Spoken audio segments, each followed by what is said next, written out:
How you guys doing? Majin and the Majinites, also known as the Sweeties. That's the song I'm going to kindly ask you never say that again.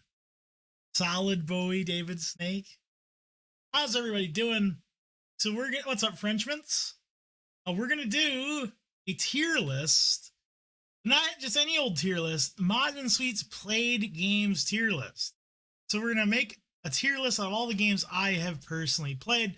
Now, before we begin, this is not literally every game I've ever played, obviously, because I probably couldn't remember every game I've played. Also, some games I'm not going to put on the list just because, like, maybe there's, like, too many games of the same franchise and it's kind of redundant, or it's, like, a bunch of sports games, or, you know, a game I didn't play enough to properly evaluate. So it's not literally every game I've ever played, but it's a lot. It's a lot, though. So, like, here you can see there's a lot of games here. There's a lot of games here. So there's like 200 something games. So we got Masterpiece as top tier, nearly flawless, fantastic game, great game, good game, average game, bad game, terrible game, abysmally bad, and no redeeming features. So I guess we'll just get right into it. So first we got the Animal Crossing games. I personally want to start with the original. And oh my god, there's too many tiers to even. I need to like zoom out. If I zoom out, will you guys still be able to see? Hold on. Like if it's like this, can you guys still see this? All right. Let's see. Where do I want to put the original Animal Crossing? See, okay, you guys can still see. Okay, good. I am going to put the original Animal Crossing as a fantastic game. This game was super innovative and unique and special at the time. I think it still holds up in a lot of ways. It's just a very unique game. I can't really think of, like, people will say like, oh, it's like The Sims, or it's like, it's not really. Very different. And it's the type of game where it's honestly one of my fondest gaming memories was playing this game and figuring it out and learning it and playing it.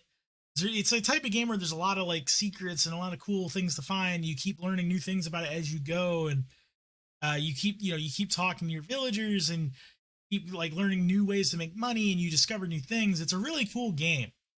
If you've never played an Animal Crossing game before, I would recommend it.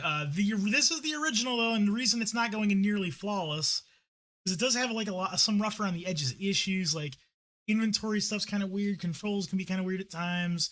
And even after you play the game, you immediately see how it could be better, because that's often how new kind of games work. You can immediately be like, oh, this could be better. But I'm going to put it in fantastic game. The original Animal Crossing, dope. Then there's the sequel, Animal Crossing Wild World. I'm going to put in... I'm going to put it in good game. So you might be wondering, wait, why is the sequel so much lower than the original? Well, the sequel was a portable game. It was a portable game that came out in the DS not that long later. So because of that, there's a lot of concessions that had to be made to make this playable on a DS. So your town's a lot smaller. You have a lot less villagers, a lot less stuff that you can do. There's some cool new stuff. So it's still a good game, but it is definitely not as good as the original, I would say, and I would even say by a pretty significant margin. Do you like the Yeah, the DS was cool. Yeah. So it's a good game, but the original is significantly better, I would say, all things considered.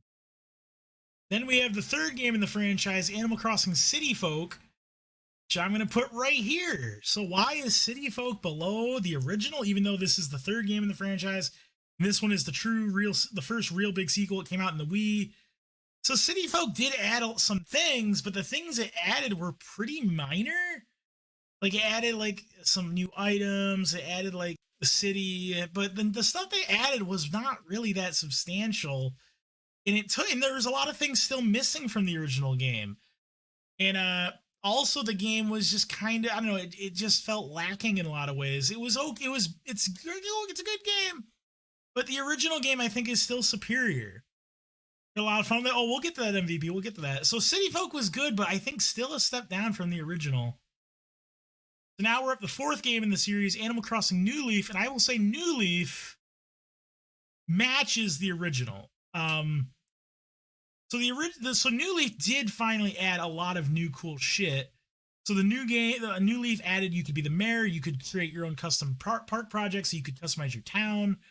The game is big again. Like it's on a handheld, but the 3DS was much more powerful than the DS, so that does still limit it in some ways, even compared to the original, but it's not as bad. I still don't think it's a tier above the original because it is still missing some things. But this was like the first Animal Crossing since the original that I think was at least not a total step back. It did add some really cool new stuff. Now, Animal Crossing New Horizons, I think, also goes in the fantastic game tier. Animal Crossing New Horizons expands even better upon a lot of the New Leaf stuff and makes it even better than New Leaf did with the customization aspect. It's also on a console for the first time since the original, and the graphics and the presentation are way better. But like, I actually like how they implement crafting in this game, because crafting kind of makes sense in Animal Crossing game and it works. They add another resource, there's a lot of cool stuff, but it still is lacking a lot of things from the original game. Like seasonal events aren't as cool. So probably the biggest thing the original game had that none of the other games had is in the original game, your villagers really felt like real people. They had so much dialogue, so much character, and none of the other games have that. New Leaf still doesn't have that. So I think like these are still the best three, and I don't think any Animal Crossing game has truly surpassed the original. Like, I think some people might prefer these two, but I think they're still kind of in the same general tier. But good games though. Yeah, exactly, Usage, and it's really a shame. The original Animal Crossing did such a good game on that, and they really haven't been able to capture that magic again. I feel like the Animal Crossing games barely add new shit. They've kind of fit. I would say SS1, that was true for a long time, but I think New Horizons really did add a lot of new stuff. Like if with Wild World, City Folk, I'd be 100% agree with you, and even New Horizons to a certain extent. But New Horizons at least did actually add a lot of new, like, game-changing cool stuff. That's probably the reason why I put it above New Leaf, because they like the customization. Like, you can build your town, you can create rivers, you can create mountains, you can customize your town. It's really cool. There's a lot of new stuff you can do in this game. But yeah, that's how I view the Animal Crossing games. So now we're up to Age of Empires 2. Age of Empires 2. And we'll say, with all the DLC, whatever. What's up, Vegeta? Thanks to the 10K G3 save file, no problem. New Leaf to New Rise didn't feel as special to me, but I'm like 2 weeks in. I don't know, maybe there's more. There's more SS1. I think it's quite a step up, personally. Well, I wouldn't say quite a step up, but I think it is substantially has a lot of new stuff. SS1, there's more stuff to unlock. Like, once you really unlock the creation tools. I'm gonna put Age of Empires 2 right here. This game has held up over time. People still play it. There's so much history in this game. It's held up competitively. It has tons of single player content. Hold on, I need some.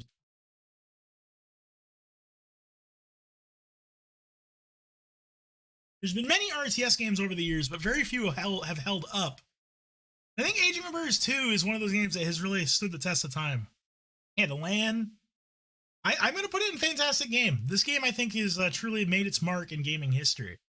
It's really good. If you want to get into an RTS and never played one, I think this or StarCraft are the go-tos, in my opinion. The Binding of Isaac. So I only put one Binding of Isaac because I'm not going to evaluate like every specific game. So just consider this the Binding of Isaac in general, because this game has been updated a bajillion times. There's been so many different versions. So this is just the Binding of Isaac in general. And man, the Binding of Isaac is a great game. And this game has also held up for a very long time. People still play this. This is a tough one. I think it's a really good game.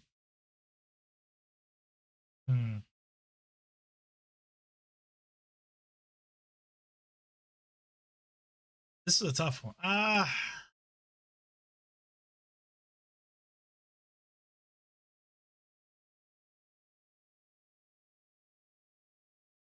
I'm gonna put it in fantastic game. I'm gonna put it in fantastic game. Binding of Isaac is really fucking good. This is a game that is the game design. The reason why its game design is so good is that it's such a simple premise, in such simple controls, and such a simple idea, but it can expand upon itself so well in that you can play it for thousands of hours and still get better. You can still improve your knowledge. You can still like figure out better ways to optimize certain situations. And I think that's the call of a good roguelike, where it's the skill floor is very small, but the skill ceiling is very high. In the way they've been able to add more content without ruining that original aspect, in enriching it and adding, you know, higher levels of challenge and adding more items. Like, this game is really fucking good. Really good. They've done a good job supporting it, and people still play it. Good but not great. I'm putting fantastic. What's up, Mad Noob? Mad Noob, you're going for 12K. The Reckoning is coming. Procedural runners. Yeah, this game was handled really well, in my opinion. Blaze Blue Calamity Trigger. So this is the original Blaze Blue. I can only rate this one because it's the only one I seriously played. The original Blaze Blue fighting traditional anime fighter by the creators of Guilty Gear came out in the early PS3 era. So I have fond memories of this game, but the netcode was not good. The balance was atrociously bad. I really like the game, but the netcode is garbage. The balance is trash. There's not a lot of features or content. But the game has a colorful cast of characters. The game feels great to play. The characters that are well balanced are fun. I'll put it in good game. I really wish I could put it higher, but I really can't. A fighting game where the online sucks and there's like no content and the balance is trash. Like, yeah, I can't put it any higher than that. Like, it's got enough going for it to be a good game and a fun game you could play. But yeah, that's as high as I can put it.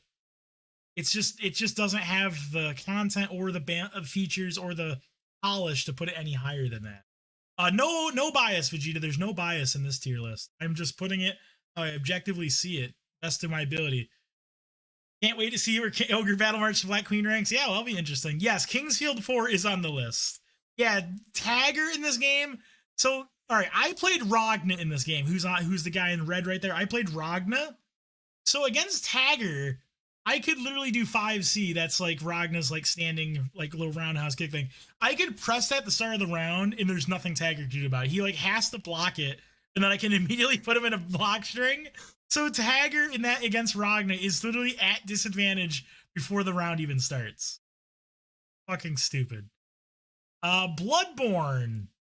And again, we'll just assume this is with all the DLC. This is just Bloodborne in general. So this has old hunters. So Bloodborne has a lot of technical problems, frame rate problems, frame pacing, shitty chromatic aberration, some control issues, lots of balance issues. Chalice dungeons are shit. A lot of the story is kind of not really put together well. A lot of shitty bosses, a lot of jankiness. A lot of the multiplayer is really fucked up. But the game feels great to play. Great setting, great atmosphere. The combat's very visceral, very satisfying. Where would I put? Man, Bloodborne's tough. Bloodborne is a very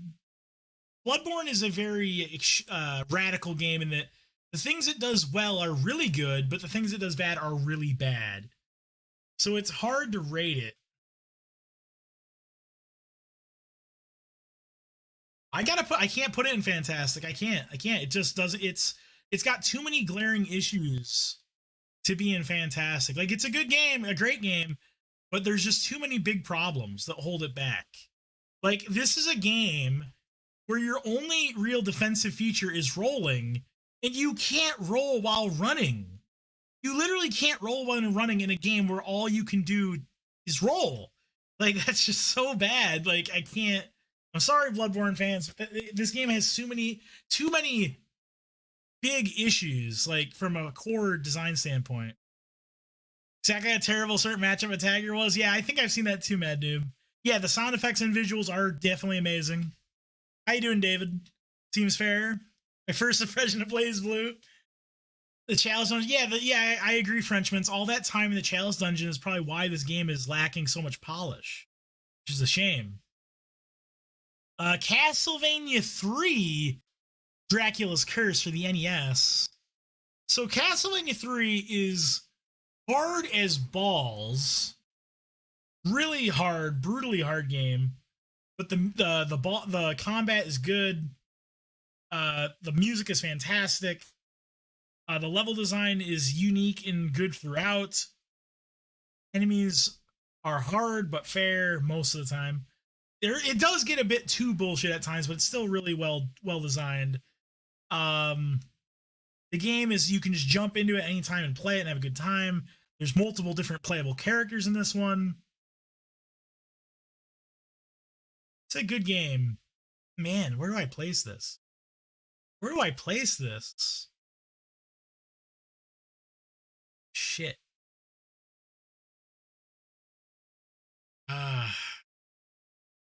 It's a tough one.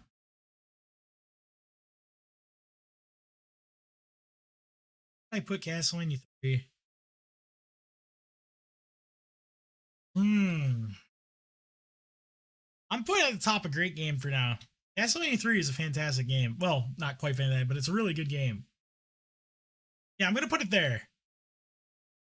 Now we have Castlevania 1.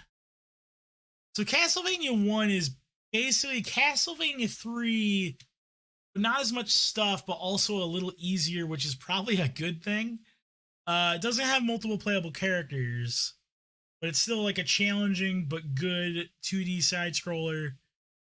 Yeah, it's quite a bit easier and more straightforward. It doesn't have the branching past Castlevania 3. Yeah, I'm gonna put it like right here. I'm gonna put it under Castlevania 3, but pretty close. Another good game. Command & Conquer Red Alert Retaliation. So this is an RTS game of like the PS1 era. This is the PS1 version. I thought the Command & Conquer games were always kind of neat, but I felt like they were always kind of jank, and like, I don't know, I felt like they never really quite knew what they wanted to do with them. Sorry to inform you that your gamer license rewrote tier list invalid, delete VOD. Why is that, Abdrahim? They're always multiplayer fun. Yeah, they could be fun to play. They could be. I'm going to put them in good game. I think they could be kind of fun, but mostly just kind of dick around with. I don't think they hold up very well. I think they're very jank, but they could be fun. I think they're above average, but they're not like amazing. I felt like I had fun with these games, but they were never quite in the level of like an Age of Empires or StarCraft. Like they were always missing something. Like the single player campaigns were kind of cool, but they were always kind of jank, always kind of weird. Bubsy 64, gotcha. Good red flag. Comic Zone. So Comic Zone was a Sega Genesis 2D action game that was brutally difficult, but really fun. A really cool atmosphere, cool art style, cool story, cool boss fights. Well, honestly, call me a bitch, but I'm actually going to dock it points. I think this game was too hard. And I like hard games. So if I say a game is too hard, it means something. This is a game where sometimes you'd have to break a box to progress. Breaking a box hurts you. So you literally take mandatory damage just to like complete a puzzle to progress the game. It's like, what the fuck? I'm going to put it here. Good game. But Jesus Christ, have some fucking mercy. I even beat the game. I've beaten the game before. Jesus Christ. Crazy Taxi. Crazy Taxi was dope. This was a Dreamcast game. So this is a game where it's like an arcade style racing slash. So Crazy Taxi is a game where it's a racing game, but it's kind of like an open world racing game, kind of, where you pick up a fare, you're a taxi, and then right off the fly they tell you where to go, and you have to get there as soon as possible. The faster you get there, the more money you get, and the more time you get for the next person. And if you drive really risky and stylishly, you get bonuses. This is a really cool game. In like getting a flawless rank in the mode is really challenging and fun to do. Yeah, I'm gonna put it right there. I'm gonna put it in great game. I really like Crazy Taxi. Yes, Legacy of Goku games are in there. Definitely shows age and design. Not and Comic Zone. Yes.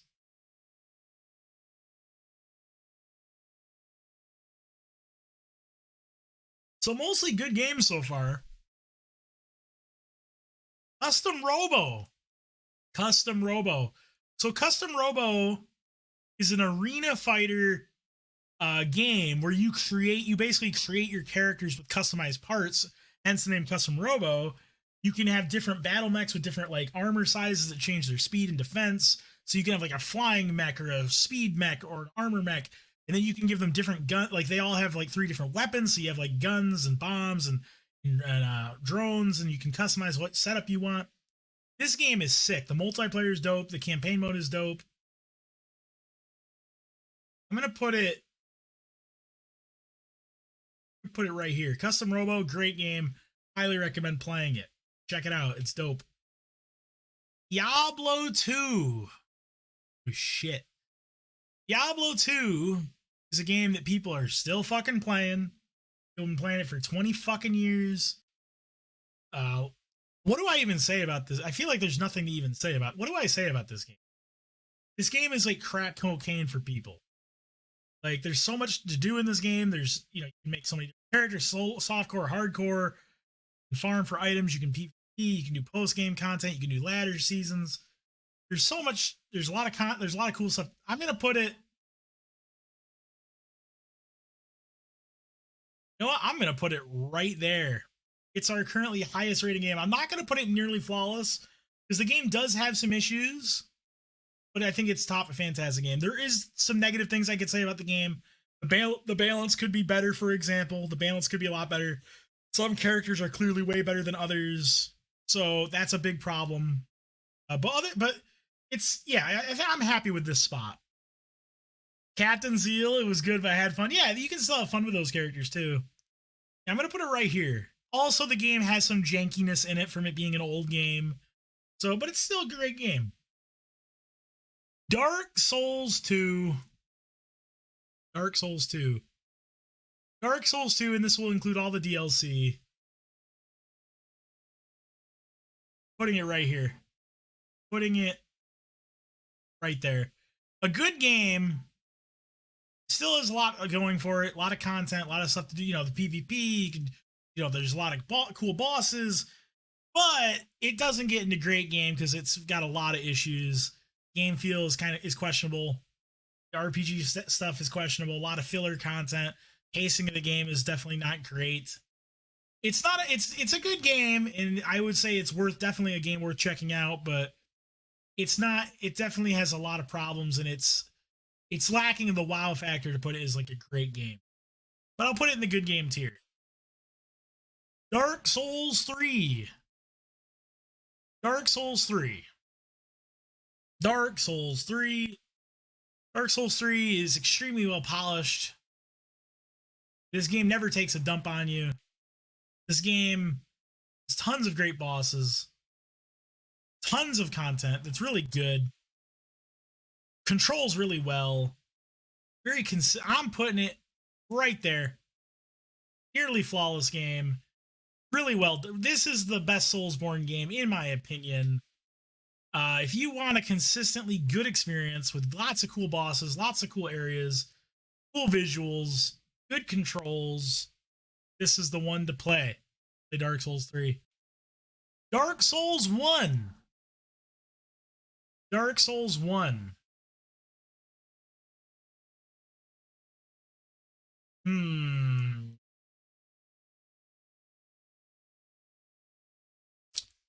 I'm putting it right here. I think in my mind, I think Bloodborne's better, but I feel like these games are very similar in a lot of ways, in that they all, for everything good about them, they also have a lot of big problems. They're both great games, but they both have some glaring issues that kind of hold them back from greater greatness. Like Dark Souls 1 has, like, this, everyone knows the second half of the game falls off a fucking cliff, which really hurts it. Some of the bosses are very questionable, but the story and the atmosphere is cool. There are some great bosses like Manus, Notorious. The world design is great in the early game. Game feels good. The controls could be better, but it's not terrible. I'm going to put it right here. Dragon Ball FighterZ. Dragon Ball FighterZ, this game came out not that long ago. The first traditional competitively focused Dragon Ball game. So the game's netcode is not good. The online features are not particularly amazing, which is a big problem for a modern fighting game. But the art style is fucking beautiful. This is like one of the most beautiful games you'll ever see. It's so bright and colorful, so dynamic. The anime, there's so much attention to detail. The combat system, I think, is really good and has evolved over time. Like the way the character building, the way all the different ways you approach creating a team with your assists and your tagging, and how you counter other people's teams, and how the characters play. So true to the manga. The movement feels great. But the online shit is really a big problem.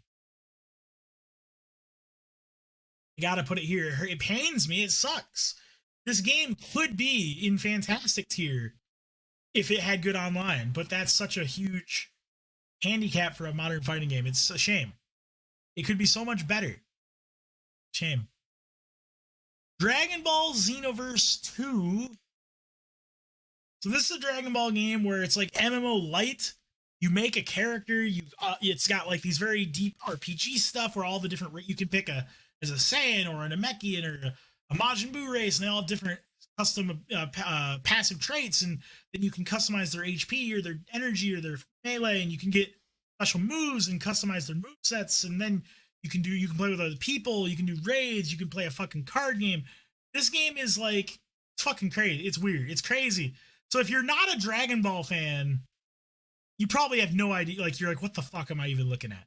But if you are a Dragon Ball fan, this game is really, it's like a love letter to Dragon Ball fans.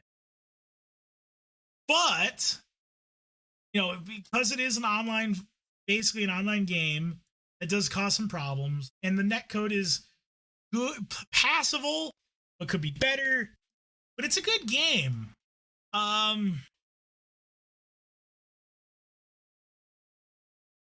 Where would I put it? This one's hard to evaluate because, again, I do think a lot of it comes down to if you're a Dragon Ball fan. If you're not a Dragon Ball fan, you could probably still have fun with it because there is a lot of shit to do and it's cool. The combat's unique and interesting for what it is.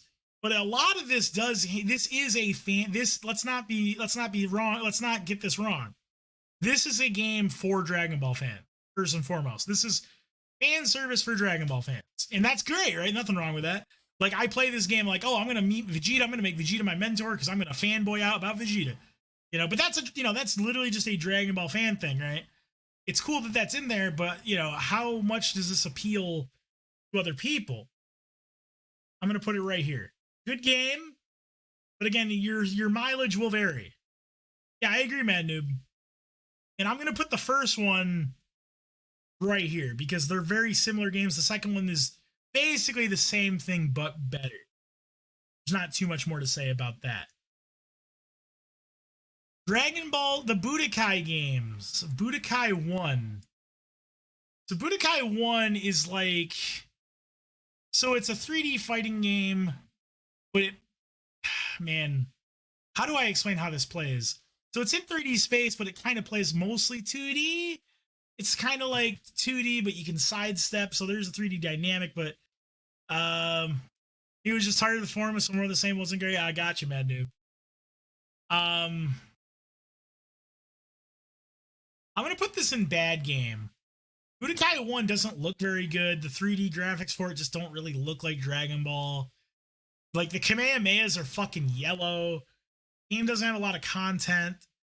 The characters don't really have much to set them apart from each other. Just not like a ton to do.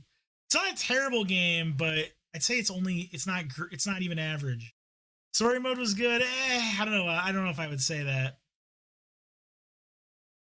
Budokai would be a much better game. That would also help. Budokai 2. So Budokai 2 added a lot more content, like single player stuff to do, a lot more characters. The game is much better to the game looks more true to the actual show. But it's I'm gonna put it in average. I'll say it's average. It did make a lot of notable improvements, but I don't know. Is it enough to be average?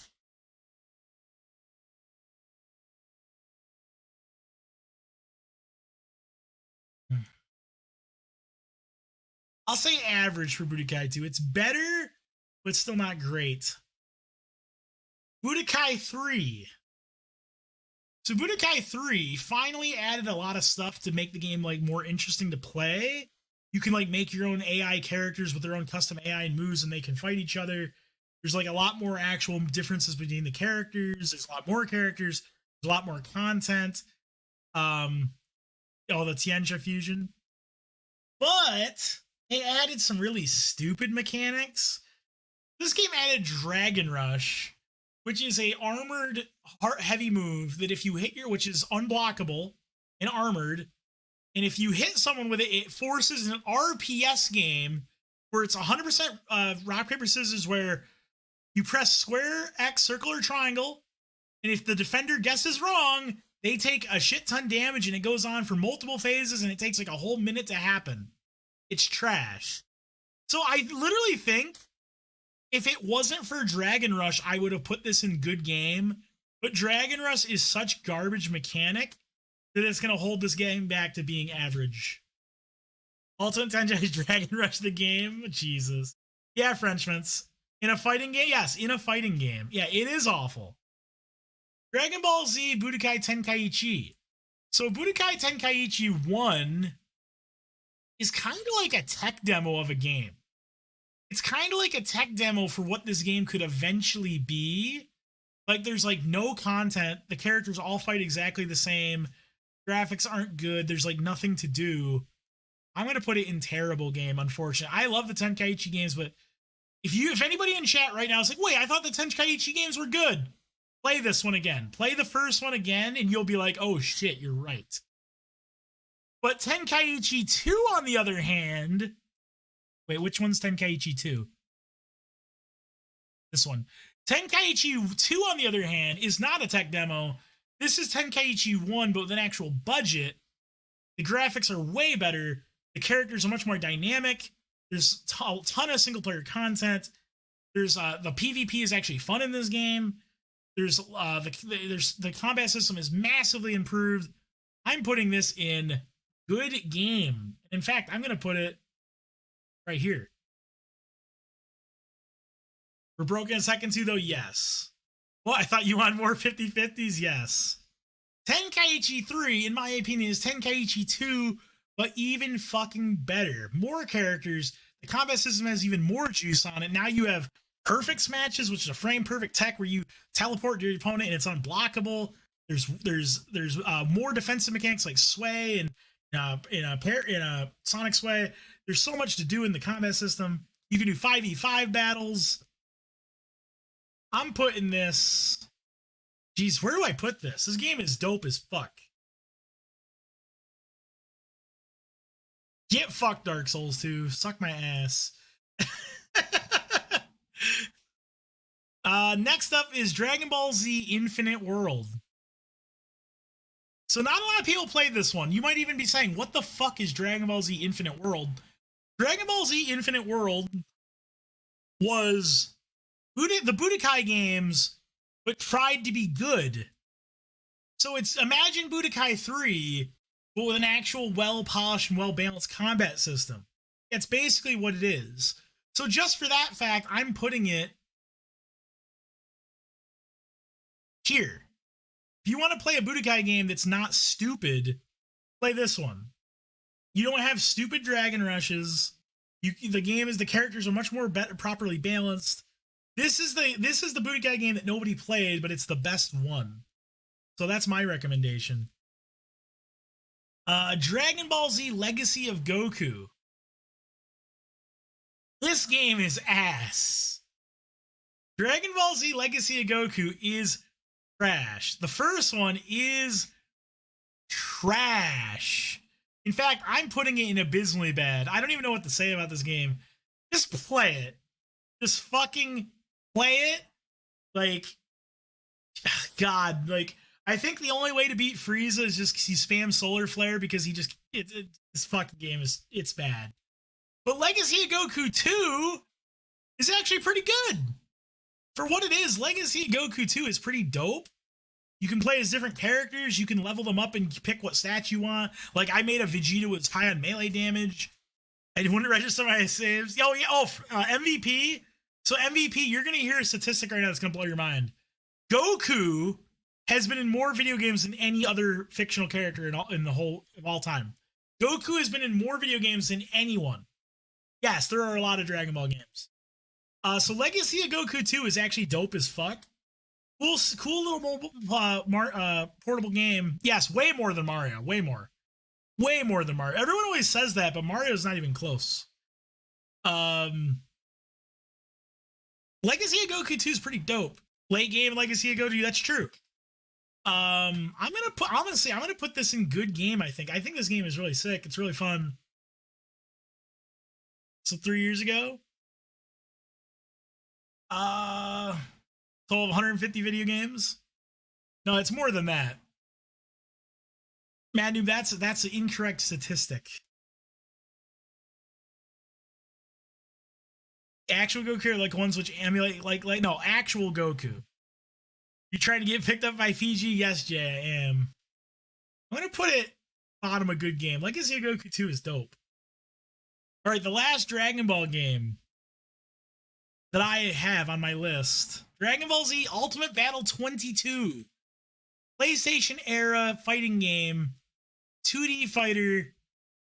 I guess you could say it's most... You didn't play Booster? No, I did not. And how you doing, Jay? It's good to see you. This game was really jank. Really, like, weird. Like, had some weird mechanics, but it was kind of fun. Like, it had this mechanic where there was, like, an RPG system where as you'd go through the campaign, your character would level up. But it wasn't just, like, normal leveling. The character would get stronger based on what moves you use. So, like, for example, if you use Tien's multi-arm technique and you just use that a shit ton when shitting on the computer to level them up, it would make that move ungodly strong. This game was busted and broken and jank, but kind of, it was fun Kusoge garbage. I'm going to put it in average. For what it was, it's average. It's not a good game by any stretch of the imagination, but you and your bros just want to fuck around and play some garbage. It's some fun garbage. Death Stranding. It just didn't work out. That's unfortunate. Death Stranding. Where would I put Death Stranding?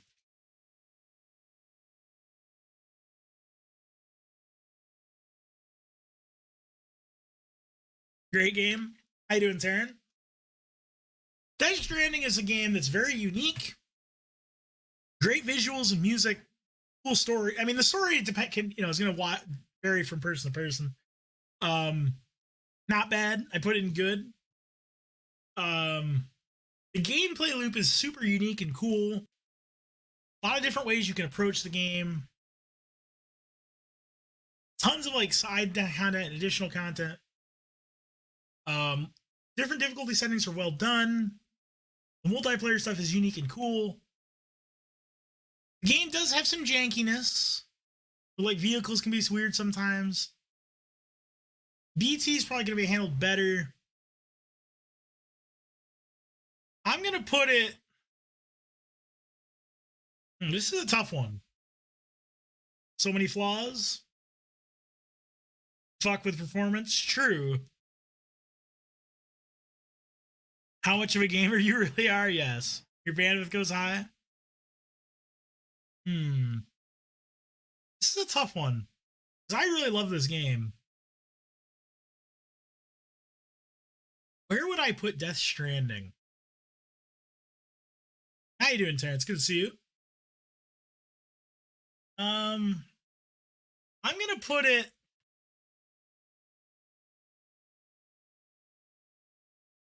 Man, bad game and after never playing it. Probably that's probably true. I'm really torn. I have like 3 different places I might put this.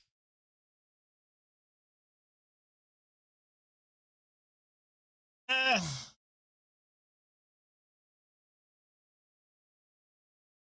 yeah, abysmally bad. I didn't play it enough to evaluate it. I probably would put it abysmally bad because I hated it, but I didn't play Raging Blast enough to actually have it on my list.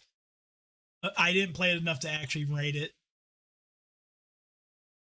Almost says reading emails and cringe dialogue. I don't know. I don't think you have to read emails to get. I think the emails are all optional. You don't need the emails for the story, and I think the dialogue is good. I don't agree. Um,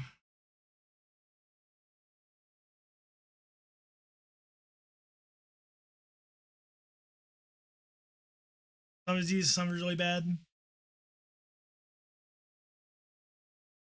Man, I don't. This is tough.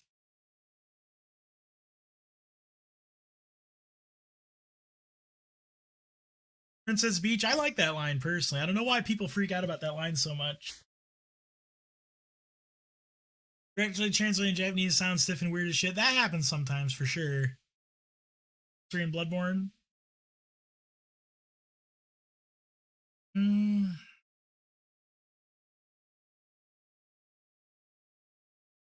Oh. This one's hard.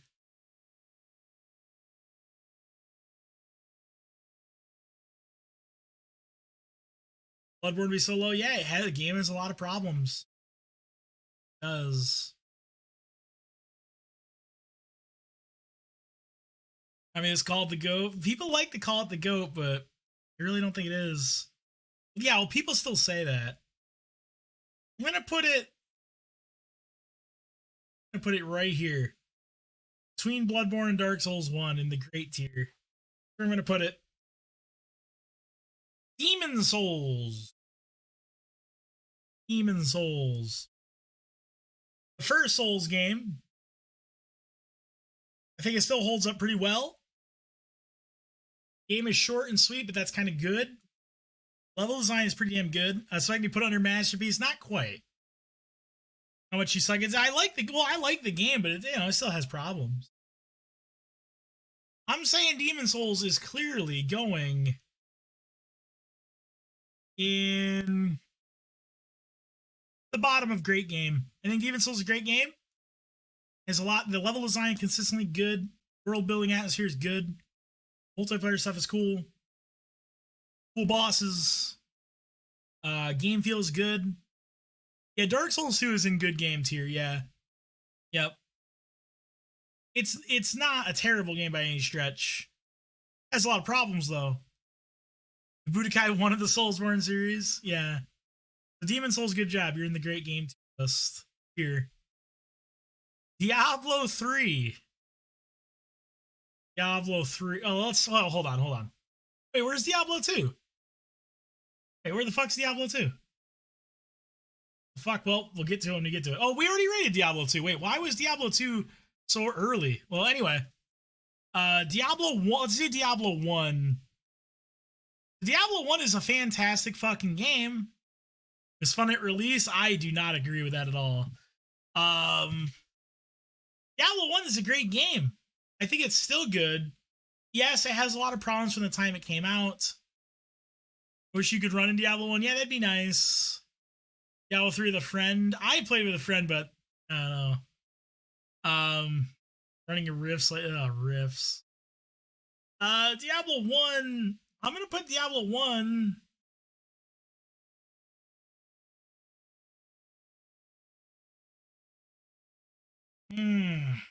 Yeah, I can't put it in great. I can't. It's gonna go. Actually, I'm gonna put it right there. Diablo 1's a good game. It has a lot of technical problems and a lot of balance problems, but the game is still really fun. Basically like a cool roguelike, but with more of a sense of action. But it's got a great honestly, the atmosphere and storytelling might be better than Diablo 2, actually. Like, this game is super dark and cool and gritty. Voice acting is fantastic. It's really fucking creepy, cool. Diablo 1's a good game. You guys should check it out. A lot of people don't play it because they just hear Diablo 2. But if you can play Diablo 1, give it a chance. You might like it. Good game. Diablo 3. Damn. Putting Diablo 3 in bad game. Putting in bad game. It's shallow. It lacks content. It lacks meaningful things to do. The itemization is god awful. The game never knew what it wanted to be. It's completely overhauled its whole identity multiple times. Is final patch better? I think so. People tell me it's better now. No redeeming qualities? No, it's not that bad. No, it's not that bad. Diablo 3 isn't that bad. Like, the game feel is good, for example. The game feel is good. It feels good to move and hit things. But it has so many glaring issues. I think I have to put it in bad game. The story is a joke. It's just it's an insult to Diablo. Sorry, and yeah, the story is fucking Jesus Christ. Dive Kick. Dive Kick is a fighting game where there's no directionals and there's only 2 buttons, dive and kick. I played Deck in it and destroyed him on stream a long time ago. So it's just 2 buttons. That's it. 2 buttons. Dive and you kick. And it's actually pretty fun. It's actually amazing how much there's actually a large amount of strategy and tactics to this game, despite it being so stripped down. What character do you use, though? I played Kenny in this game. I played Kenny. Yeah, Dive Kick is a cool game. Online was actually quite good. Which is funny. It's the netcode is actually better in this game than it is in every other fighting game we've evaluated so far. Yeah, all the different characters play very differently and have their own strategies and special moves. Didn't it have roll? Yeah, I think it did have rollback. Now, unfortunately, the game is dead these days. Yeah, different super moves, power cancels you could do. I'm gonna put it.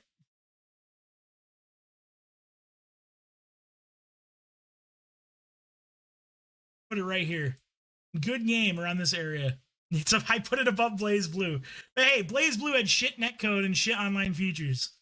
So, and this is only the original Blaze Blue to clarify.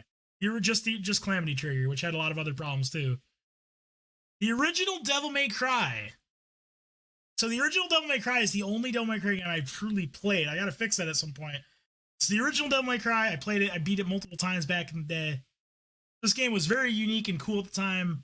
Dripping with style, cool combat system, challenging with multiple difficulty levels, cool ranking system. Oh, sorry, Taryn. I turned down ads as much as I possibly could. I'm sorry about that.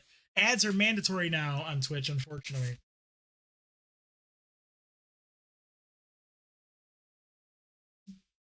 Resident Evil 4. So the original Devil May Cry is pretty cool. And a masterpiece, to be honest, destroyed speakers until they patched it. Man, where should I put this? Where should I put the original Devil May Cry? Man, the camera sucks ass in this game. The camera sucks balls. Which is a big problem. Good game.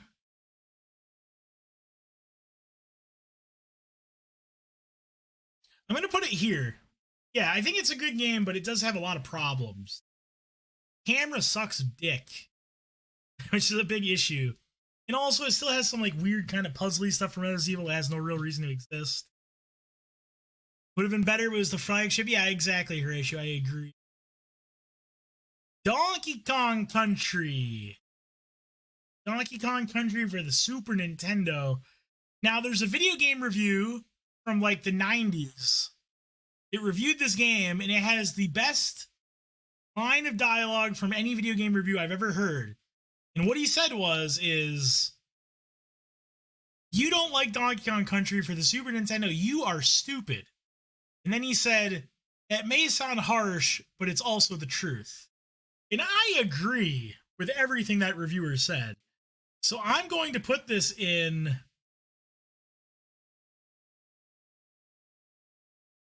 I'm putting in great game. Donkey Kong Country is a great game. Highly recommend it. Holds up still really well. I feel like I'm not going to put it in fantastic because I do think there are some levels that are kind of jank and kind of almost unfair. It's not quite as polished as like say a Mario, like one of the best Mario games, but it's more creative though. And yeah, the music is the soundtrack is fantastic. The game feels great to play. It's a great game. And yeah, Matt Newbez is correct. It was originally going to be Resident Evil 4. Dr. Mario. Dr. Mario. You guys ever played Dr. Mario? The game's dope as fuck.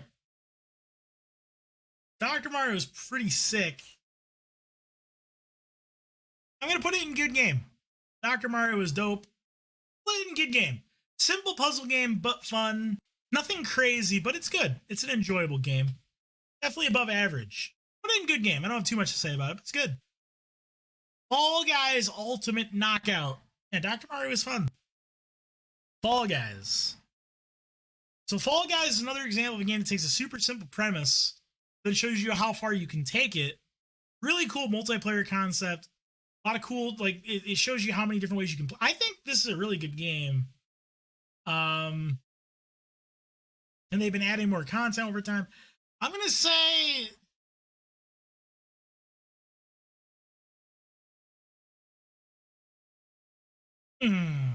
He's a dang doctor. The game shouldn't be sick. True. I did have the most crowns in the world for a time. That is true. Under fantastic, I'll show you, fam. Give me 1 second. I'm gonna put Fall Guys. I'm gonna put Fall Guys right here. I'm gonna put it next to Devil May Cry. It's a great game. Yeah, how you doing, fam? So the original Animal Crossing is here. And New Horizons, New Leaf are right behind it. Yes, they are in the fantastic tier. Then I have City Folk in a great game. Then I have Wild World in good game. How you doing, fam? Fallout 4. Fallout 4. I'm putting Fallout 4 in bad game. So Fallout 4, the story is really stupid. They put a ton of time into new features that don't really work. Like you can build your own shit, you can build a base, but it just doesn't amount to much. It's just trash. You can have your own settlements, it's trash. Like Fallout 4 is a game where they have all these ideas, but they don't come together to amount to much. This is a game that has ideas, but they don't end up creating meaningful. They don't end up resulting in meaningful gameplay or story solution. Like they don't amount to something, and it just ultimately makes a bad game. Fallout 3. I say average. I know that some people love this game, but I'm saying Fallout 3 is average. I think the story is also stupid. I think the karma system is really dumb. It's basically Fallout 4, but more well-rounded and less bad. It's like a more polished Fallout 4, despite being a much earlier game. It's not a terrible game, but it's also, I don't think, very good either. I found Fallout 3 hard to play over the long term. Yeah, it's janky. It drags on. The pacing's not good. Yeah, I think it's average. That's okay, fam. New Vegas. Fallout New Vegas. New Vegas, I'm going to put in great game. Fallout New Vegas is Fallout 3, but with way better RPG mechanics and character customization. The actual role playing, where there's many different endings and many different story trees based on your decisions and what you want to do, which is what the Fallout games are supposed to be about. That you have actual real role playing. It's really cool. There's tons of stuff to do. The game's pacing is way better. This Fallout New Vegas is a great game. Check it out. If you can get it running in modern shit anyway. What's up, Nani? Fallout 1 and 2. Yeah, I haven't played enough Fallout 1 and 2 to evaluate them myself. New things with the auto aim thing. Yeah, true with that.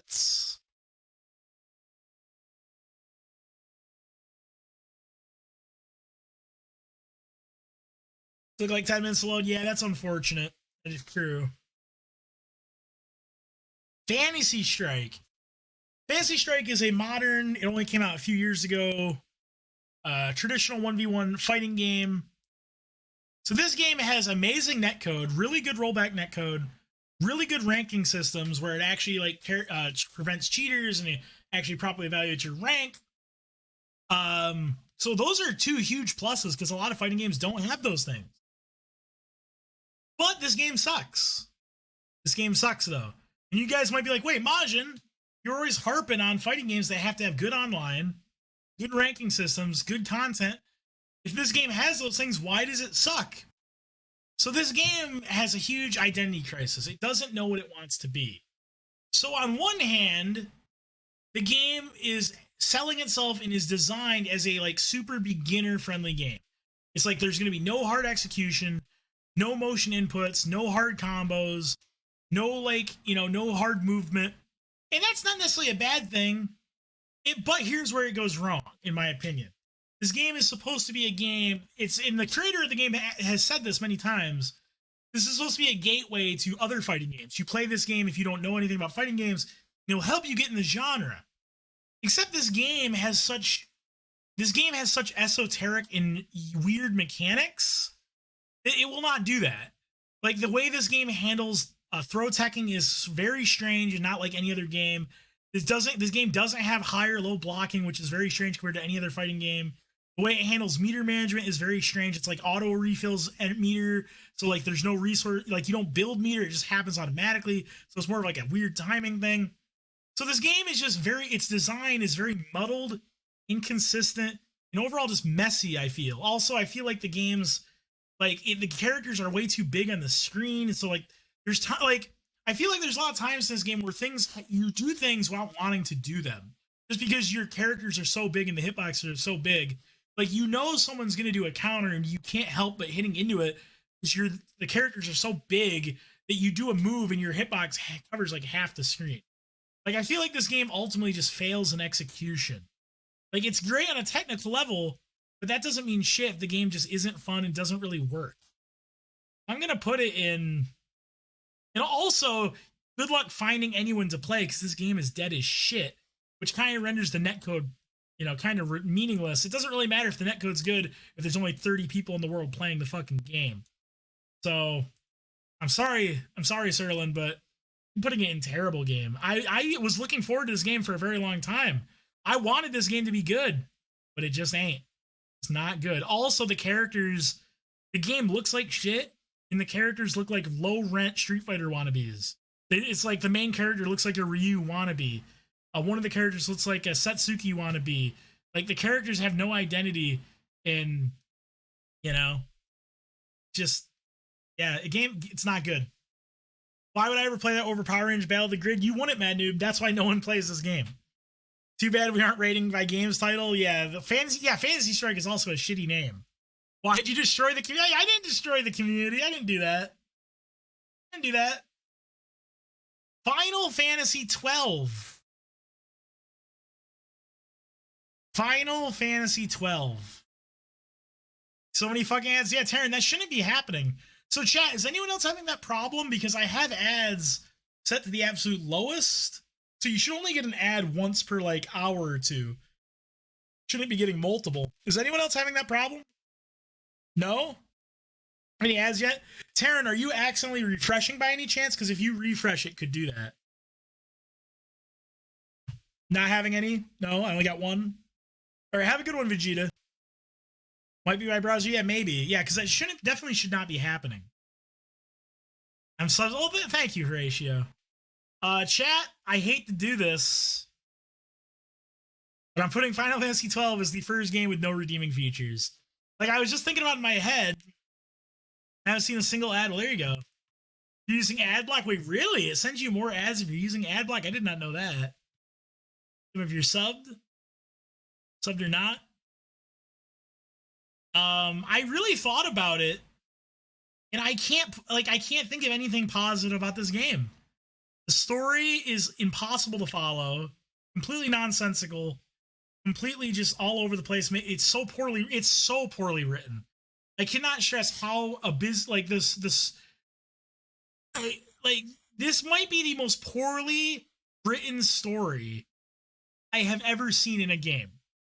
Like, you'll literally be going through the game, and then, like, a character that you've never met before just shows up and just says, oh, we have to go over here. And then you just do that. It's like, there's with no setup or nothing. And then we just go over there now. And then you go over there and then like you meet some other guy. He's like, no, you're just going over there. Like it's just in the gameplay. Oh my God. It's so like, yeah, I can't, I'm not even going to talk about this game anymore. This game is so bad.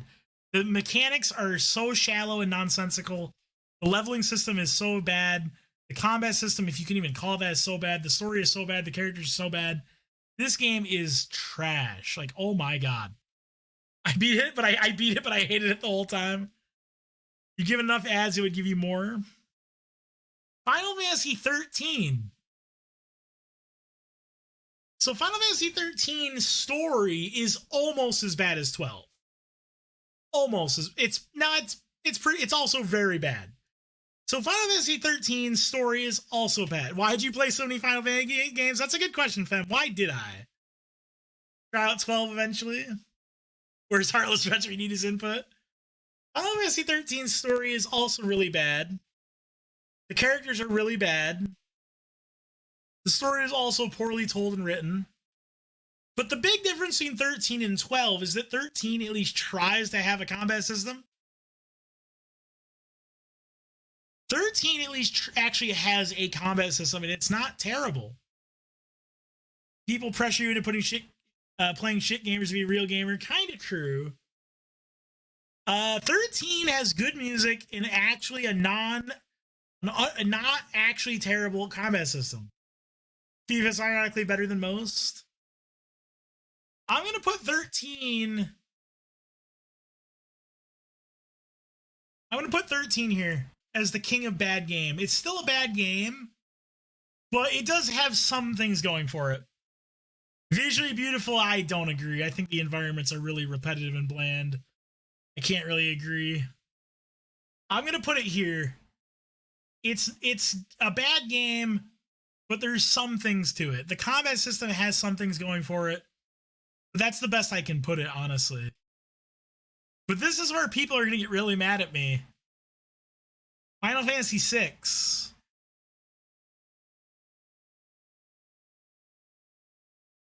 Final Fantasy VI is a terrible game. Final Fantasy VI is a terrible game, and I know some people will tell you this is the greatest video game of all time. Some people will tell you it's the greatest JRPG of all time, but when I played to it, the combat is shallow as fuck. Press X to win. No mechanics. Boring plot. I didn't play that much of it, but the story was stock and boring. The tutorial is super lame. It's the same. It's just copy paste from Final Fantasy VII, which came out later. We'll get to that. It's just not good. It's not good. Sorry. It's just not very good. Haven't played it? Yeah. See, that's the thing, MVP. If you play it, you'll know what I'm talking about. Because a lot of people who've never played are like, oh yeah, I just hear how this game is so perfect. I doing Grim Drizzle. It's just not a good game. It's just not, despite all the hype. I'm like, for the time, the presentation was good. Like, for the time, the music is great and cinematics are great, but it doesn't hold up, and the gameplay is just abysmally shallow. Oh yeah, people will tell you it's like the greatest game ever. It's good to play once, that's it. Final Fantasy VII. Final Fantasy VII is going to go here. Final Fantasy VII is going to be the bottom of bad game and above 6. Why is it above 6? Because Final Fantasy VII and Final Fantasy VI are the same fucking game for the most part, except 7 is a little bit more refined and has better hardware and a little bit better presentation. That's it, though. They're the same fucking game, though. They have the exact same tutorial, the same gameplay for the most part, very similar stories, same fucking game. But 7's a little bit better. You think it's less refined? I don't know. I think the materia system is a big step up to give 6 some actual identity and a little bit of creativity in how you play it. 7. 6 has a materia-like system, but it just doesn't have any meat on the bones. It's the same idea, but it's so shallow. Navigating the LA Max's aids. I don't know. I didn't think navigating the maps in 6 was very fun either. Do you like Yakuza? Never played them. Chrono Trigger is not here, MVP. I don't have Chrono Trigger on my list. Sorry, Grim Drizzle. This is just the truth. Final Fantasy games suck ass. Final Fantasy VIII. Having no idea what elements you can interact with. That's true, Taryn. That's true, to be fair. Final Fantasy VIII. Final Fantasy VIII is going to go... Final Fantasy VIII is going to go... All right, have a good one, Mad Noob. Get some sleep. He's going to go... here. Slightly above 7. Why am I putting 8 above 7? So Final Fantasy VIII, very similar to 7 and 6, is press X to win. It is another press X to win game. But unlike 7 and 6, it's absurdly broken and absurdly has no balance whatsoever, which actually makes it kind of fun in a way. It's kind of fun to see how hard you can break the game. It's not good. It's not well designed. It's not, anything good at all, but at least in the Kasoge garbage game kind of way, you can have more fun with it. Because you can see how hard you can break the game. Which is not a great standard for your RPG system, but it's better than just being boring. I'd rather have this than boring. So at least this game you can, start doing like 5,000 damage 20 minutes in the game and one-shot everything immediately. So that's kind of cool. So Final Fantasy VIII, at least, Final Fantasy VIII, I'll give you credit for at least being creative and trying something. So good job. Let's see. Dissidia, Final Fantasy Dissidia. So Dissidia was the fighting game where you could play as all the different main characters from various fighting games. Had a very unique system. It was like 3D, almost arena fighter-like game. I actually thought this game was pretty cool. I actually thought Dissidia was pretty dope for what it was. I'm going to put Dissidia... I'm going to put it...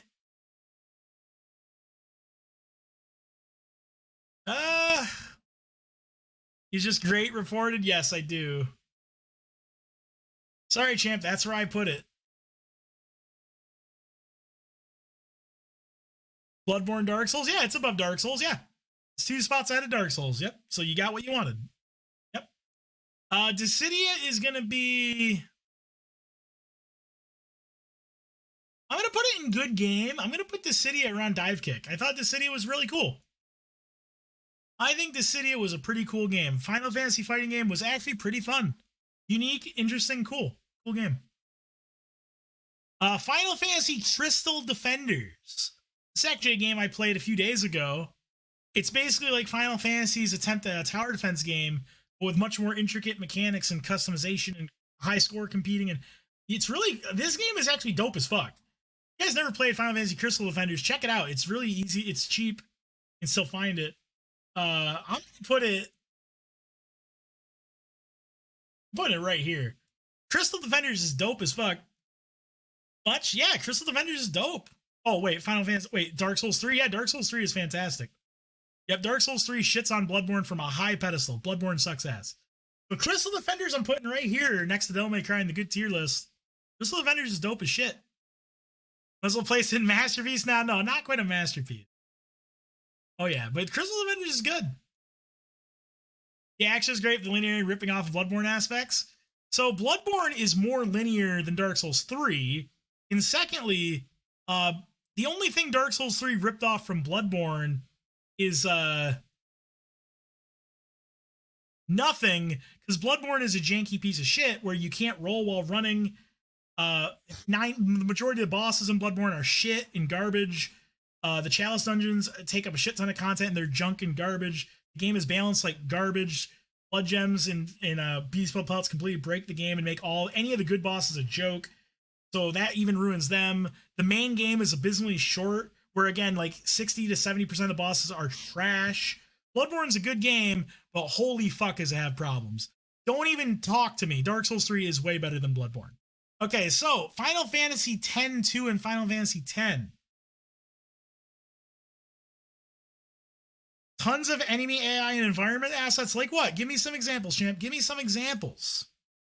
What is the enemy AI that Dark Souls 3 ripped off from Bloodborne? Give me some examples.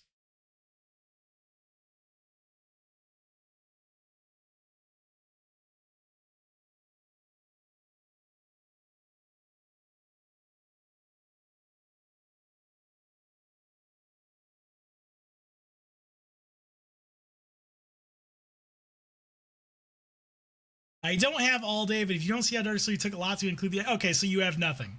Okay, so you have no examples. You can't even name one. Good job. So you asked me to explain why Bloodborne was a bad game. I gave you 28 examples. You say a thing, you can't give me one. All right, I think we're done here. All right, Final Fantasy X. Final Fantasy X is... Final Fantasy X is... fantastic game. Final Fantasy X is the only Final Fantasy game, well, besides one other one, the only Final Fantasy game that actually has gameplay mechanics, which is incredible. It has gameplay mechanics, which is shocking for a series that normally does not have gameplay mechanics. It actually has gameplay mechanics. It's pretty crazy. So that's huge. And not only does it have gameplay mechanics, but they're actually well designed and well balanced, giving the game actual difficulty that isn't just about grinding or having the right items or whatever. Like, there's actual strategy to boss patterns and stuff. It's really dope. And on top of that, not only that, the game is so intricately designed that you can play this game in so many different ways. If you guys have checked out challenge runs for this game, it's crazy what people have been able to do because the gameplay is so fair but well structured. So there's a huge skill ceiling to this game. There's also tons of cool optional content like Blitzball and the post-game enemies and side quest stuff. This is a really good game. Monster Arena stuff. This is a fucking brilliant game. So well done. So well done. I can't recommend enough. This is one of the best RPGs. Also, the story is really good. It's also, not only that, the story shits on all the other Final Fantasies too. Here's a crazy thing. Final Fantasy X tones down what I call stupid anime shit dial of Final Fantasy games and turns up the dial of actual storytelling. So in this game, what do you have for storytelling? This game talks about racism, the difficulties of father-son relationships, how much religion can affect culture and how you view the world. It's kind of crazy how this game is so different than all the other Final Fantasy games. Like, it blows my mind that this game came out after 9 and before 12. It doesn't even seem like it's in the same franchise. Like, I like this game, and then, like, if somebody asks me, like, you know, someone will say, "Oh, do you like a Final Fantasy game?" And oh yeah, I like Final Fantasy X. And someone will immediately be like, "Oh, you must be a huge Final Fantasy fan." And I'm like, no, I hate Final Fantasy games. I don't know how 10 happened. I don't know how this game got made the way it is. This game does not fit in at all with any of the other ones. So, you know, sorry to go downhill overall after 10. I don't agree, champ. I don't agree. I think the series sucked before 10 and it sucks after 10. Because I think Final Fantasy 6, 7, 8, 9 are not very good games. That's just me. Did Nomura do 10? I think so. Final Fantasy was never really good. 10 clearly seems like an aberration. Yeah, that's kind of how I view it. In Final Fantasy, I'm out here. This is too scary. Well, now we have Final Fantasy X-2, the sequel to 10. So Final Fantasy X carried on the crazy tradition of X-2 carried on the crazy tradition of Final Fantasy X of having actual gameplay mechanics. So this game also has cool gameplay mechanics. This game's in real time with a combat system. You can chain attacks together if you time them right. There's lots of different classes. You can make the characters be whatever class you want. You can unlock tons of them. There's lots of cool dynamic strategies, the bosses. So the gameplay is actually pretty good, but the story sucks balls. The story cranked up the dial on anime bullshit where there's fucking, like, music will save the world or some shit. And, like, Yuna has to make a dance concert happen to bring Spirit together. And, like, the story isn't all bad. There are some good parts in it, but my God. I'm going to put 10-2 all the way down to... I'm going to put it in good game. It's a good game, honestly. I will say it's still a good game. A lot of cool content, a lot of side quests. Gameplay is still good, but God, the story is abysmal. And also, the gameplay isn't quite as good as 10. Yeah, I agree, Horatio. Yeah, it's a good game still. It's a Japanese game outside of our culture. Are Japanese people just stupid? because that's how that reads to me. Fan servicey? No, I don't think it's really like I know people are like, oh, it's fan service because you play as 3 girls, but I don't really think it's like super fan servicey. It's just stupid. How you doing, Skin Flash? It's just dumb. It's just a dumb game. I'm gonna put it right here. Good game. What is this? Oh, is this Fire Emblem Fates? Fire Emblem Fates. So Fire Emblem Fates was one of the recent Fire Emblems that came out on 3DS. There's a theory that Japanese people have stayed childish since their defeat in World War II. Of course, I don't support any claim of it. Interesting fake. Sure. Fire Emblem Fates. So I thought this game was kind of dope. How do you feel about Final Fantasy 15? Never played it.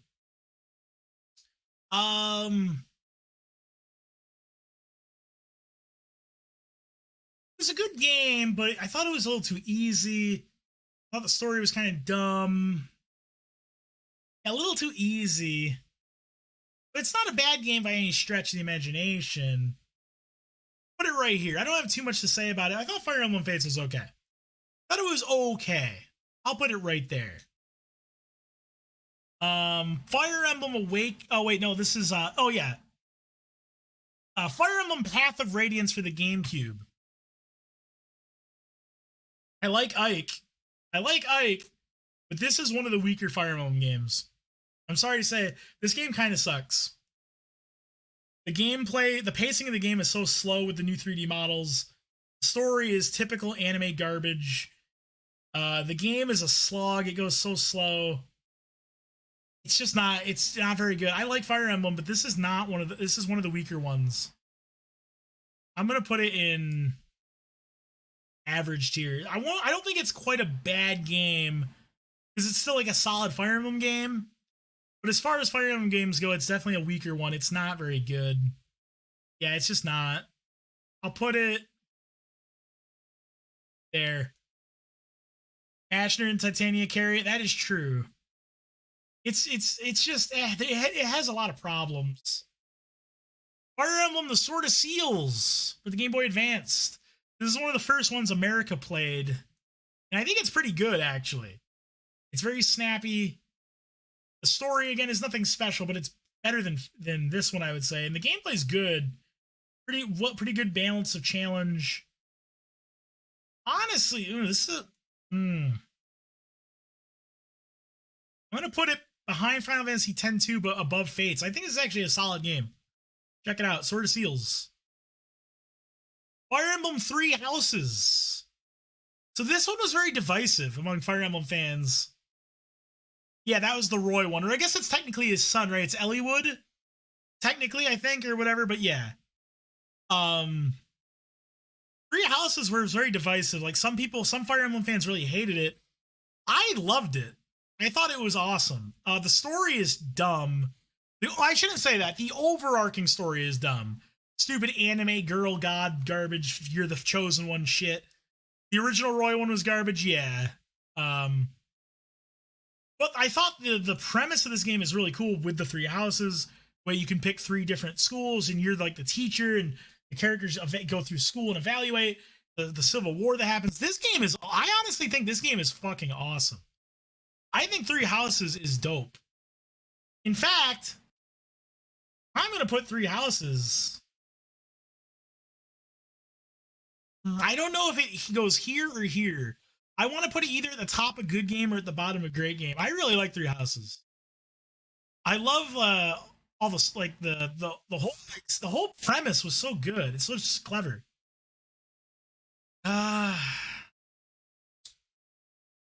Grass pretty bad map design. That's true, Taryn. That is true. The maps usually are kind of inconsequential, which is definitely a downer. I'm gonna put it at the top of good game. Too much customization. You think too much? I like customization, but maybe there could be too much. I could see that. I'm gonna put it at the top of good game for now. I think it was a really solid game. Graffiti Kingdom. So this is a game that none of you guys have ever played. So this is a 3D platformer action game where you create all the characters by drawing them. So like if there's a part of the game where you need to be fast, you got to make a fast car like thing, or you got to make like a bird to get up platforms, like you draw them in real time in the game. Yeah, I guess that's true, Taryn. I get what you're saying. Yeah, that will stop me from putting it in great game. Graffiti Kingdom was really cool, but it was also not. It didn't really have a lot of replayability. It's kind of one note. The drawing gimmick in this game is kind of arbitrary, I would say, which is a big problem. It's a cool game, but I'm going to put it at the bottom of good game. Choose optimal classes for units, true. You know, I'm going to skip the Magic Pendule right now, because Magic Pendule is the same franchise as Graffiti Kingdom. So this was the first game of these two. And this game is a turn-based RPS kind of RPG game. And I think because of that, it's much better than Graffiti Kingdom, because your ability to draw the characters to life, which creates their stats and their abilities, is much more fleshed out and much more unique, which gives the game a lot more replayability and a lot much more customization. I'm going to put Magic Pendule at the bottom of great game. This is a game that nobody's ever heard about, but it's really fucking cool. I highly recommend checking it out. This is a game where you draw all your characters. So like it isn't like in Pokemon, you know, you capture the characters. Magic Pendule, fuck that. You draw your characters. And what colors you use, what parts you give them. If you give them legs or arms or wings, determines how they fight, what moves they have. And as you go through the game, you unlock more parts, and you unlock the ability to have bigger creatures or more space, more colors. You eventually can unlock weapons. You can draw your own weapons, so you can make like a battle axe or a fucking gun. It's fucking crazy. Play Magic Pendule. That's why I'm sure playing as much. But yeah, Horatio, you should check it out. It's really fun. Really dope.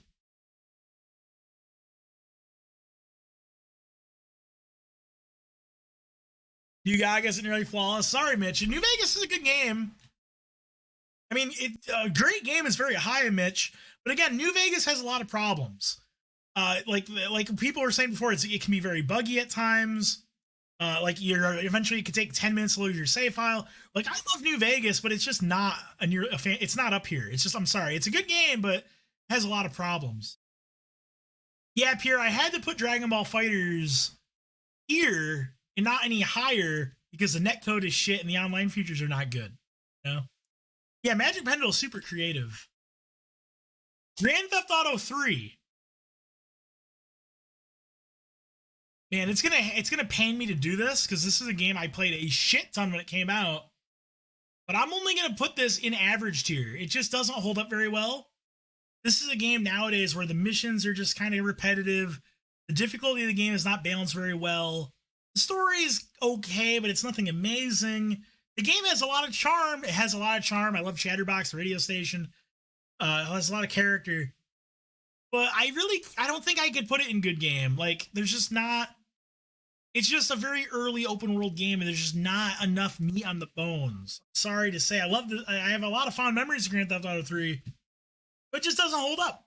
It just doesn't. I'm sorry to say, it just doesn't hold up. Grand Theft Auto Vice City. So Vice City is going to go in good game. Yeah, the netcode is definitely bad, but yes, it does play well. Vice City is going to go in good game. So Vice City is a huge step up from GTA 3. There's way more stuff to do, more side content. The story is more fleshed out. The setting, the map I don't like as much, honestly, but it's more visually impressive. There's motorcycles now. There's all sorts, like Vice City is clearly, yep, the Lance Vance Dance. It's clearly a big step up from the original game. So I'm going to put it in good game. Grand Theft Auto San Andreas. Now we're fucking talking. So San Andreas is massive improvement from Vice City. The map is way bigger, way more diverse, way more dynamic. There's so much more stuff to do. There's customization to your character. You can have different clothes. You can go to the gym to get stronger, or you can get fat if you eat a lot. You can ride a bike. You can do tricks. You can swim. You can go in the ocean. You can fly jets. San Andreas, the mission structure is so much more diverse. There's so much more stuff you do. The story is way better, in my opinion. The story is really good. This game is fucking boss, man. Man, is this a fantastic game? I am tempted to put this in the fantastic game tier. I really am. I think San Andreas is a really good game.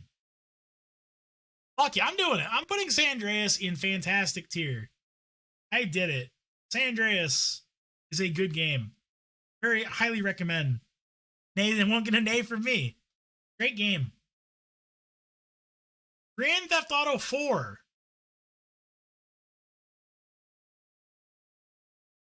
Carried Rockstars. Yeah, I agree, Taryn. It really is. I think a lot of it does come down to San Andreas.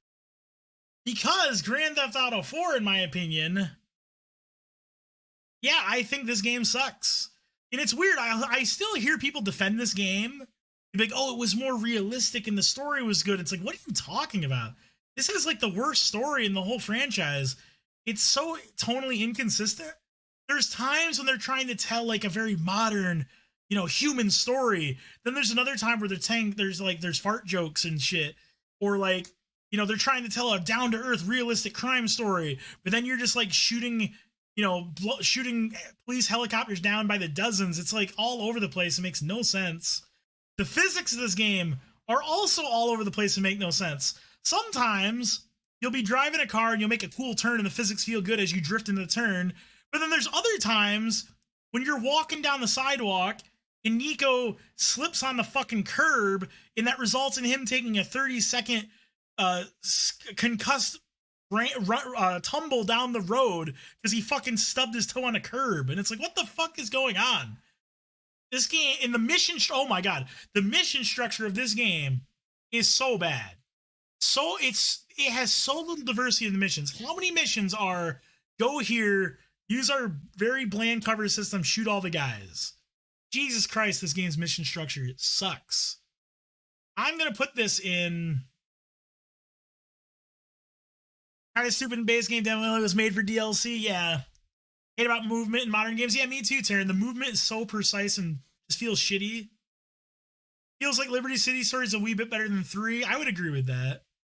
But GTA 4 is going to get... Where do I put GTA 4? It's clearly better than GTA 3, right? But I honestly don't think it's as good as Vice City. Sub 30 FPS all the time, that too. Yeah.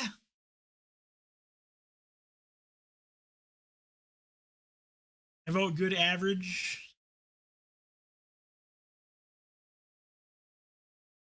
Your sign wasn't good enough. Honestly, the way I think about it is I'm putting it actually next to GTA 3 because I feel like these are both... All right, so hear me out in this. This is my reasoning. I think these are both games where there's no reason to play these games right now. If you want to play a modern GTA game, GTA 5 is better than GTA 4 in every way. GTA 5 is literally GTA 4, but better performance, better physics, better characters, better story, more stuff to do.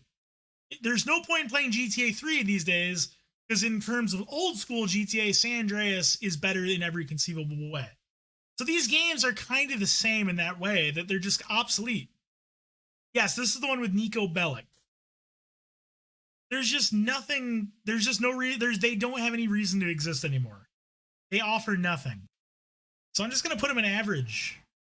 Oh no, we're doing GTA 5 now. And I know a lot of people hate on GTA 5, but I actually thought GTA 5 was pretty good. I enjoyed it. For what I play, I actually played this game and I thought it was pretty cool. I liked the characters. I thought the world was cool. It was technically impressive. Now, I gotta be honest. I don't think it was as good as San Andreas. I thought the missions were too railroady, where San Andreas gave you more freedom in how you approach challenges. San Andreas, I think the map was overall more diverse and ultimately had more stuff to do. GTA 5 I thought was cool, but I think it still doesn't quite hit the heights of San Andreas. Mafia and gang missions. Oh, for GTA 4? I'm going to put this, honestly, probably like right here.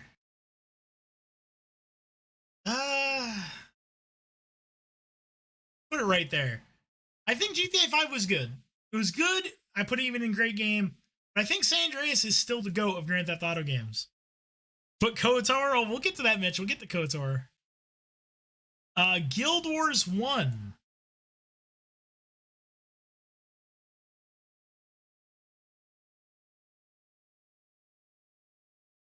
Guild Wars 1 is a fantastic game. If you guys have never played this game, you can still play it right now. It's an MMO. The servers are still up and they're better than ever. There's actually been a resurgence in players as of late. It's really easy and cheap to get into. And this game is not like any MMO you've ever played before. You might be thinking, oh, I don't like MMOs because they're grindy and I don't know how to get into them. It's not like that. This is the type of game where it's not about grind. It's not about, putting 5,000 hours in the game. It's much more about skill.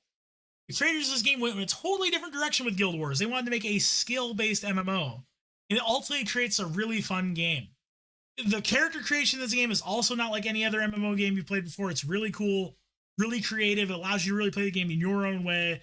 This game is dope as fuck. But again, it's a very unique kind of game. There isn't really, it's not like any other MMO. So if you've played MMOs before, don't go into this game expecting like, oh, the World of Warcraft formula, because you're not going to get that. This game is very unique, very different. It's really cool. Highly recommend it. Bring on 5 minutes, Johnny's Fate. Yeah, a lot of people really hate on GTA 5.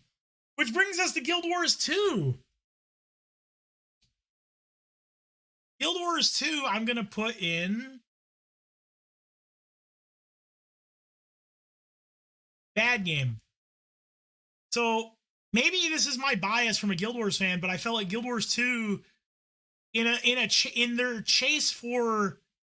their rush to try to be more mainstream, threw away everything good about the original Guild Wars. Gone is the complex character creation. Gone is the huge amount of skills to make tons of different possible character creations. Gone is the more open-ended story. Now it's a very linear, theme park kind of MMO. Very straightforward character builds. Very straightforward. Everything is structured questing. Very typical MMO shit. It watered itself down and became its competition, and ultimately became a game that doesn't stand out and doesn't really have any lasting legacy or appeal. Guild Wars 2 is a bad game. Fuck this game. And I know some people will vouch for it, but I'm sorry. As a Guild Wars fan, this game it's a crying shame. Guilty Gear Strive. Guilty Gear Strive. So Guilty Gear Strive has fantastic netcode. It has good replay system. Cool post-game evaluations, great art style, great animations, very satisfying game feel. I think the characters are really dynamic and fun. I think the matchups are cool. The game's very fun to play. But the ranking systems suck. The rank mode sucks. The lobbies suck. There's no single player content, no features, no like ranked content or features. I'm gonna put it in. Honestly, I think I have to lower Dragon Ball FighterZ. I don't think I can justify putting Dragon Ball FighterZ in great game with how bad the netcode is. Fuck. God damn it.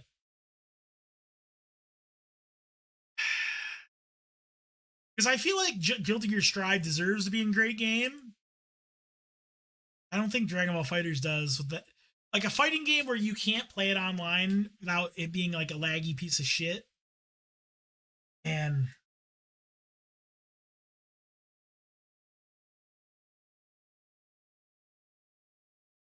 I'll leave it there for now. But Guilty Gear Strive goes to the top of great game. I think it's a fantastic game. I know a lot of people like to rip on it. I know a lot of people like to shit on it, but I think Guilty Gear Strive is a great game. It has a lot of things it could easily improve on, but for what it is, it's quite good.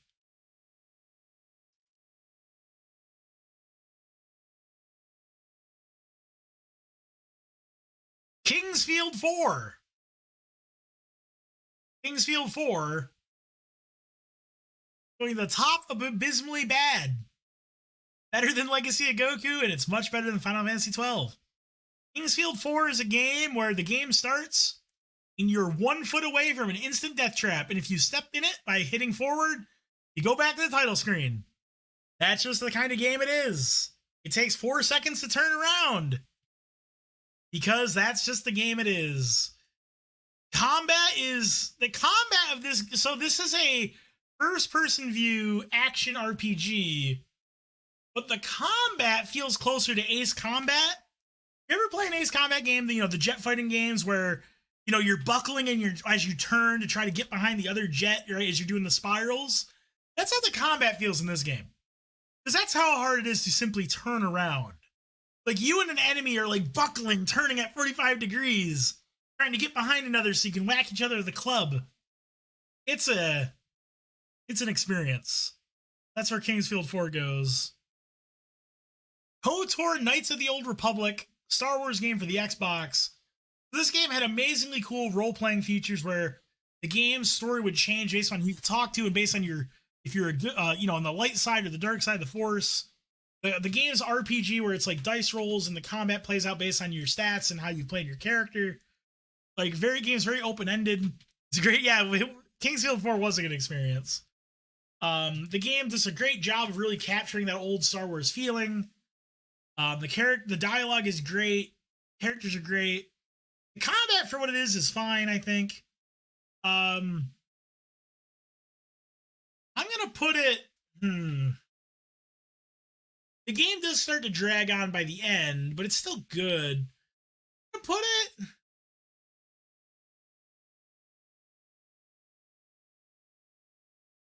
I'm gonna put it in the middle of a good game. Star Wars Knights of the Old Republic is a good game. Highly recommend it. It's a good game. If you like Star Wars, it's a treat. It does have some issues, like the game can kind of be slow paced at times, but it's fun. 2-3 hours looking for that one bridge that you overlooked. Yeah, that's true. Lightning Warrior Raidi. So Lightning Warrior Raidi is a PC hentai game that came out a long time ago. It's a part of the legendary Lightning Warrior Raidi trilogy. Yeah, was that a good enough spot for Knights of the Old Republic? I put it in good game. So Lightning Warrior Raidi is a dungeon crawling turn-based RPG game. You go in dungeons, fight monsters. So where would I put Lightning Warrior Raidi? Lightning Warrior Raidi has a very good story, big plots, lots of details. No, it's easily the best Star Wars game ever made. It's probably the best Star Wars game ever made. That doesn't necessarily mean it's, perfect game, but yeah, I wouldn't necessarily disagree with that. Lightning Warrior Raidi is gonna go in. Yeah, lots of details. The characters are very expressive. Yeah, the characters are really vibrant. The characters really stand out. Censored details. I'm gonna put this game at the bottom of good game. That's where I put it. The combat was pretty good for what it was. Little Big Planet. So Little Big Planet, best RPG games ever made? Yes. Well, I don't know if I'd go that far. Vibrating? Wait, we have an emote for that. Hold on. Well, she's crying, but it's an animated emote. Look at that. So, Little Big Planet was a PS3 game that Sony was pushing really hard in the early PS3 days. It's supposed to be a platformer game where you create the content. But this game is mega ass. Mega fucking ass. And the only reason people didn't call it mega ass back then is it was a big Sony exclusive that Sony was trying really, really, really, really hard to make the next big thing. Sony was trying so hard to make this be the next big thing because it was a great idea, as we see in Mario Maker, but this game was so mega ass that no matter how much marketing and money they put behind it, they couldn't force it. And if you don't believe me, look at the review scores for these games. Little Big Planet 1, oh, high scores, great game. Little Big Planet 2, it's okay. Little Big Planet 3, oh, this game's kind of bad. Why did the games get worse as they went on? It's like, no, people are just being honest now. Why is this game mega ass? One, the game feel is awful. It's imprecise and sluggish and has an inconsistent physics system. For a platformer, that's a huge problem. Two, the game has no sense of speed or momentum. Like, you don't pick up speed as you move, which again is a big problem for a platformer. There's like no real momentum to your jumps. You grab onto things with like the fucking like, I think you like grab, you have to use like the 6-axis to grab shit. I don't remember it. It's jank as fuck. top of that, the game is all about the creation tools. You're forced to go through the single player mode to unlock the creation tools. So it's like you're excited to make a level, you buy the game, you can't do it. You got to go through these boring, shitty single player levels from the creators before you're allowed to do that. And on top of that, the creation tools suck. They're massively overcomplicated for what should be simple things. It's way too complicated and strenuous just to make a simple platform. It's ridiculous. This game is mega ass. And I wanted this game to be cool, but thankfully we have Mario Maker now. Shit game. Lords of the Fallen. Lords of the Fallen. Lords of the Fallen was a Dark Souls wannabe game. Deck 13. Imagine Dark Souls, but with shitty game feel. No real heart to it. No real character. Goofy fucking bosses. Bad balance. No game, and I've never really played those games. I'm going to put Lords of the Fallen at the top of bad game. Yeah, I put it above Final Fantasy 13. I did. Because Final Fantasy 13 is not that good. Lords of the Fallen is the best bad game we have. The bad game, it's not terrible. It's honestly not terrible. You can play it. You can hit things. Like, it's playable. You know, like, the level design is nothing special, but it tells you where to go. A guy will be like, go down that hallway, fight that guy. Like, it's not anything good, but it's put together. You can play it, you know. It's a put together game, you know. Which means we might as well get the other one out of the way. Where's the Surge? Where's the Surge? The Surge! Found you, Surge. So the Surge was the sequel to Lords of the Fallen, the spin-off sequel. So the Surge is going in abysmally bad. Wait, actually... No, it's going to go in abysmally bad. So the Surge is the sequel, except now there are no characters to talk to. There's no level design to give you any idea where you're going. The game feel and gameplay is even worse somehow. The enemy design is all over the place. The camera gives you motion sickness. There's new RPG mechanics that are just awful. This game is really, really bad. Like, shockingly bad. Like, it's kind of insane how they went from Lords of the Fallen, which was not good, but it was playable. It was fine for what it was. I don't know what the fuck happened here. I don't know how they went so much further down the scale. Like, Lords of the Fallen is significantly better. Like, in every way, in terms of presentation, game feel, gameplay. I don't know what the fuck happened. The Surge is awful. So I don't have too much more to say about that. Big shield dudes are the stupidest enemies of mankind. True. In Lords of the Fallen, it's more of a ripoff. They just copied more good things. Yeah, maybe Turn. Maybe with the Surge, they tried to do more of their own thing, and that exposed how bad they were. Yeah, maybe.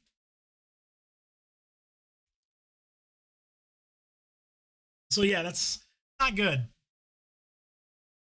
Luigi's Mansion. I think I'm gonna upset some people with this one. I think Luigi's Mansion is shockingly average. I think it's shockingly average. I played this game, and I just don't think there's a lot to it. It's just kind of boring. I feel like it's a very one-note game. Like, it really comes down to if you find the game charming. But I just found the game very shallow, very one-note. Play through it. There's not much to it. The game ends, and that's just kind of it. Which is not... Most Nintendo games are not like this. Usually Nintendo games have more, like, you know, or crunchier than this. I just felt like it was very gimmicky and one note. I just felt it shockingly average. And yeah, I can't recommend it. I don't think it holds up. I don't think it's a particularly well-made game. Like, I feel like this is the type of game where I feel like it could have been a great game. It feels like there's just something missing. Like, what's there is okay, but it's like missing, like, there's like one single element missing that's required to propel this game to being a good game. Like, there's just something lacking. If it needs like one mechanic or one thing, it's very close to being a good game, but it just doesn't have it. Sorry, Taryn, that's just how I feel. I'm sorry. Instantly get punished, can't circle straight if they take forever to attack. The only sane way to fight them is to shield bash them over and over again. Yeah, that's Lords of the Fallen, just shield bash everything. You put it below Yeah, I did, Darren. I'm sorry. Yes, I think it's worse than GTA 4. I'm sorry, Taryn. I think it's worse than GTA 4. I'm sorry. Taryn, I'm sorry. Mario Kart Double Dash. I don't know. Like, you should be. I feel like Double Dash is kind of like the Mario Kart game that everyone's forgot exists. Am I wrong? I feel like everyone immediately this game came out and people immediately forgot that it even existed. Yeah, but I agree, Horatio. It's a fun game. Have they? I don't know. That's kind of how I feel. Maybe I'm wrong. Everyone decried. I think it's a fun game, but I also think it's very forgettable.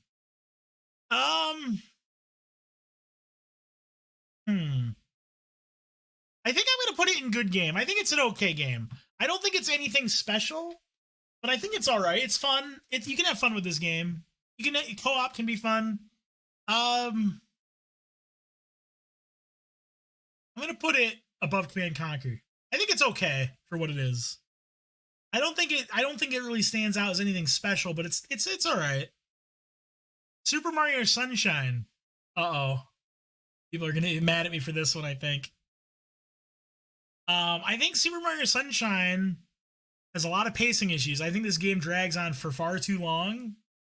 And there's one thing in particular about this game that I think really illuminates why this game ultimately fails. I'm sorry, chillin' dude.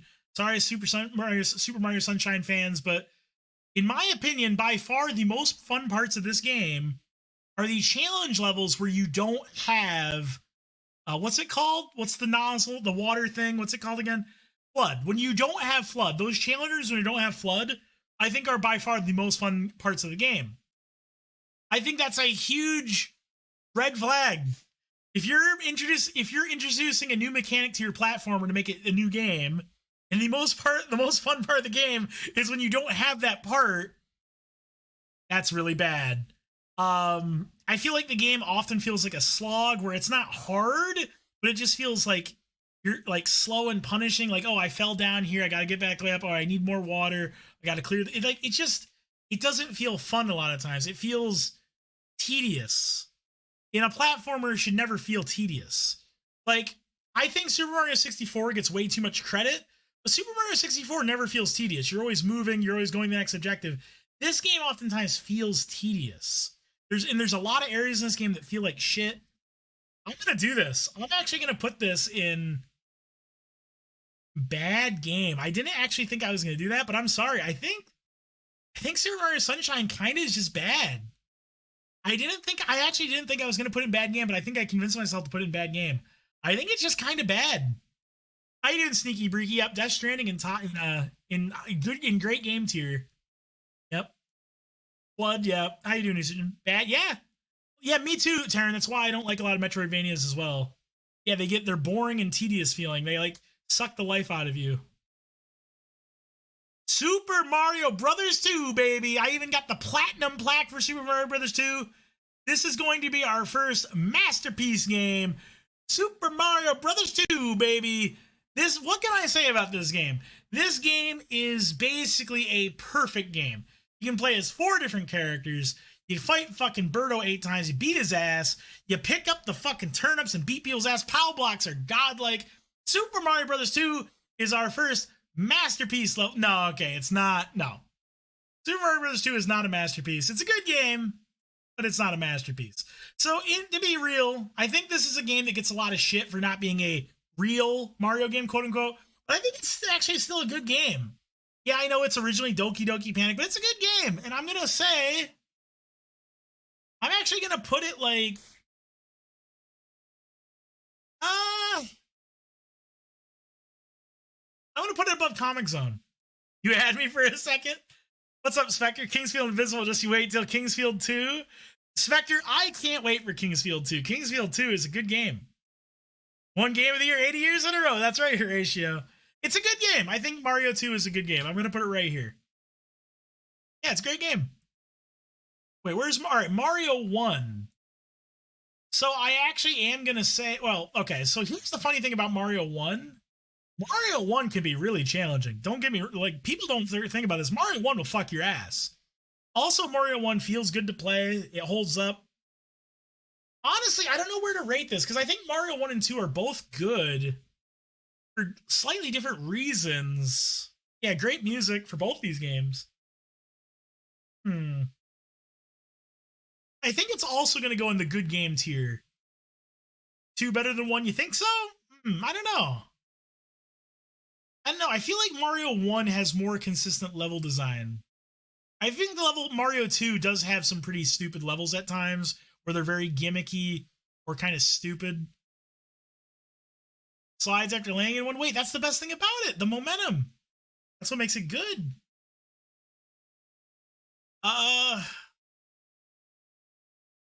This is my opinion. Gotcha.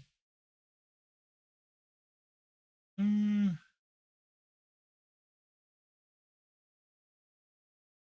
gonna put it above Mario 2, personally. I think they're close, but I'm gonna put Mario 1. I'm gonna give Mario 1 the edge. Doesn't feel precise. Super Mario Brothers 3. Okay, now we're talking real shit. Mario 3.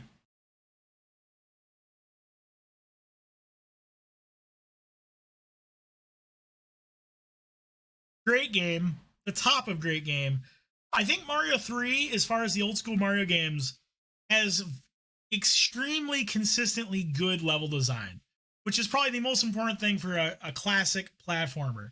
The level design in this game is really fucking solid. You'd rather just land in place? Yeah, but it's a platformer. If you just land exactly in place with no momentum, that's lame. You know, you want momentum to keep moving and to have, you know, it creates the spice of the feeling of running and jumping, you know? Like in real life, if you run and jump, you don't just stop at a perfect standstill, right? And wouldn't it make sense? Yeah, Mario 3, what can I say? This is a legendary game. One of the most hyped games of its time. It's fucking great. It still holds up. It's got like the challenge, I think, is just right. It starts off pretty easy and slowly ramps up and gets really hard at the end. Momentum exists in different ways, but it shouldn't exist any different way in a platformer, though. Mario 3 is great. Fucking fantastic. Super Mario 64. I'm going to get some hate for this one. I'm going to get some hate for this one because a lot of people really love this game. But in my opinion, Super Mario 64, I think, is very overrated. It's a great game, but I think people kind of gloss over the flaws. The camera in this game kind of sucks dick. The camera kind of sucks dick. And in a platformer, that's a big problem. Also, there are some worlds in this game that suck. Like Dry World, what is that garbage? Some of the worlds in this game kind of suck. It's a good game, but yeah, very overrated. But better than bottom good. Yeah, I haven't placed it yet. I'm gonna put it. I don't know.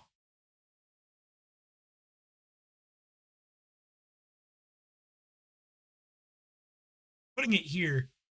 It's a good game, but I think it has a lot of glaring issues for being an early 3D game that you can't overlook.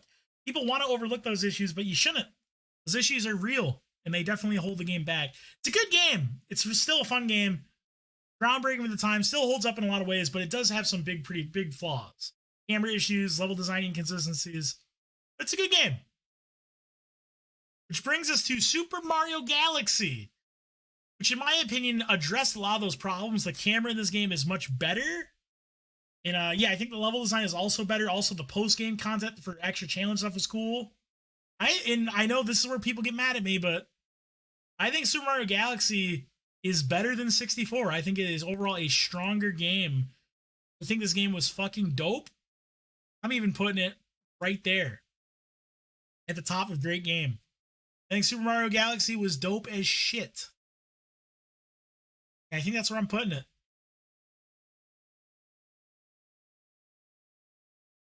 Super Mario Baseball. Fuck this game. I didn't even put this game in the list because I barely remember it. I just remember this game being gimmicky as all hell. Super fucking lame. Fuck this game. Where am I putting Super Mario Baseball? I remember hating this fucking game. But it probably wasn't that bad. But I don't know. Mario Baseball, it was for a brief moment. They made a baseball game on GameCube. I think I'm gonna be honest. It's average. It's not bad. It's average. Let's put it at the bottom of average. Fuck you, Mario Baseball. Mario Kart 64. So is Odyssey there? No, I've never played Mario Odyssey, but I should fix that at some point. Mario 64, I think, is actually very similar. Sorry, Mario Kart 64, I think, is very similar to Mario 64, where I feel like there's a lot of nostalgia for this game where people really rate it a lot higher than it should be.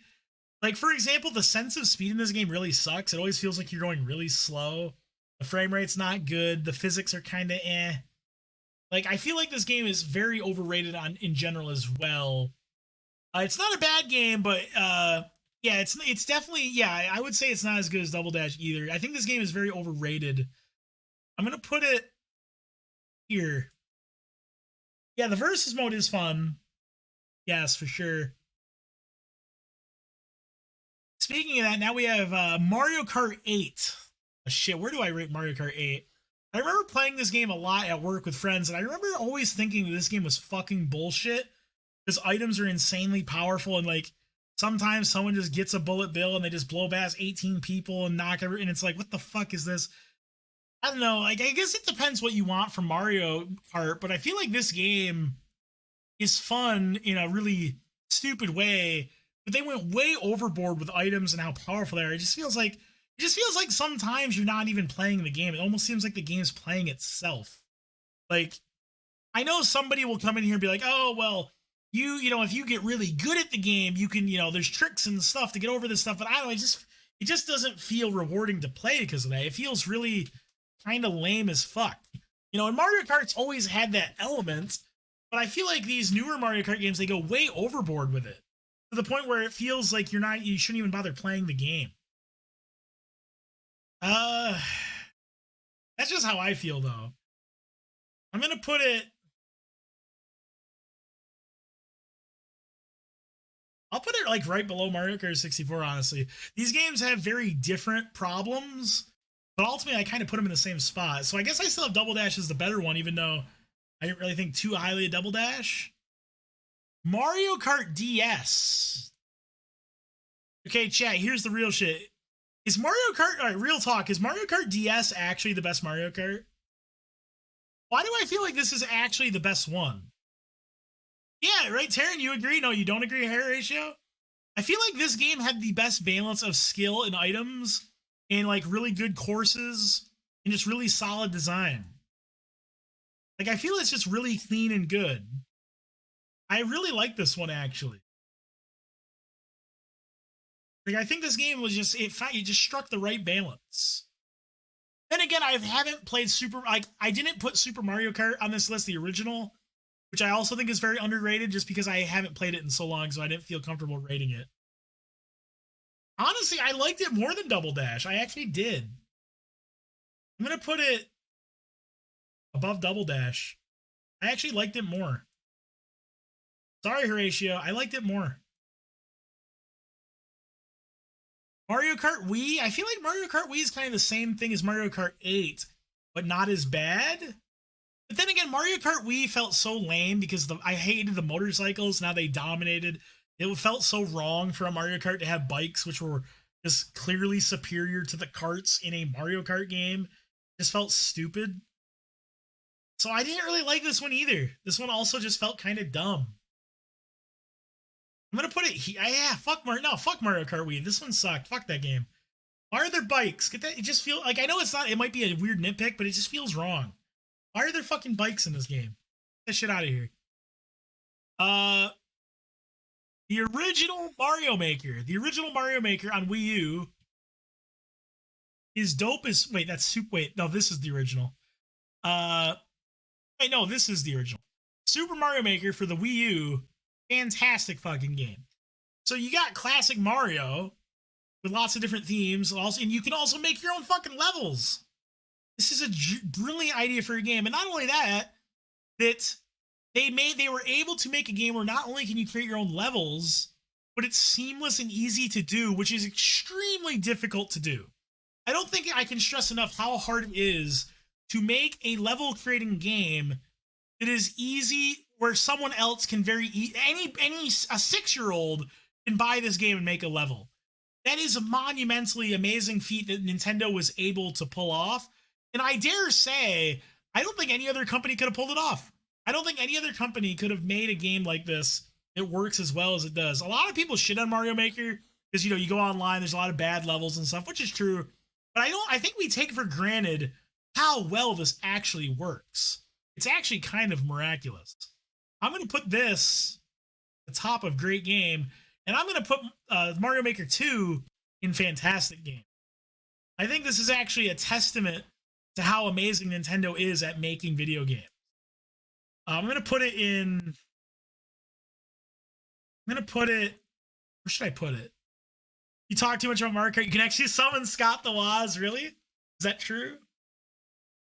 Where should I put this? I'm going to put it here. Mario Maker 2 is a fantastic game. I highly recommend it. Oh, God, the Mario parties. I don't even want to fucking rate these.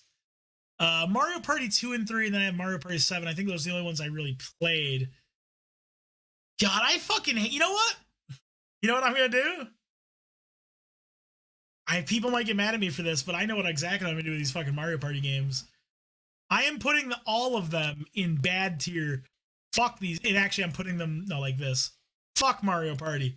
Fuck these games. I hate... Every time I'm a... It's my own fault. Every time... Like, every couple years, every 5 years, like, oh, Mario Party. And I buy the game, and then an hour later, I hate my life, and I'm like, why did I want to play this? I hate these games. They're all the same. People are like, oh, Mario Party 7's a good one. Mario Party 3's a good one. Mario Party 5, no, they're all shit. It's all the same shit. You play the game for 2 hours, and then your fucking retarded friend, sorry, I'm not supposed to say that anymore, your stupid friend who has been sucking all game wins because someone hit a chance time on last 3 turns and they get 7 stars, and it's like, what was the fucking point of this then? Fuck these games. They all suck. The concept is amazing, but the execution is pretty terrible, I agree. Fuck Mario Party.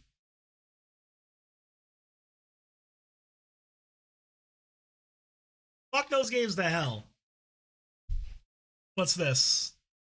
Wait, oh, this is a Mario Party game too? Oh, wait, oh shit. Oh, whoops, I put Mario Tennis in there. There we go.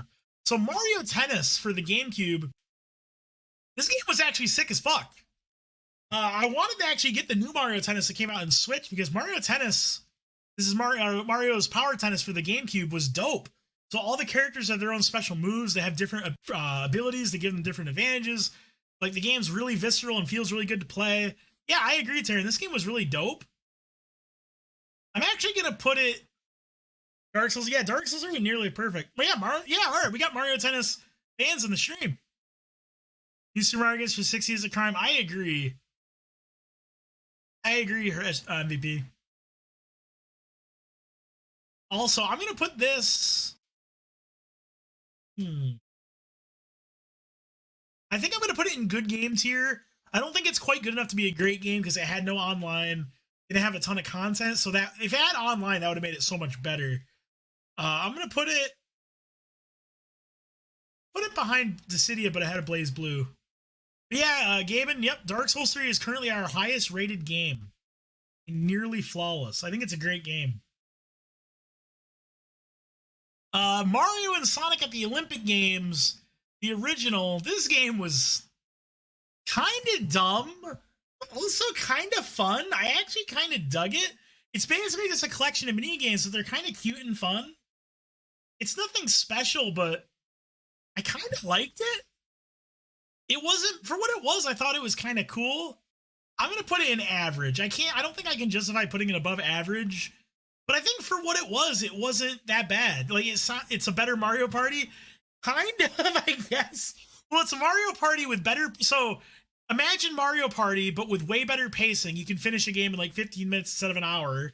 There's no chance time bullshit. It's all skill-based. So yeah, Mario Party, but not stupid. So yeah, it goes in average tier. So there you go. I thought it was all right for what it was, you know? You can see Robotnik run in the 100-meter dash against Sonic. What more could you ask for? Super Mario World.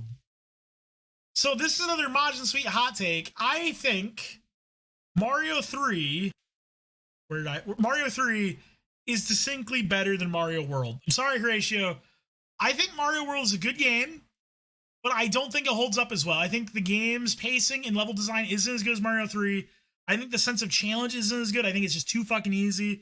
They throw too many powers up at you. Yoshi's way overpowered, which really hurts the game.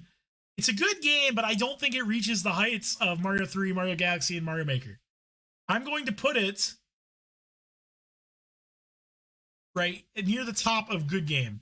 I think this game is really good, but it has some level design issues, pacing issues, difficulty issues. And the spin jump is cool. Some of the new power-ups are cool. There's a lot of core issues. That's why. So the funny thing about this is, I think that's why ROM hacks for Mario World really shine. Because in a ROM hack, you can have the cool physics and new moves of Super Mario World, but you can have better level design. Because the level design pacing in this game is not quite up to par as Mario 3. So that's just kind of how I have it. And the challenge is also not quite there. Metal Gear Rising Revengeance. Metal Gear Rising. So Metal Gear Rising has a really badass combat system that feels really good to play, really satisfying, really skill-based, really cool. The story is awesome, Raiden's awesome, the music's awesome, the aesthetic's awesome. But the camera is shit, and the controls could be a little better. The stealth sections are shit. Some of the mission structure, some of the variety missions are shit. It's a real shame because So the thing that sucks about this is, I think Metal Gear Rising, with a few small fixes, a few small tweaks, would be like here. It could be next to Dark Souls 3 in terms of amazing game. But some of these problems hurt it so much. The camera is so bad. The stealth sections are so bad. Which means it really hurts it. So unfortunately, I think I'm going to put it... Man, am I not even going to put it in great game? I don't think I can even put it in great game. Which is a shame, but I feel like that's the correct placement. Man, this is out of all the games I've played, this game hurts me the most. Because of all the games I've played, I feel like this is the game that has so much more potential from small but critical nagging issues that hold it back. This game could be so much better. It's a real shame. Like the camera and those stealth sections. Oh god, man. It's a good game though. Not quite a great game though, I'd have to say. It's a real shame. Metal Gear, the original Metal Gear for the MSX. The original Metal Gear for the MSX, I'm going to say, is a terrible game. This game is, people, hardcore Metal Gear fans will tell you, oh, the MSX games are way better than the NES versions. It paved the way for the stealth genre. They're fucking lying. I played these games. They're not good. They don't hold up well. The games are innovative for their time, but like most innovative games, there's a reason why it was innovative. Not well polished. Hard to tell where the fuck you're supposed to go and what to do. The games are difficult in bad ways where they're very unforgiving. They don't really give you good direction on what you're supposed to do. It might be abysmally bad. It might be abysmally bad. It's really not good. If there's games from the past that don't hold up well, it's definitely these ones. The original Metal Gear games, in my opinion, do not hold up. I know hardcore Metal Gear Solid fans will tell you, no, they're good games. I'm sorry, I just don't agree. Now I'll put it at the bottom of terrible game. Metal Gear Acid 1. Metal Gear Acid 1 is a deck building, turn-based stealth action card game, which is like the most mouthful of a genre ever. Here's how I evaluate Metal Gear Acid. This is a game idea that, yeah, exactly, Taryn. It sounds like shit. Sounds like it shouldn't work. But it fucking does, and the game is awesome. I streamed these games again recently. I played these games when I was a kid, when I was growing up. They're awesome. They have great PvP modes where you can play other people, cool single-player content, lots of cards to unlock, where you can keep optimizing your score. Very awesome game. I'm putting Metal Gear Acid in I'm going to put it at the top of good game, not quite a great game, and I'll explain why when we get to Metal Gear Acid 2. So Metal Gear Acid 1 did have some problems. So Metal Gear Acid 1 could drag at times. It did have pacing issues where turns would go on too long, missions go on too long. Metal Gear Acid 2 really addressed those problems by streamlining the game in a lot of ways, smoothing the game out, speeding it up, getting better pacing. Metal Gear Acid 2 also added more complexity to the game, adding more cards, adding more nuanced combat system, improving upon the boss battles and the single player stuff. So Metal Gear Acid 2, I think, does propel Metal Gear Acid into the great game category. We don't have that many. And I'm going to put Metal Gear Acid 2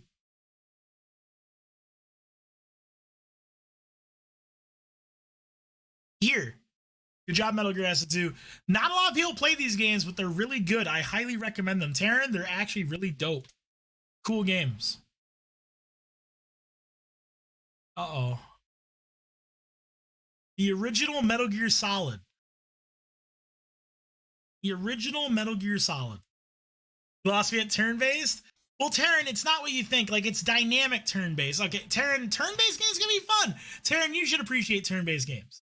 Taryn, I thought you liked Pokemon. Pokemon's turn-based. Anyway, Metal Gear Solid, the original Metal Gear Solid. This is a tough one to evaluate.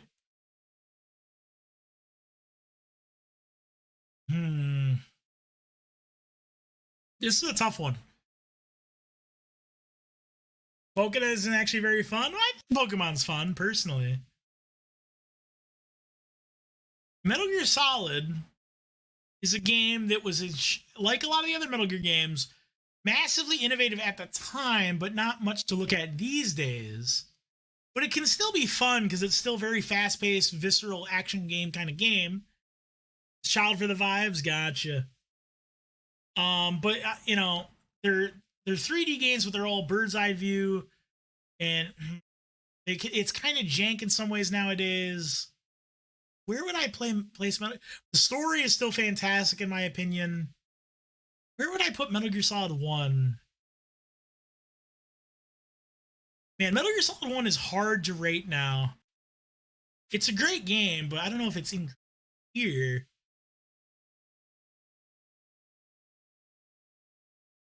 Like, I don't want to rate it too high because that's my bias, you know? Like, where would I really put Metal Gear Solid 1? I think it's a fantastic game, but it's pretty fucking short. Game can be kind of jank. There's not a lot of content.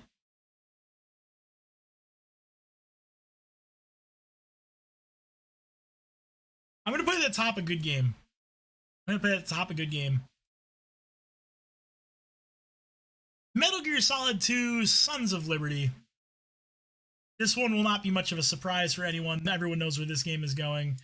Metal Gear Solid 2, Sons of Liberty is our first masterpiece level game. This game is just fucking perfect.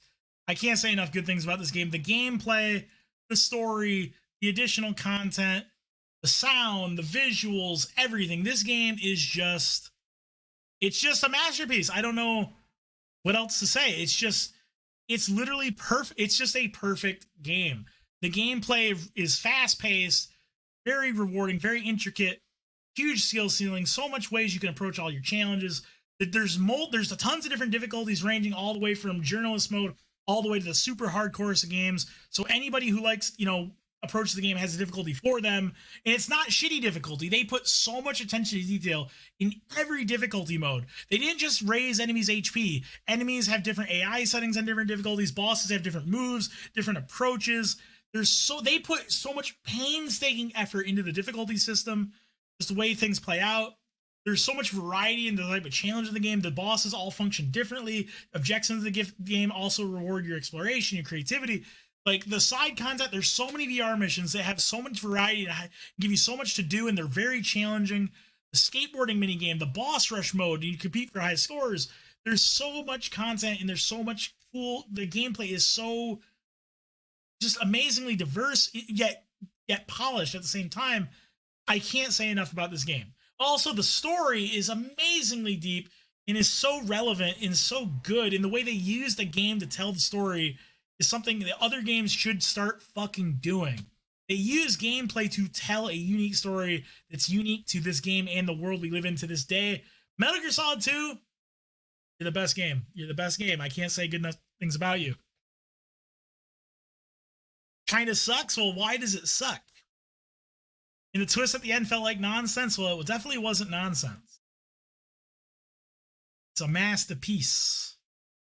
Metal Gear Solid 3 Snake Eater. Metal Gear Solid 3 Snake Eater. So I'm going to put Metal Gear Solid 3. Nailed it. What's up, Dan Tech? I'm going to put Metal Gear Solid 3 in the great game tier.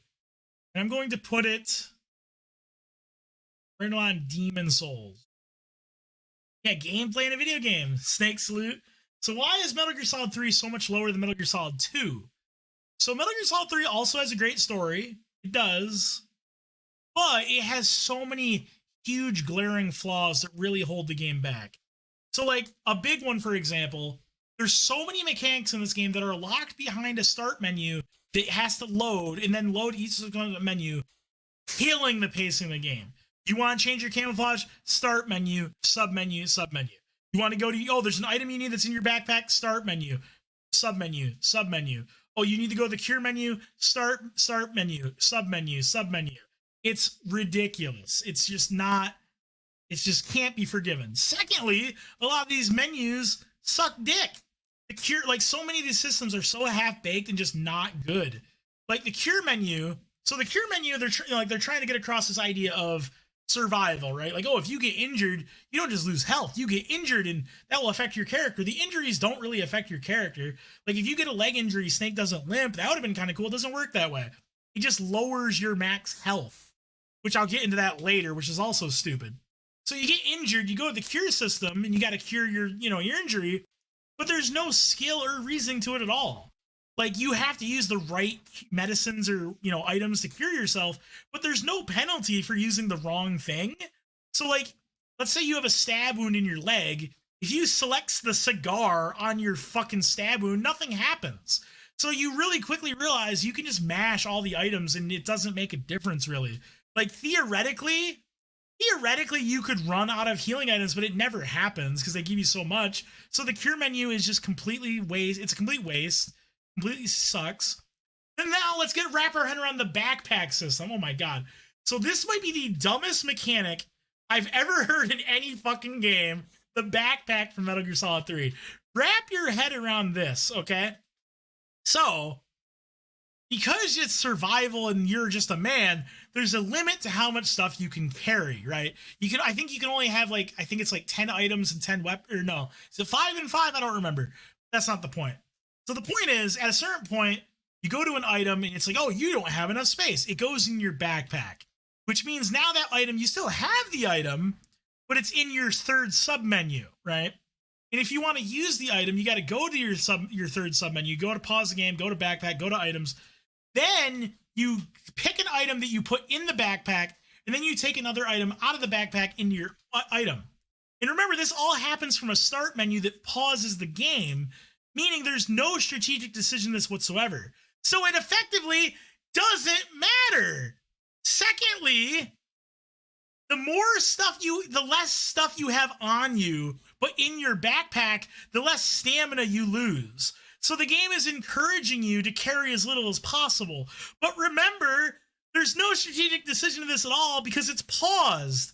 So you can just put everything in your backpack at all times. And then when you get to a situation where it's like, oh, I need a sniper rifle, pause the game, submenu, sniper rifle. So what's the fucking point? Doesn't make any sense. Also, okay, we're talking about the stamina system, right? Because your stamina goes down slower based on your backpack and it goes up more and you blah, blah, blah. So I was talking about how you have less max health the more you're injured earlier, right? There isn't really healing items in this game. There's very few. But think about this. The higher your you have passive healing regeneration at all times. The speed of your health regeneration is based on how much stamina you have. So if you have full stamina, your health goes up naturally pretty quick, right? Now, how do you get stamina? You get stamina from eating food. And there's food fucking everywhere. There's food everywhere. Like, you just throw a random grenade at a tree and like 16 fruits will drop down. So you effectively have infinite stamina, which effectively means you have infinite health. Because this is a stealth game where you have camouflage, where you're basically invisible just by crouching and laying on the ground. So if you're ever low on health, you just lay on the ground and you get all your health back. You just wait 5 minutes.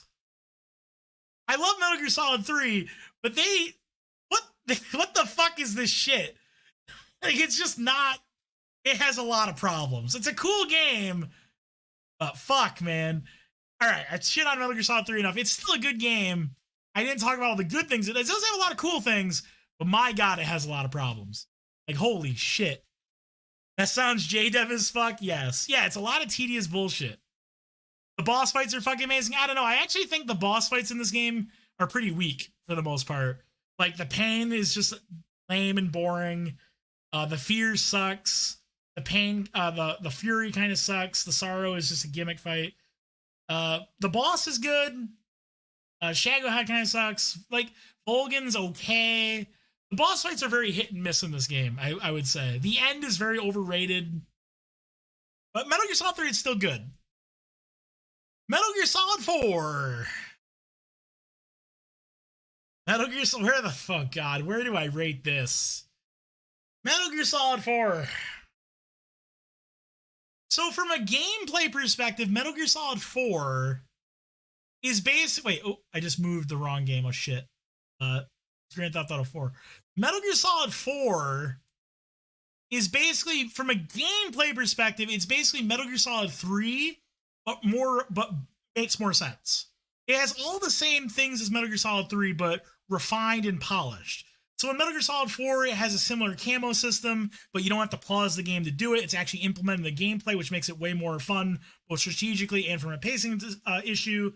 The stamina system's been replaced by Psyche, but that never really works.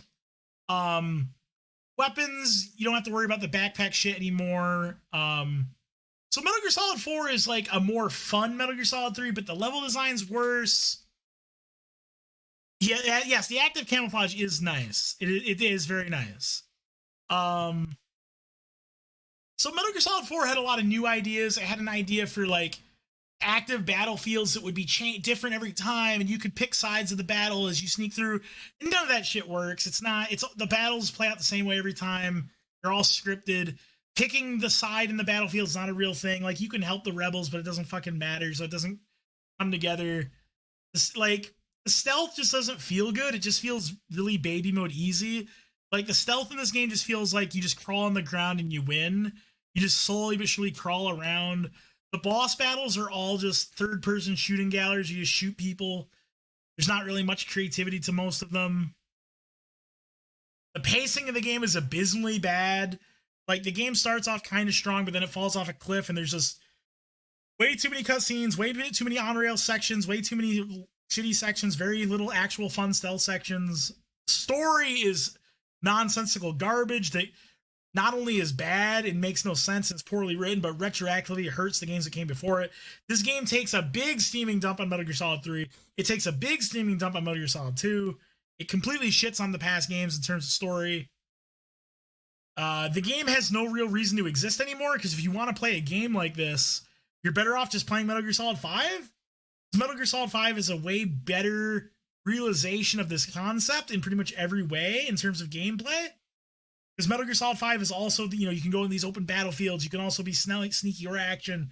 It's way more, but it's just way better executed, way better. So Metal Gear Solid 4 really just kind of sucks. There's like almost no reason to play this game anymore. It has almost no reason to exist at this point. The story, even for the story, it's shit. Would adapt to hide in the list? Oh. So, honestly, I don't know where I put this. Honestly, this might seem harsh, but I think it goes here. The more I think about it, like, it's just not a good game. It's just kind of bad. Like, it has a few good ideas, but for the most part, it's just bad. The game's paced like shit. The gameplay doesn't flow well. The bosses are not interesting or creative. The story is shit and nonsensical. The game is The pacing is god awful. Yeah, it's just not good. Just not good. Metal Gear Solid 5. Speaking of video games that are Metal Gear Solid 5. So this is a game that a lot of Metal Gear Solid fans get their panties twisted a bunch about because they hate the story. And I admit the story of this game is not good, but the story was dead a long time ago. I'm not blaming, I'm not giving it a pass either, but I'm also not blaming Metal Gear Solid 5 for having a bad story. That Metal Gear Solid jumped the shark on that years ago. But unlike Metal Gear Solid 4, the gameplay is really good. It's really dynamic and interesting. There's a ton of things to do. There's a million ways you can approach any situation. You have so much freedom in just doing your own thing and taking over bases, building your army, getting soldiers, getting items, upgrading your gear. There's so much shit to do. The multiplayer was interesting. It was kind of jank, but interesting. This is just a really open and dynamic game, a really cool gameplay engine. The story is bad, but the game is fun. Man, Metal Gear Solid fans are going to get so mad at me if I put this above Metal Gear Solid 3. But, oh man. Where would I put this game? Top of good game? You think so? I think it's better than that. I think it's better than top of good game. I think this game is clearly, I think it's clearly better than Metal Gear Solid 1. As much as I love Metal Gear Solid 1, I think it's a better game. Metal Gear Solid 1 has a way better story, way better characters, but that's pretty much the only thing it has over Metal Gear Solid 5 for the most part. And I think the game is way more fun and way more interesting to play than Metal Gear Solid 3.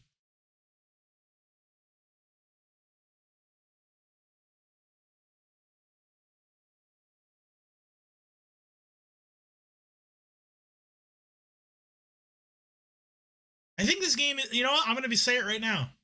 And I'm not a big fan of this game. I never finished Metal Gear Solid 5 just because I was kind of done with Metal Gear at this point. That's why my own personal thing. I think this game is criminally underrated. I think Metal Gear Solid 5 is very underrated. Because there's a lot of salty Metal Gear Solid fans who had some weird ideas where the story was going to go, and who gives a fuck about the story. And I think I think the game engine is amazing. What they were able to accomplish with it is amazing. And the game is just really fun and cool to play, which is important, right? It's one of the few good open world games. I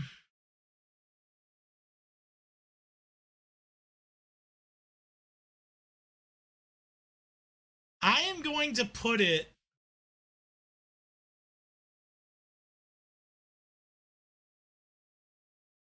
Man.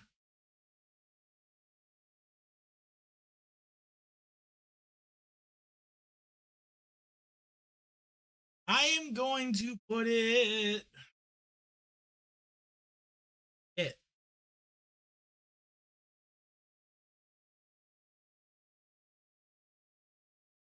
Fuck it. I'm putting it at the top of great game. I think this game is criminally underrated. I think Metal Gear Solid 5 is a great game. At the top of great game. That's where I'm putting it. Above Dark Souls, Frenchmans. Metal Gear Solid Portable Ops Plus. Wait, where's regular Portable Ops? I should do regular Portable Ops first. Wait, where is it? Wait a minute. Did I not put Portable Ops in here? Fuck is Portable Ops? Portable Ops. Wait, that's Peace Walker.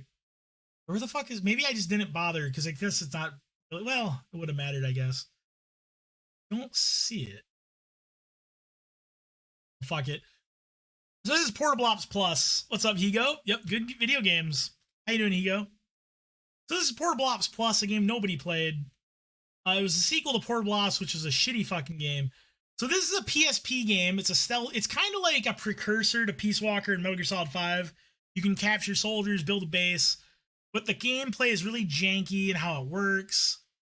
There was a cool mode though where you could fight other people online. And the cool thing about Portable Ops Plus was, so here's where Portable Ops Plus was actually kind of cool. Portable Ops Plus was kind of like fantasy Metal Gear, where you could recruit any character from any Metal Gear game up to that point.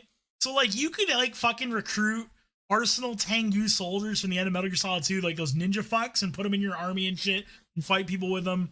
It was actually really cool that they just went completely crazy with this game, which I think was the smart thing.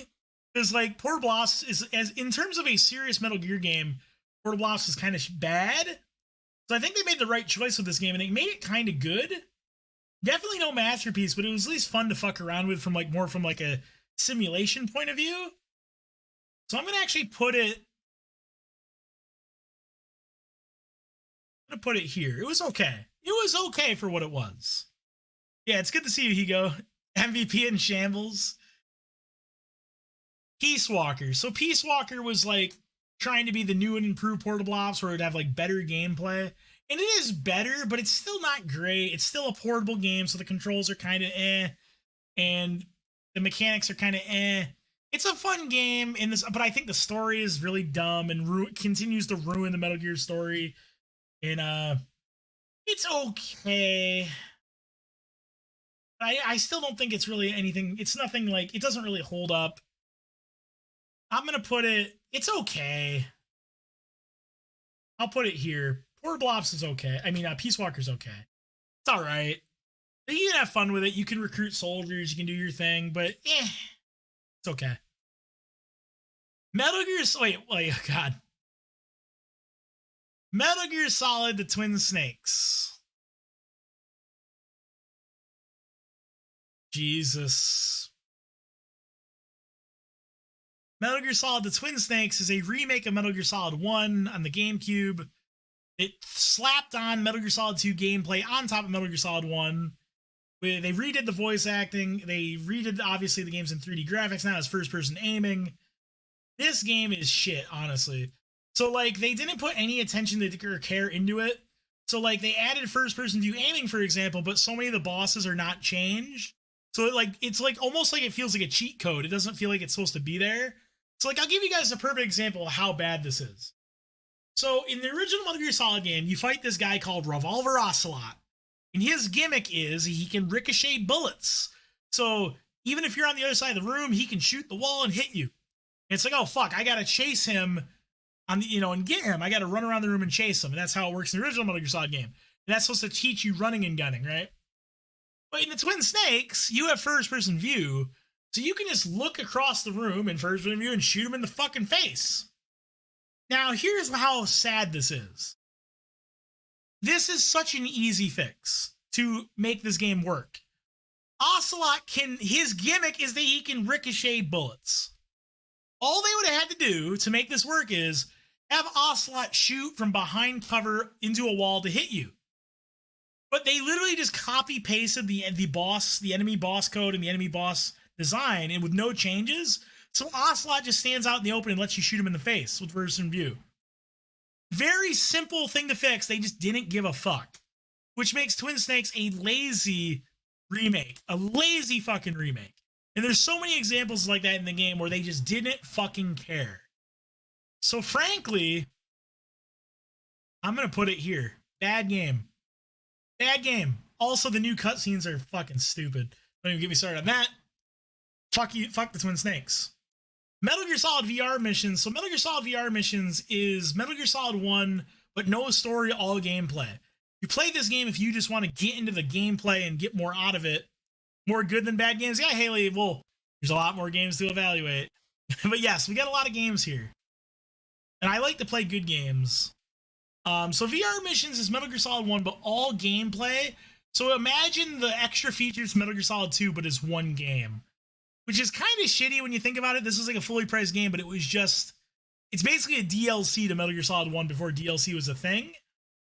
And it's pretty fun, though, but again, like, Metal Gear Solid 1 gameplay doesn't hold up that well in the grand scheme of things. And the game was kind of selling the idea that you'd be able to play as the ninja, but there's only like 5 missions as him, so it kind of sucks. It's alright for what it is, but I gotta be honest, I'm gonna put it in average. Actually, maybe bad game. I'm gonna say bad game. I don't think it holds up in today. Like, at the time, it was kind of neat, but it doesn't hold up at all now. It just doesn't. I'm gonna put it... Yeah, it just doesn't hold up. I'm gonna put it here. It just doesn't hold up. And how you doing, Haley? Monster Rancher 4. Monster Rancher 4 is a game where you raise monsters and you level up like a farm where you get like training tools to power them up and teach them things. You feed them, scold them, you pet them, give them gifts, you put them in training regiments, put them in tournaments, you go on adventures together. Really cool fucking game. And not only that, but you get the monsters by putting a PS2 in your a CD in your PS2, and the data is analyzed and it spits out a monster. And there's tons of monsters. There's so many different ways to raise them, and you get new things. Really cool game. Honestly, I think if you're into these simulator kind of games, it's really fun. But I don't know if I can put it in great game. Haley, I'm doing fantastic. Haley, I'm doing good.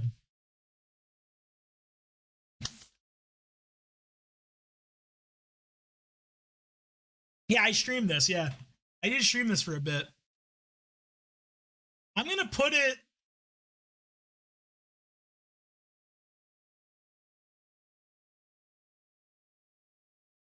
I'm gonna put it behind above Crystal Defenders, but below Don't Make Cry. Good game. Good game. Encourage people to buy more games too. No, not exact. Well, I guess. I mean, I don't think that was the idea. Because you could just put in a CD or a movie. Well, yeah, I think you could put. Yeah, you could put in DVDs. New Super Mario that was used. So this was Nintendo making a new Mario game for the DS. This game was pretty good. A bit easy, but good. The new power ups are cool. I don't really like the art style though. It's a bit too easy though. I don't think it really holds up as being a memorable, great game though. I'm honestly gonna put it even lower than the other Mario games. I'm gonna put it. I think it was okay. I'm gonna put it at the bottom of a good game. And there might be a soon. Yeah, go for it, Gavin. Nightshade. So Nightshade was the sequel to Shinobi, action platformer character action game. So Nightshade is going to go into. I'm going to put it as great game. So Nightshade is a game that's really difficult but really fun. Cool bosses, cool enemies, very good controls. Very it's this game is just one of those games you just play it and you just go and you kick ass and it feels great. The wall jumping, the wall kicks, armor breaks, the special moves, it's dope as fuck. Nightshade is a great game. What new monster they get by putting a different game? Well, you don't have to buy a game to do it. You just put in any CD or DVD. Oh, that's true, Frenchmans. I guess that's true. Neo. So Neo is a game that is good. It feels good. The bosses can be really fun. The game feel is great. The core combat is good. But the RPG stuff, I think, sucks. And the level design is atrociously bad. I think the enemies variety and design is bad. I think, again, the RPG stuff is so whack. It doesn't add much to the game. It just adds so much tedium. And Outliving Weapon was maybe a cool idea, but not implemented very well. The combat arts could have been cool, but it's so tedious and stupid how you get them. So this game is kind of like Bloodborne in that it has a lot of good things going for it, but also a lot of big problems. Unlike Bloodborne and Dark Souls, I think the pacing is much worse. Where would I put Neo then? I don't know if it's a great game. I don't know. It's good, but I don't know if it's great. It has so many problems. It has so many big problems that really holds it back. You know what? Honestly, you know what? I think I know where I'm going to put this. It actually just clicked in my head. You know where there's a perfect spot for this game. It's Metal Gear Rising. It's very similar. I think both Metal Gear Rising and Neo are the types of games where, with some minor adjustments, some minor fixes, these games could be so much better. Both of these games could be like up here. But my God, they have so many big problems that hold them back. Is it better than Metal Gear Rising? I would say probably. But they're kind of the same. So you could put them either way, I guess. But it's a real shame. Because I like Neo, and I like what the things it does well are great. But my God, it could be so much better. With such minor changes, it could be so much better. Completely overhaul Living Weapon. Completely get rid of these stupid RPG mechanics. Scale the game down so you have better levels and better enemies. Get rid of all this jank so you can't fucking cheese all the bosses and the bosses are actually hold up. Get rid of this. Get all this. Man, it could be so much better. Maybe you'll try Neo 2 one day. Maybe. I like Neo a lot. Ocarina of Time. Ocarina of Time. Ocarina of Time. So Ocarina of Time is a game where I hate the controls. I don't really like the camera. I don't like the way the performance of the game, the frame rate, and how it runs. I hate the world. I hate the way it looks. I hate the way the characters look. I hate the story. The combat I find very shallow, dull, and boring. The platforming is auto jumping and it's just lame. Puzzles are shit. If it's an insult to even call them puzzles. God, I really hate this game. I really don't like Ocarina of Time, and this is a game I've tried to play multiple times. I've given this game like 3 or 4 chances, and every time I play it, I think it's just a bad game. I just don't think it's good. And I know people say it's a great game. Oh, people will tell me, oh, well, Majin, you had to play it when it came out. I did play it when it came out. And I thought it was bad then. And I tried it again later, thought it was even worse. I just don't think it's a good game. I think it's better than Sunshine. I'll say that, honestly. But I think it goes in the bad game tier. A lot of negatives, yeah, I just don't think it's a good game. It's slow, it's boring, it's just tedious. This is one of those games that just takes the life out of me. I play it and I just immediately just can't do it. Can't do it. Pass for being someone's introduction to the game, man, maybe French ones, maybe. I just never saw it. I never saw what was good about it.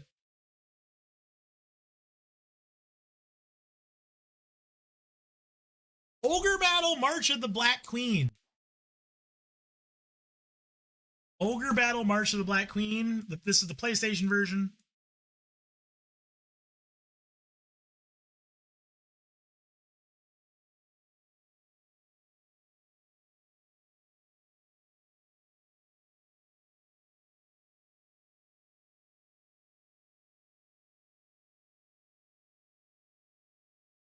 Be negative it is, basically. Yeah, we'll do Ogre Battle 64 next. I think I'm going to put it at the top of Fantastic Game. This is a game where there's so much replayability with all the 13 different endings, all the different ways you can build your army. Oh yeah, Haley wants to do a trade. Haley wants to do a trade. Hold on.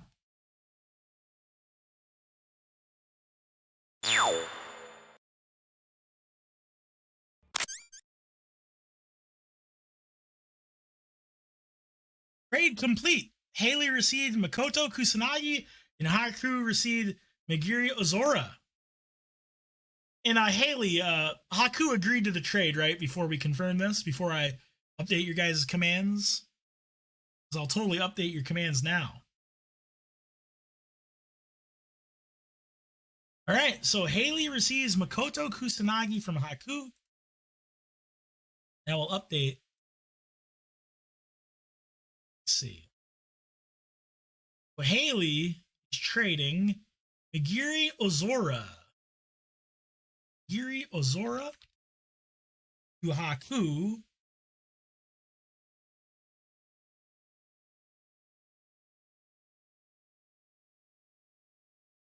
Where is Haku? Name.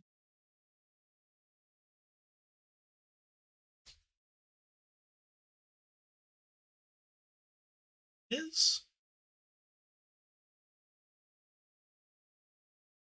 And you are getting Makoto Kusanagi.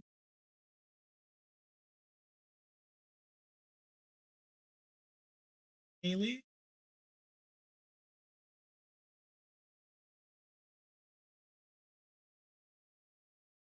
Makoto Kusanagi. All right, your command has been updated. How to update Haku's.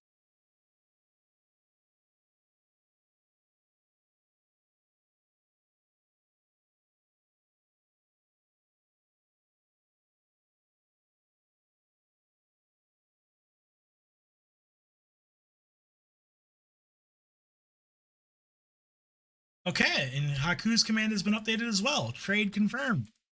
Congratulations. What's up, Heartless Rich? About too tired to say anything. Got you, Gavin. My room is complete. Awesome, Haley. So, oh yeah, Ogre Battle March to Black Queen. So, and how you doing, Heartless Wretch? Ogre Battle March to Black Queen, 13 different endings, so many different ways you can build your army, so much complexity in how you play the game, so much depth to the systems, so many cool units, such a really cool story, well-written characters. This is like maybe the granddaddy of RPGs. And also such a unique game. It mixes RTS and turn-based RPG together to make a game that's nothing like anything else I can think of besides the sequel, which we'll get to. Why is it not nearly flawless? The reason why I want to put it nearly flawless is because this game can be slow-paced. It's a very slow burn. So if you're not, it can be a game where sometimes you're just not in the mood for it because it is pretty slow. And honestly, that's probably the only flaw, but it is a pretty substantial flaw. So I can't quite put it nearly flawless, but it's fucking amazing. Highly recommend Ogre Battle March to Black Queen. It's in my top 10 all-time favorite games. Check it out. It's a great game. Fantastic. Good pick. My waifu icon. A favorite of mine? Yeah, baby. So now it's Ogre Battle 64. The sequel, Ogre Battle 64, Person of Lordly Caliber.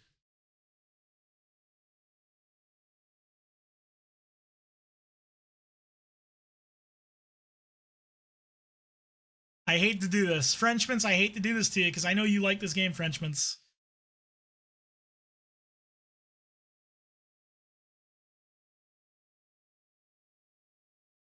Putting it in bad game. Putting it in bad game. I think they fucked it up. I think they fucked it up, and there's a reason why this killed the franchise and basically ended Ogre Battle. So I think with this game, they tried to go too much in a different direction. I think they doubled down on the flaws of Ogre Battle March of Black Queen. The game's even slower paced, and they lost a lot of what made the games good. Like, this game adds so much needless tedium. There's so much jank. There's even more jank. I feel like they tried so hard to just reinvent the game instead of refining and perfecting what they had. They just tried going in a totally new direction, and it just ruined everything. And it really is a shame, too, because I like the new story elements. I like the characters. I think the story is cool. But, God, the game is so jank. So many systems are just so weird and bad. The units, the game is even, I talked about before how Ogre Battle March of Black Queen is a nearly perfect game. But, the one flaw it has is probably the pacing is not good. It's a little slow-paced. Ogre Battle 64 is 10 times slower. It's so slow. Oh my god. I'd rather play Lords of the Fallen. Yeah. It's a shame. It's a shame. They fucked it up. Here's the thing, Frenchmen. It's slower the more you know what you're doing. Because the mechanics in the game systems reward you for going even slower. They punish you for trying to be fast and aggressive. It's, God, don't even get me started on this game. It's a shame. Path of Exile. The fucking alignment system. Yeah, I thought the alignment system in March of Black Queen was good. A little complicated, but good. In Ogre Battle 64, it's really weird. I mean, you move 13 up. Hey. Final Fantasy 13 is the third highest Final Fantasy game. Hey, I put it above 8, 7, and 12, and 6. Path of Exile. And Path of Exile is hard to rate because it's changed so much over time, because it's updated all the time, and I think that's why I'm actually going to dock it a lot of points. Because this is a game where when I first got into it, I'm like, oh, this game could be cool. It has a lot of new ideas. But the more I played it, and the more time has passed, the more I've soured on this game. This will be the real test. I feel like this game, the endgame stuff kind of sucks ass. I feel like character creation at endgame kind of sucks ass. I feel like the game lacks identity because they're always just adding shit or changing shit, and it never solidifies. And all right, let me talk about this for a second, right? Some people will say, oh, I like games that are always changing because it doesn't get boring. I kind of disagree because I feel like a game that never solidifies into being a certain thing, they're doing that because they're scared. They're doing that because they are afraid people will find out that the game isn't actually that good. So they're always changing the game just enough to where you can't pin it down and figure out what it actually is. I actually think it's not the mark of a good game. It's kind of the mark of a bad game because they don't want you to realize that the game actually just isn't that good. I hate to do this, but I'm actually going to put Path of Exile in bad games here. The more time passes, I just don't think it's good. Like, I know I put Diablo 2 way up here, and I'm putting Path of Exile right down here, but I think this game's just kind of bad. Like, what is an endgame character this? Endgame character is running around, spamming a skill that blows up the whole screen, and then, oh, watch out, that monster had reflect damage, you died. Like, that's like the endgame challenge of this game. Like, I don't know, I just don't think it's very good. The average of the party becomes the alignment of the group. That means you got to look at the alignment of everyone. Oh, and you need to have different types of alignments to liberate cities. Frenchmans, that's so, man, Ogre Battle 64 is so fucking. So I don't know, that's where I'm putting Path of Exile. I think this, a lot of people probably think I'm crazy for this. That's kind of where I'm putting it. That's my reasoning. The Pokemon games.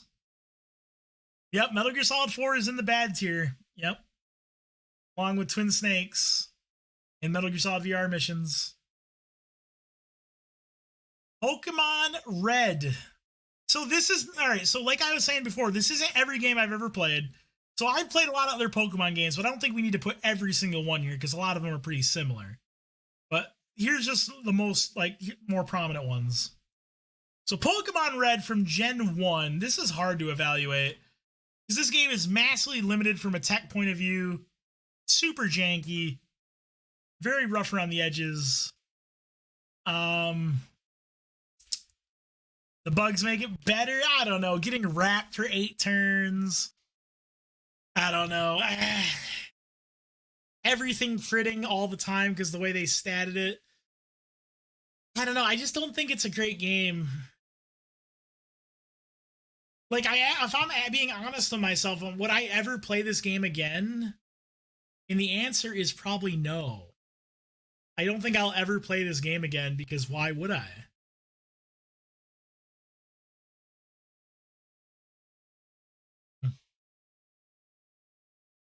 For a lot of the shitty designs to be circumvented, which you can't in later games. I don't know. Took them over a decade to fix a lot of shit design decisions. True. There's no special in non-special special defense split. I'm sorry, I gotta be honest. It's not a good game. It's just not. It's just not. I'm putting it. I gotta be objective about this. No nostalgia goggles here. It's going.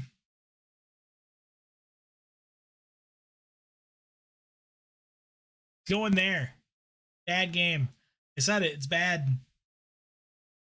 Another common introduction to gaming. Next up is Pokemon Platinum. Pokemon Platinum. So Pokemon Platinum, when I think about this game, I think about it being slow as fucking molasses. Everything in this game is so fucking slow. You hit someone, it takes 5 million years for their HP bar to go down. It takes them 5 million years to shake a fucking tree or whatever. Was that this game? Like, everything is so goddamn slow. But there's a lot of Pokemon, and they're cool Pokemon. A lot of shit to do. But man, is it slow. The pacing. I'm gonna put it in good game. I'm gonna put it in good game. Because I think it overall is a good game. But where would I put it? Where would I put it though? I think it's a good game.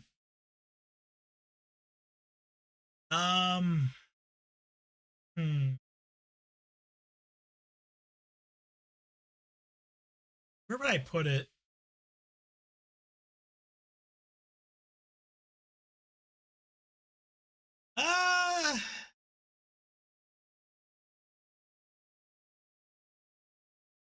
You know what? I'm gonna put it. The HP bar, yeah, it's a fucking nightmare. Honestly, I think I'm going to put it below the Fire Emblem games.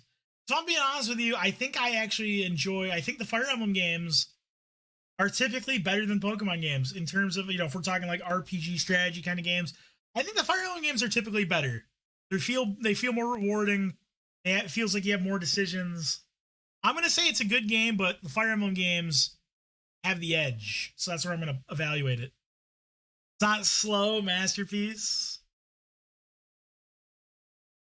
Pokemon Soul Silver. Outside of Staven, Battle Tower stuff. Well, I mean, it depends, right? Like, they have strategy, but you can ignore the strategy, right? So it's kind of similar to Dark Souls in that way. They have strategy, but it's very easy to circumvent the need for strategy just by over leveling or abusing certain items. So that's kind of always the problem, right? The player can very easily, yeah, exactly. It's way too, yes, I agree, Taryn. It's far too easy to circumvent the strategy most of the time. You have to go out of your way to circumvent. Yeah, it's very similar to Dark Souls in that regard. This takes knowledge of the world. Oh, Dark Souls. Yeah, Souls at least take knowledge. Yeah, Souls has more going for it in that regard, but similar-ish. So I am of the opinion that Soul Silver is better than Platinum, but not really by that much. I feel like they have a lot of similar problems. I honestly don't think I can really bump it up any further on the tier list. I think it's right here. I think it's a better game, but it has a lot of the same issues. Does it apply to Platinum? I think it does, Heartless Wretch. I think it do. I've played quite a bit of Soul Silver. Pokemon Omega Ruby. Oh god, I'm going to make people mad here, because I actually like Omega Ruby quite a bit, and I'll explain why. I love the Dex Nav in this game. I loved how there were so many Pokemon you could catch. I love the way Dex Nav Shining Hunting worked. I like the post-game content with the Mason. I loved how there was just a shit ton of Pokemon in this game. It was fun to capture them. I love the Mirage Islands. I thought this game was really good. And I guess I never understood why people are so down on this game. Whenever I ask someone about Omega Ruby, they're like, oh, I hated Omega Ruby. And I'm like, why? There's so much content, so many cool Pokemon. This game is cool. There's cool shiny hunting. Nobody's ever, everyone seems to hate on this game, but I really liked Oras. I thought it was dope as fuck. I actually really enjoyed it. Yeah, I thought the Battle Mason was dope in this game. What is the worst region? I like the region, personally. There was Heartless Wretch, Mirage Islands, and Battle Mason. There was multiple things to do at post-game. There was also you could customize your own little battle, little den and go to other people's, and those people could have Pokemon there you to fight to get experience and get your EVs and shit. Twice the post-game? Yeah, but those games aren't as fun, though. This game also had triple battles. I think Oras is dope. This game also introduced Mega Evolutions. Alright, so much I couldn't do it. Well, Taryn, this is probably like my favorite Pokemon game, to be honest with you. It's either this or Sun and Moon. So yeah, the Mega Evolutions were sick. I'm gonna put it... Yeah, I'm putting it over right here. There was no Battle Frontier. There was the Battle Mason.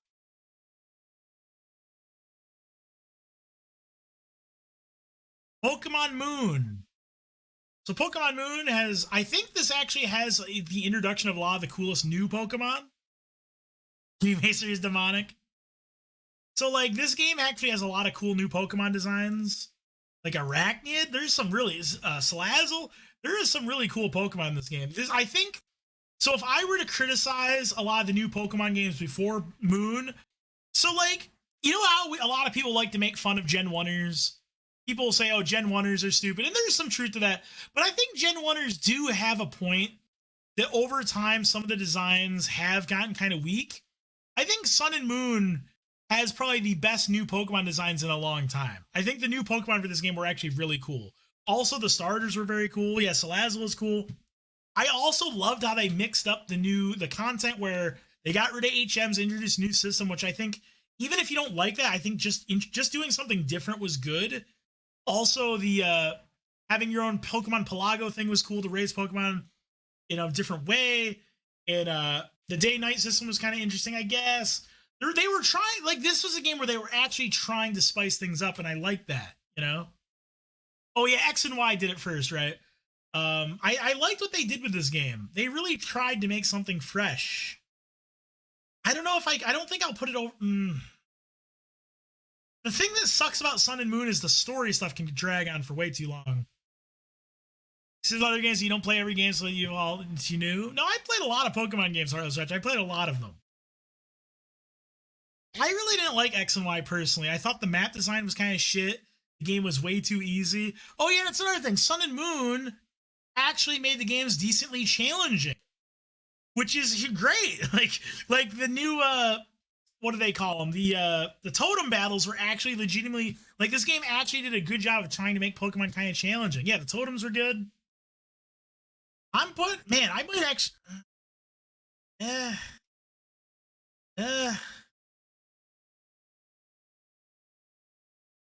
but yeah, the story stuff is way too, it is interrupt the game way too much. I'm gonna put it like that. And Pokemon fans are gonna be so mad at me. Man, look at him put all these new Pokemon games up higher. Decided another game. Well, what game, Heartless Stretch? What game are you talking about? Too easy isn't real charisma. It's true of every Pokemon game. I don't know. I think there are Pokemon games that are a bit harder. Well, Heartless Stretch, you were talking about X, Y. I really didn't like X and Y. I played X and Y. I didn't really like it that much. I thought Oros was a much better in pretty much every way, in my opinion. That's just my opinion, though. Power Stone. So Power Stone is a 3D isometric fighting game, party, party, not party, but like brawling multiplayer fighting game by Capcom. So you could say this is Capcom's answer to Smash Brothers, but anime is fucking a million crazy things that can happen. All the presenters say this is the greatest game. Wait, Power Stone is dope. Taryn, Power Stone is fucking dope as shit. Are you kidding me? This game is sick. I streamed it recently. The game's dope as fuck. So Power Stone is a game, but who played it? I fucking played the shit out of it. The game is sick. So now I don't know where I'm going to place it, though. Look really manic? Yeah, it's awesome. So this is Power Stone 1, though, which isn't quite as crazy.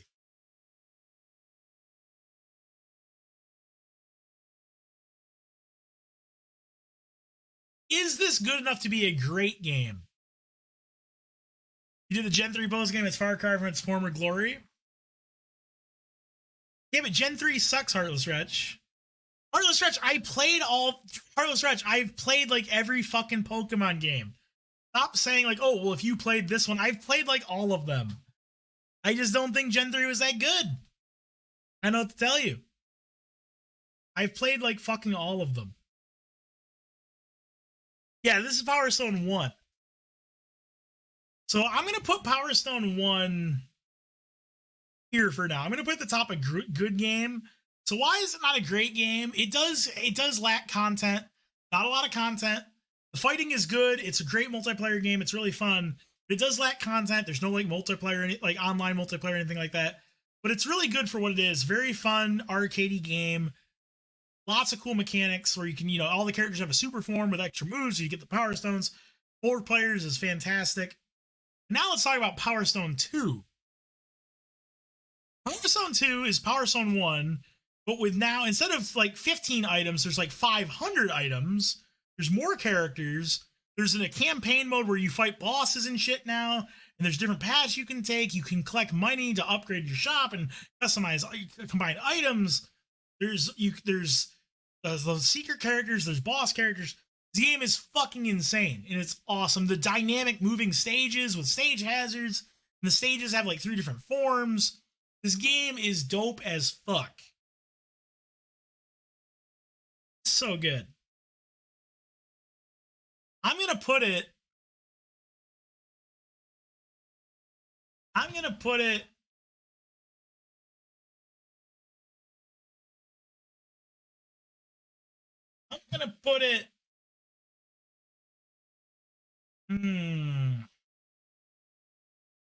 It's a tough one. Where would I put Power Stone 2? Like, it's one of those things where if this game had online, it'd be so much better, but it doesn't. But it is still a great game. I'm going to put it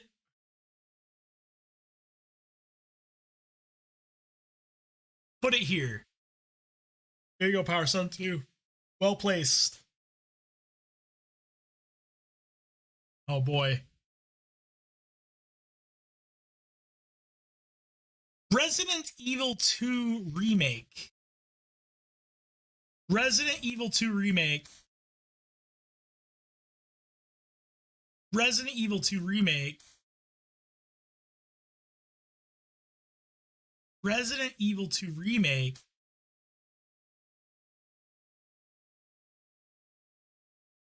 Resident Evil 2 Remake is going to go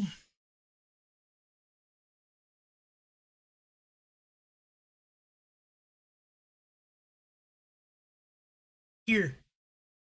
Nearly flawless. Resident Evil 2 Remake is fucking amazing. This game is so good. Nearly flawless game. So why isn't it a masterpiece? I think the only thing holding this game back from being a masterpiece is the additional content's kind of lacking. I'm not a huge fan of the mercenary mode in this game. And if there was like a little bit of additional content, if the beast scenario is a little bit better, it'd be masterpiece level. I think that's the only thing holding this game from being a masterpiece. It's so good though. Resident Evil 2 Remake is fucking brilliant. Highly recommend it. Just play it. I don't even want to say anything else about it. Just fucking play this game. It's so fucking good. Just the combat, the level design, the structure. It's great. Play it. Great game. The original Resident Evil 3. The original Resident Evil 3. PS1. Original Resident Evil 3. Original Resident Evil 3 is going to go in. The original Resident Evil 3 is.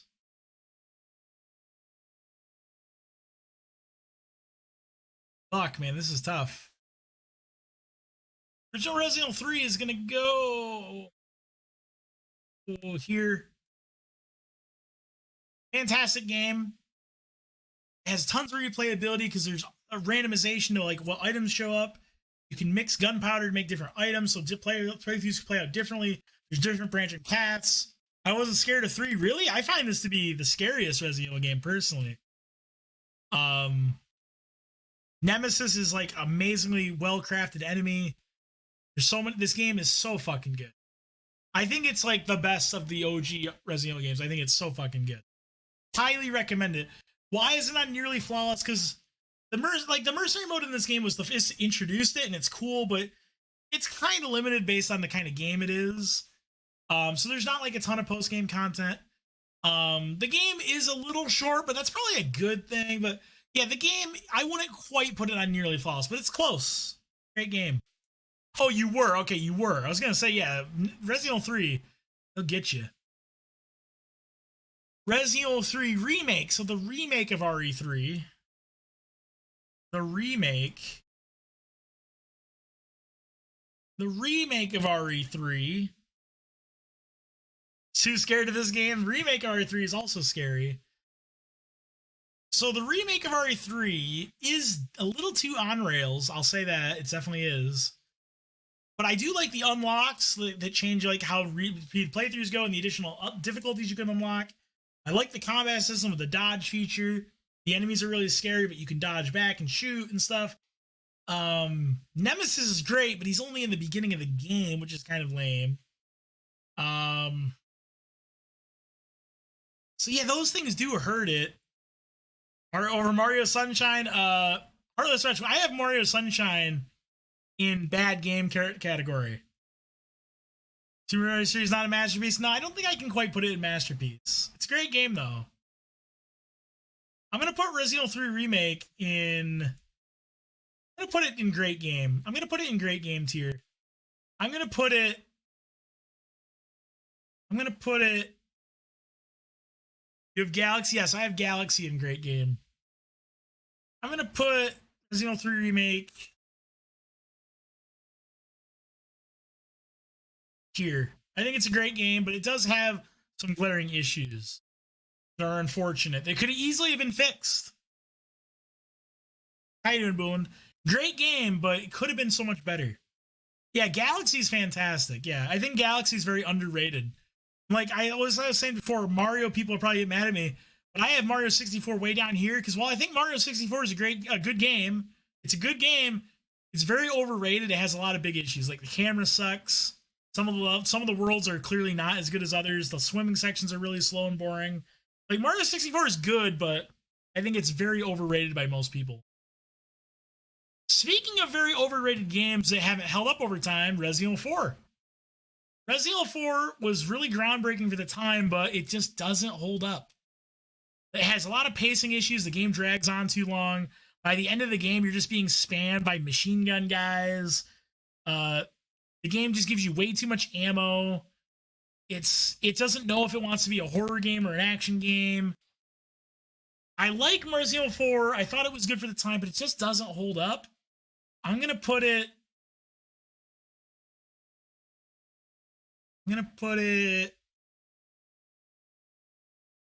here.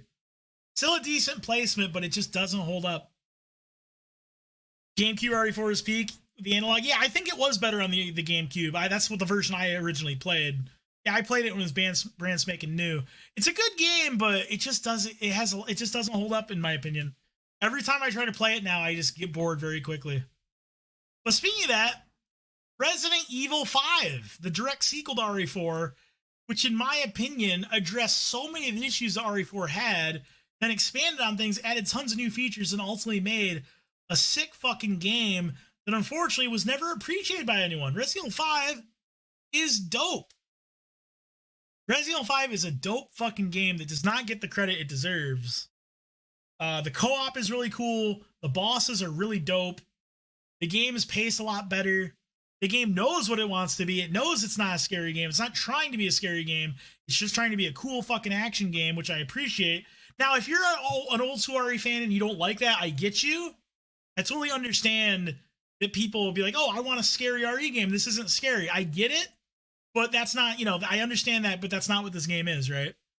See, I disagree with that, Taryn. Obviously, the game is more fun playing with a player, but the AI is good. The AI partner is actually very good. Like, they very purposely overtuned the AI partner because they knew people would complain, and people still complain. Like, the AI partner is kind of OP in a lot of cases, honestly. So I actually think it's fine. I think you can totally play this game single player and it's still fine. Still good. That would explain Majin's taste in his life. No, I don't know. Heartless Retro, I'll explain that in a second. No. I'm going to put this in. I'm putting it in great game tier. I think this game is very underrated. Oh, Heartless Wretch. So I am a crazy person, Heartless Wretch. I have a very crazy approach to analyzing games that no one else seems to do. So I don't put lore over gameplay. I don't put gameplay over lore. Or I guess I prefer to use the word story. I think I have this crazy idea that a game's story and its gameplay are one and the same. Because game stories are told through gameplay, and gameplay is explained and exposited through story. I don't think they are separate, and I think way too many people view them as separately, which is stupid, because that's not how games work. They are intertwined and intersected. So, for example, one of the reasons why Metal Gear Solid 2 is a masterpiece is because the story and gameplay are so tightly intertwined it ultimately makes both of them better for it. The story and gameplay would not work if they were their own thing. The story and gameplay of Metal Gear Solid 2 are one and the same, and they're hitting all the same notes, and what's what makes it work so well. So I don't view it that way. Purely to Pokemon? Well, wait, Pokemon? Resident Evil Code Veronica. So I know where this is going. So I played Code Veronica a lot when it came out. I have a lot of fond memories of it, but if I'm being honest with you, Code Veronica is a bad video game. This game is bad. There's lots of ways where you can easily get soft locked because you switch characters, you get stuff locked in a box, and get stuck in a boss battle. The game drags on way too fucking long. The story and voice acting is atrocious. It's just not very good. It's just not very good. As far as OG Resident Evil games go, it's just not good. There's a lot of gimmicky bosses where they just put you in a hallway with a big ass enemy who's just gonna hit you. It's like, I hope you have healing items, fucker. Yeah, is it no, I don't think it's quite terrible, right? Like, you can still have fun with this game and you can still figure it out. I'm not gonna put it in terrible, but it's pretty bad. Are outlies? No. Lore always sucks. Yeah, I agree. Pokemon games you don't play them for the story. Go back in time. Resogun. Resogun was an early PS4 exclusive. So it's a shmup. It's a shmup where, you fly around shooting shit. The coolest shmups I've played. Godlike visual design, really cool, creative, unique gameplay where you can rescue people to get bonus points. The boss battles are cool. There's 3 different ships. Competing for high scores is cool. Resogun was really dope.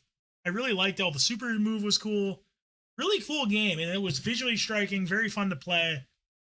Resogun, and the people who made Resogun made Returnal, another awesome game I want to play. They made Returnal on PS5. They made Resogun on PS4.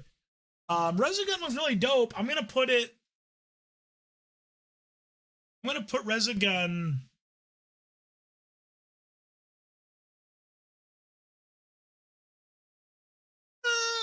I'm gonna put it here. Yeah, like there was like little civilians you could save, and that would optimize your score if you got them all. Roller Coaster Tycoon 2. Roller Coaster Tycoon 2 is a game that's held up over time. It's a fantastic game that people still play this very day. There's tons of content added for it, and mods and stuff. It's a game that you can keep playing. There's so much to it. Yeah, you can fuck around with it. You can take it seriously. You can make art pieces with it. This is one of those games that's so simple yet so good. Call me crazy, chat, but it's going in the fantastic tier. I really respect games that stand up to the test of times because that's very rare. And Roller Coaster Tycoon 2 has. This is a great game. If you want to play a sim game, this is one of the best. It's so good. It's so fucking good. And I still to this day don't think a theme park game has matched it. It's still the best one in terms of simplicity and depth. Really good game. Rumble Roses, the original Rumble Roses for PS2. This game was built on the SmackDown fighting game engine that Yuke's made, except it's about girls wrestle fucking each other with big boobs and their asses hanging out.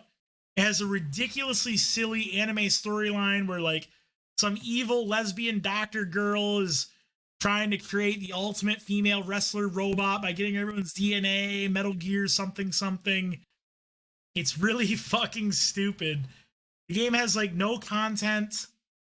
There's really not much to it. It's gonna go in bad game. If you want to see girls wrestle fuck each other, I'll put it. That's what it's for.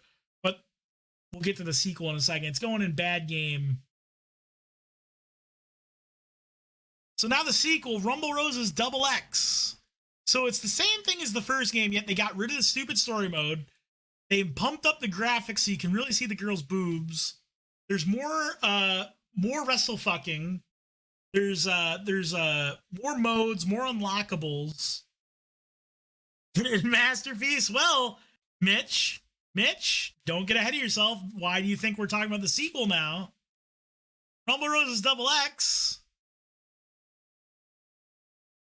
Masterpiece. It goes in the masterpiece level because the depth of the combat in this game, like people probably wouldn't believe this. It's like, oh, isn't this just a wrestle fucking softcore porn game?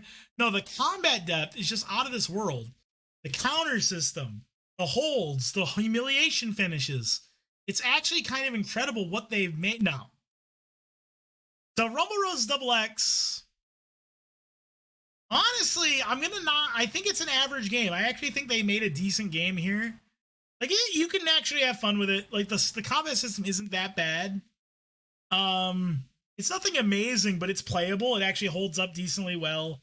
It had multiplayer. There's a lot of content. There's extra features. It's not the worst game ever. I'm gonna put it. Uh, yeah, the bottom of average in bad game tier because I don't think it's quite that bad, Darren. I don't think GTA 4 is quite bad enough to be a flat out bad game. Personally, I think it's shockingly average. It's fucking trash. Oh, Rose's Metal Gear Solid 4. Yes, it is better than Metal Gear Solid 4. Almost had me there. Salt and Sanctuary, which is a 2D Metroidvania, Dark Souls, inspired, whatever the fuck you want to call it. Honestly, this game wasn't that bad. For what it was, it's actually not that bad. It actually kind of feels good to play. You jump around, you hit things, you parry things. You can parry bosses, whack them with a stick. It's okay. It's nothing amazing. Play Sonic Unleashed? No, I never did. Sequel's coming soon. I'll say Salt and Sanctuary is... Yeah, it's average. It's just average. It's not good. It's average. I'm going to put it... Yeah, at the bottom of average. It's average. StarCraft 2. StarCraft 2, Wings of Liberty, was pretty good. Really good campaign. It was really cool, all the different specific single player stuff you could get. Good online modes, good rank modes. They always were worrying about fixing the balance. The gameplay is snappy and fast and responsive. Blizzard obviously supported very well in its heyday. I think this game also is the type of game that got a lot of hate. People will be like, oh, it's not as good as Brood War. Maybe that's true, but Brood War is a very different game from a different age and also a fantastic game. Even if it's not as good as Brood War, that doesn't make it bad. I think StarCraft 2 is quite good, all things considered. They had a bigger team. Yeah, maybe. Trash for me. I think StarCraft 2 is pretty good. I'm going to put it... So Age of Empires 2 I have in fantastic tier as a game that stood up the test of time. StarCraft 2 just doesn't. I think I'm going to put it in great game. I think it is deserving of great game, but it is not a fantastic game. So it's going to go...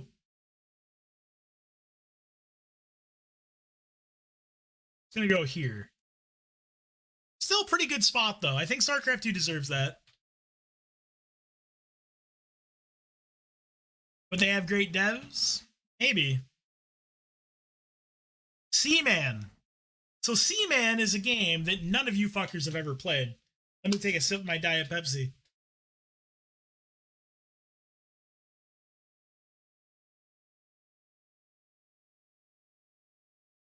So what is Seaman? Chill and relaxed.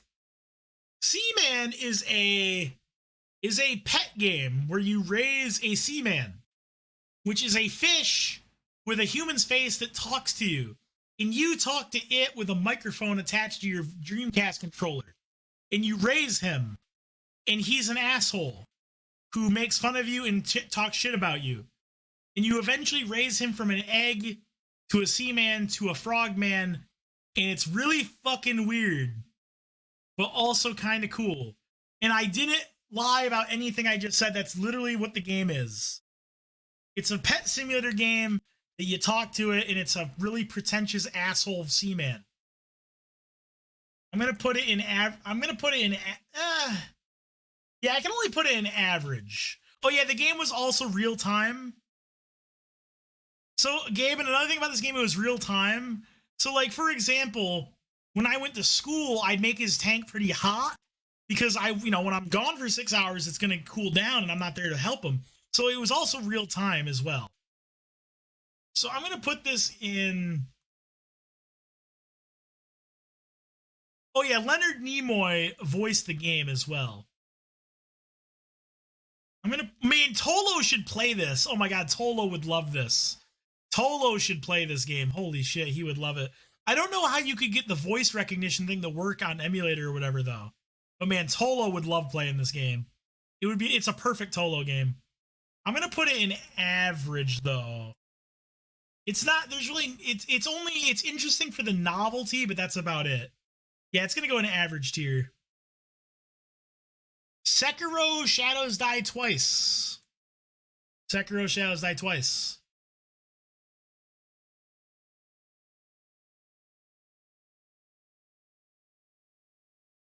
Masterpiece. Masterpiece. Sekiro Shadows Die Twice is our second masterpiece. What can I say about Sekiro? I mean, amazing combat system, amazing enemy design, amazing level design, so much replayability, great cool story, great characters. Like, what can I say? Like, it's a fucking masterpiece. It's just fucking great. Like, it's not as good as Metal Gear Solid 2, but it's close. Melee, fuck you, Artless Wretch. It's just so fucking good. I mean, I don't know. What else? You guys have seen me play it. What else do I need to say? Super Street Fighter 2 Turbo. Super Street Fighter 2 Turbo. You know how we were talking about games that have stood the test of time? This is a game that has stood the test of time. The characters just somehow all work. The matchups somehow just all work. It just feels so good to play. It's always so exciting no matter how much you play it. Now, here's the problem, though. There's no real way to play this game in modern day outside of Fightcade, because it's really old, but I guess what else do you expect? So the game doesn't really have online, but you can play it online, so I don't know how that counts. But I think all things considered, I'm going to put it in fantastic game, because it just is, and it's held up over the ages. And it's just an amazing game. Like, no, Heartless Wretch, I don't think it's overrated. It's just, I can still play this game any day of the week and still have so much fun. Like, it's just good. I'm going to put it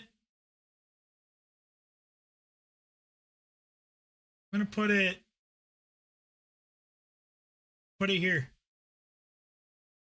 Re-released it. Yeah, the re-releases always suck, though. Can't customize a character and there's no swamp. True. Super Street Fighter 4. So this is, just assume Street Fighter 4 or whatever version you prefer. So Street Fighter 4 did bring back fighting games in a lot of ways, especially for GD ones. I think the combat system's not amazing, but it's not bad. But the netcode is shit. The online services are shit. The game doesn't really have a lot of content, which is really a shame. But I think the gameplay is kind of okay. I think it gets too much hate sometimes, honestly. I think it's alright. Yeah, the online sucks, though. Honestly, I think I just have to put it in Dragon Ball FighterZ tier, because it's kind of the same story. These are games with shitty online. They can be fun games, but the online is shit. And yeah, Vanilla Sagat, let's go. Vanilla Sagat was, not as bad as people thought, I don't think. Because other characters could beat him, they just weren't explored. Like, Vanilla Akuma was a fucking monster, and people just didn't find out. Vanilla Fei Long and console was fucked up. No, honestly, Jay, Sagat was stupid, but I don't think he was nearly as bad as people thought. It was just that, like, people were still figuring out the game, and there was a lot of other characters in Vanilla who were also fucking monsters, but people just didn't have time to develop it. Do you guys know that there was multiple characters in Vanilla that had infinites? Like, Akuma in Vanilla had an infinite. He literally did. Fei Long, I think, did too. I played Viper in Vanilla, so I didn't carry much. Gotcha. Yeah, Viper was also ridiculously good in that game in Vanilla. I gotta get my one frame links. Yep. Ever mentioned that name? Wait, what name? Wait, Viper? See Viper? Street Fighter 5. So Street Fighter 5 is a game that launched with, I guess I would dare say, almost unplayable netcode, shitty rank systems where people could just cheat and rage quit. The game had variable changing input delay. The game had horribly inconsistent looking ugly character models. The game had no content. This is one of the worst releases in modern fighting game history. And people will say the game is good now, And I just don't see it. Like, the game's better now, but I still don't think it's really all that great. Like, okay, the rank system works now. They can punish rage quitters and stuff, but the netcode's still shit. And like, the game doesn't have the input delay is consistent, but it's still not good. The characters are still, I think, really boring and bland. This game sucks. It's going right here. Terrible game. Just not good. And yeah, and I agree, Taryn. Even if the game is good now, it doesn't justify the game being shit for 3 years. Yeah, I think they eventually fixed that. I think the variable delay did get fixed. So there's still a lot of input delay, but it doesn't change mid-match. So at least now you can practice your media timings, where in the first 2 years of the game you couldn't. So I think they did fix that. I think. Like, this game is just a mess. Just a fucking mess of a game. Shenmue 1. So Shenmue 1 it's basically like a modern take, well, at the time a modern take on a point and click adventure game, but with cool Virtua Fighter inspired combat system, a cool story that's very grounded and trying to be very real about it, where in a point and click adventure base where you could actually like logically find the next story beat, and there's multiple ways to go about it, and there's this very cool open kind of world, and you can do whatever you want. You can buy things, you can talk to people. It's a really cool fucking game. And I like how you can practice your moves and make them stronger, and you can kind of develop your own fighting style. Countering people and grabbing them feels really visceral and cool. Heartless Wretch, I highly recommend this game. This game is really good. I think Shenmue now has, like, its legacy has been tainted by Shenmue 3, which is a shame. Because in my opinion, Shenmue 1 and 2 still hold up. And I'm going to put Shenmue 1... I'm going to put it right here. Great game. Great game. Now that gets us to Shenmue 2. So Shenmue 2, the direct sequel to Shenmue 1. It takes the same things that Shenmue 1, makes it even better. There's even more combat stuff you can do. There's cool stuff you can do for money to like do like strongman contests, fuck people up. The story gets even more serious. The story gets even better, except for the last 20 minutes. We'll get to that later. Shenmue 3 is 2? Wait, oh fuck, I'm on Shenmue 3. Shit. We'll get to that in a second. Shenmue 2, sorry. Shenmue 2. So Shenmue 2, I think if it wasn't for the ending, would be better than Shenmue 1 in every way, but the ending of Shenmue 2 does suck. The ending is really lame and disjointed and shouldn't probably be the way where it ends. So I think they end up kind of being the same overall quality. So I'm going to put Shenmue 2 slightly ahead. Because the new environments are cool, the more combat stuff is cool, the story gets even better, but the ending does kind of suck. But overall, they're both great games. Highly recommend Shenmue 1 and 2. So where's Shenmue 3?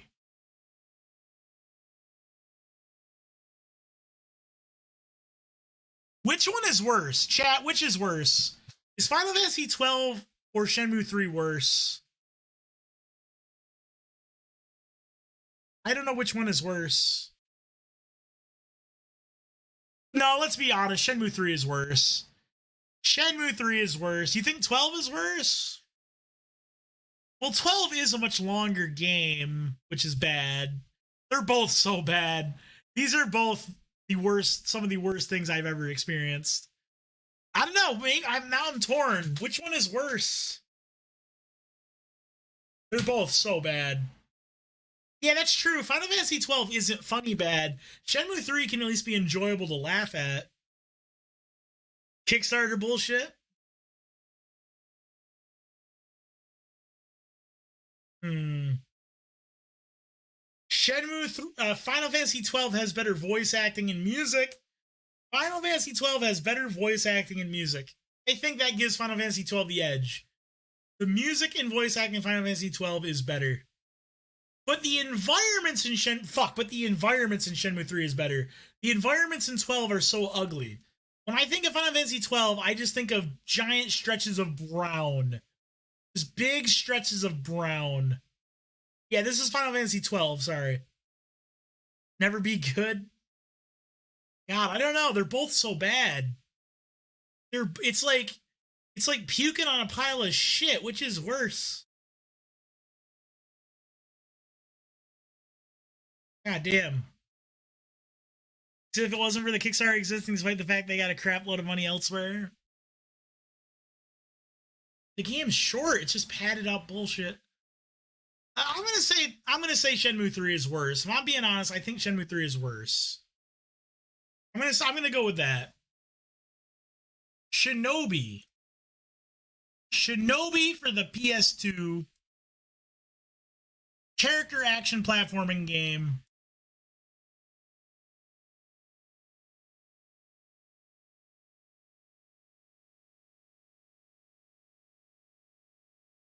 Nearly flawless. Nearly flawless. Shinobi for the PS2. So why is this so much higher than Nightshade? So Nightshade is good, but I think Nightshade does have some pacing issues that kind of hurt it. Where Shinobi doesn't have that. Shinobi is just so clean from start to finish. Nightshade does have more advanced combat, but I prefer the pacing of Shinobi 1. They're both great games, but Shinobi is just such a tight, controlled experience.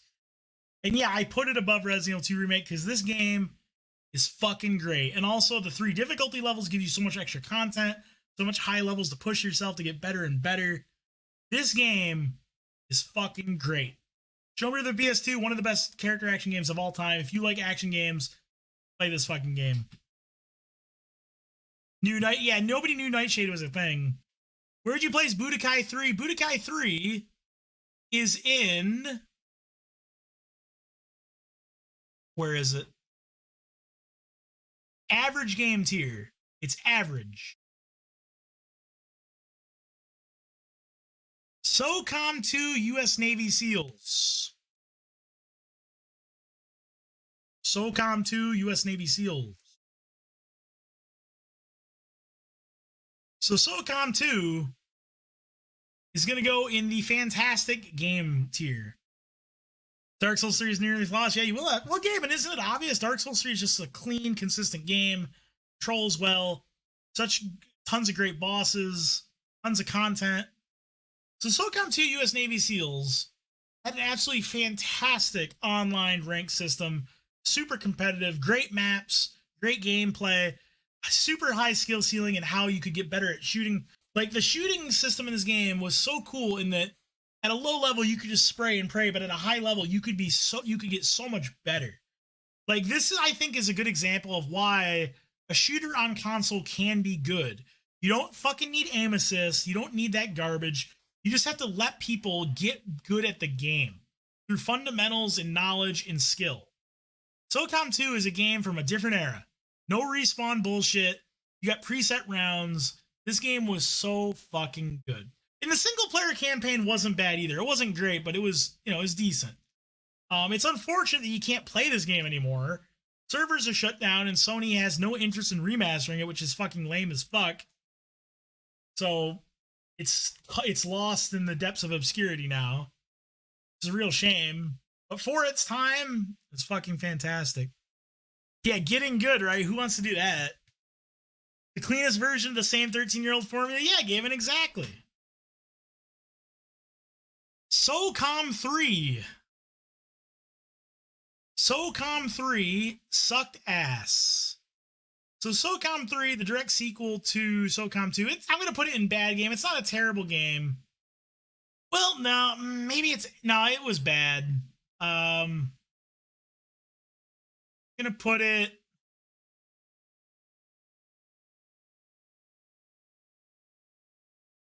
here. So SOCOM 3 is bad because they're like, oh, the online stuff, we'll just throw more and more on it. So they just made the map super huge. The maps were too big. Couldn't find people. It made sniping completely centralized the meta. Guns were completely overtuned and took all the skill of the game. People would just use a fucking P90 with a silencer on it and just kill people from 60 yards away by just spraying bullets at, no skill, just auto fire from 60 yards away, kill you instantly. The single player was better, but the single player still wasn't why we played these games. It was SOCOM for babies. They dumbed everything down and ruined it. In SOCOM 3, you lay down in the grass in a random spot and just look around until you kill someone. SOCOM 2 is a game where you cut your parts to a map, You hold a spot, you talk to your teammates, you strategize, you get good at the fucking game. SOCOM 3 is for fucking lamos. Sonic 06.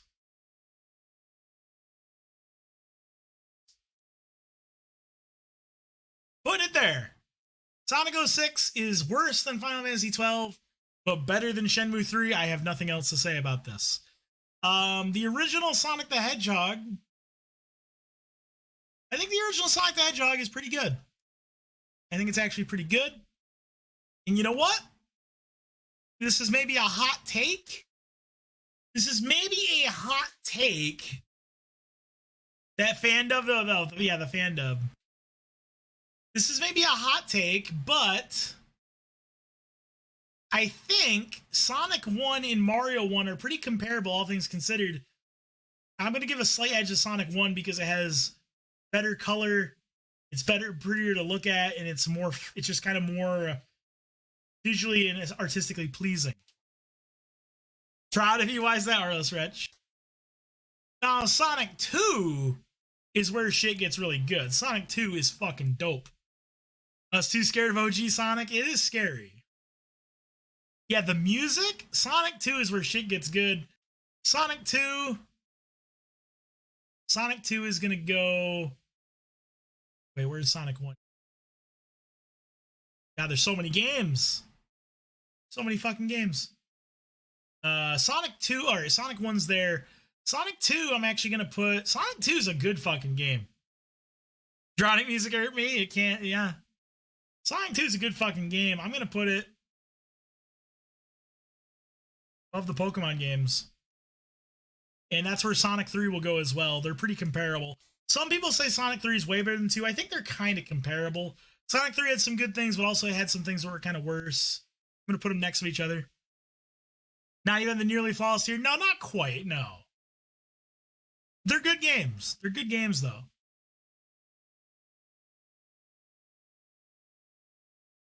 Sonic Adventure. Oh, boy.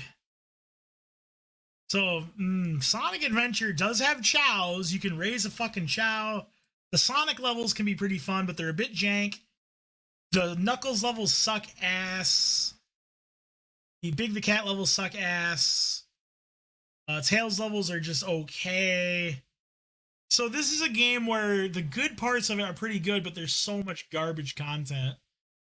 It really holds the game back, which I hate to do this, but because I have a soft spot for it, because I think the Sonic levels in Sonic Adventure are really fun and hold up to a certain degree. They're a bit janky, but they're fun, but there is so much garbage content in this game.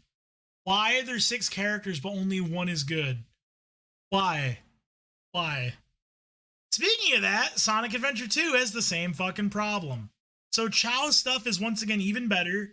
The Sonic and Shadow levels are really fun, but the Knuckles and Rouge levels suck. The Robotnik and Eggman levels suck. Why does so much of the content suck? Why can't I just... Sonic and Shadow are on the cover of the game. Why can't I just play as them? They are the only characters that are fun to play as. Average. I hate to do it, but these are just average games. Goddamn shame. They could be so much better. Sonic Heroes. It's bad. It's bad. It's Sonic Adventure, but more jank, more inconsistent, more muddled.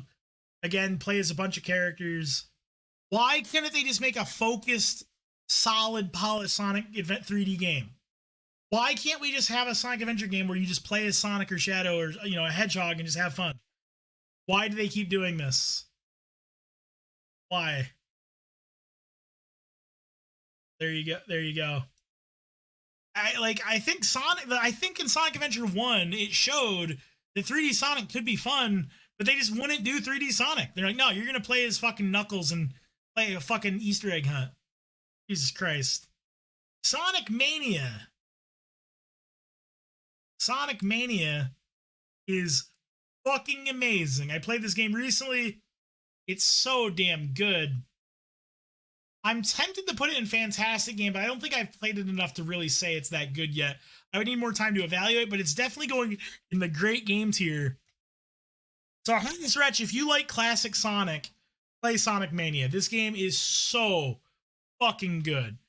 It's a love letter to Sonic fans. The level design is constantly creative and unique and fun. The different characters and abilities are really fun. There's so much post-game content. The bonus games are so fun. This game is great. Well, if you hate classic Sonic games, this isn't for you then. But I think this game is fantastic. Sonic Unleashed. I'm going to put it. Yeah, I did it. I did it. This game is right there. It competes among the big boys. Sonic Mania. Sonic Mania, you're great. I did stream it, Booland. I did 2 streams of it. It's great. It's fantastic. Soul Sacrifice. So Soul Sacrifice is a game that none of you fuckers have ever heard of or played. So you guys are thinking, I know what you guys are thinking right now. What the fuck is Soul Sacrifice? Soul Sacrifice was a different company's approach to Monster Hunter. So think about it like Monster Hunter, but it completely different. In Soul Sacrifice, you use magic. You build a character, you give them like different magic abilities that have a certain amount of preset uses, and you can restore uses of your magic by killing trash mobs and like draining their soul, hence Soul Sacrifice, and then use powerful magic to kill the big monsters.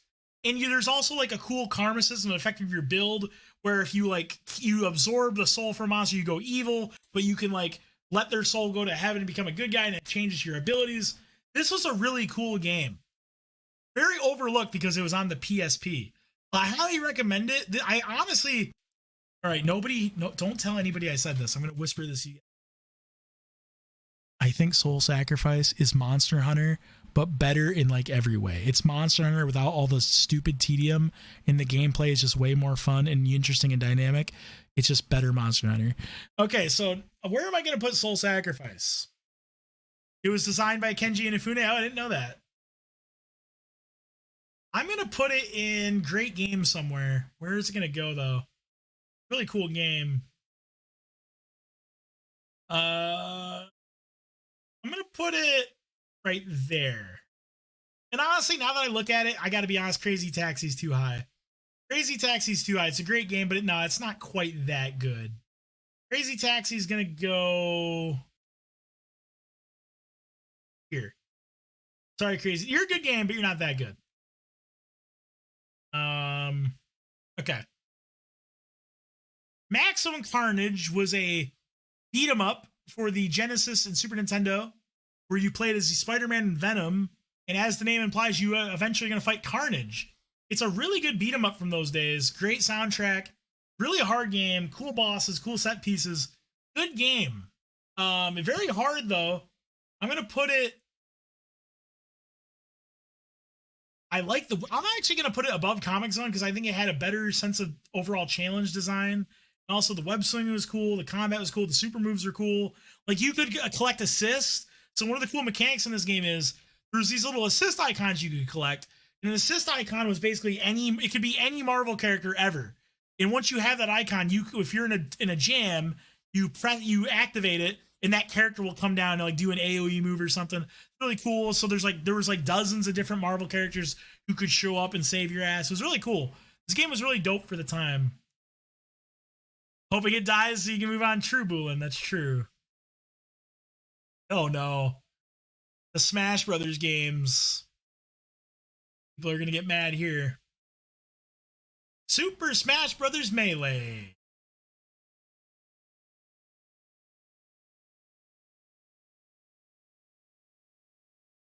Super Smash Brothers Melee is held to the test of time. Going there. Top of fantastic. What they're supposed to be. Taryn, I don't know if I agree with that. I heavily disagree with that. They're all polished quality games. I don't agree. Melee is stand up to the test of time. People still play it for a reason. Didn't have online because it was a GameCube game, which does suck. Which, if it had online, naturally, it'd probably be a masterpiece. But you can't play it online unofficially. But, that's a different story. The characters are so well designed. Unique playstyles amongst them. The game's balanced so well in terms of defense and offense, recovery and edge guarding. This game is just one of those games where everything just comes together so well. It's amazing how everything just works so well. Like the way, like it's kind of insane. Hashtag Peach main. Hey, Peach is good in this game. Chevy over good game. That's biased as fuck. I'm not, Taryn. I'm not purely thinking of competition. I'm talking just in general. Because again, when I'm talking about the balance like that, I'm talking about all levels. Because again, I played this game a long time before I was competitive. And also, I think this game has probably the best single player features of the whole franchise. Like, it's so much more kinetic and enjoyable to play. The pacing is so much better. Is a game made for kids your average kid can't pick up and play Melee? Yeah, they can. I know what's coming. Oh, yeah. Super Smash Bros. Brawl. This is a game that's slow as molasses. You randomly trip when you move. The online netcode was atrociously bad. The story mode is paced horribly. The enemy design is atrocious. You literally fight squiggly lines. The game's balance is all over the place. Like, why is defense so massively favored? Why is recovery so massively favored? Why does it feel so shitty to play? Why does DDD have a grab infinite on some characters? Like, what the fuck is going on in this game? Like, it's just all over the place. Like, it's like, it really just feels like, for whatever reason, Sakurai had an axe to grind with people who liked his game. So he, like, purposely sabotaged this game to try to make it so those people wouldn't like it instead of just making a good game. Which is just bizarre. It's like, who cares? Just make a good game. Like, what are you doing? Like, why are you sabotaging your own game? It's just strange. The character diversity it takes a huge hit. There's more characters, but the characters play more similarly than they did before because the game is less dynamic and interesting. The game's balance is even worse. Like, why can Ganondorf hit you with a down air and then be so slow that he can't even take advantage of that? But then Meta Knight, or it's not even just Meta Knight, that's the overused trope. Like, Meta Knight, yeah, he hits you with an up air, then he gets to, like, hit you a million times. But there's even other characters where it's the same type of thing. Like, why can, like, this game is just all over the place. It's so inconsistent. Like, I don't even know where I place this game. Where do I even place this game? I don't even know where I place it. I've seen it live, they hate it. Where do I place it? And this game was just so weird. Like, why are, like, so much content was put to be like, so, like, you can play Ocarina of Time in the game? Like, that's such a bad idea. The unlocks are so shit. Like, man, this game is bad.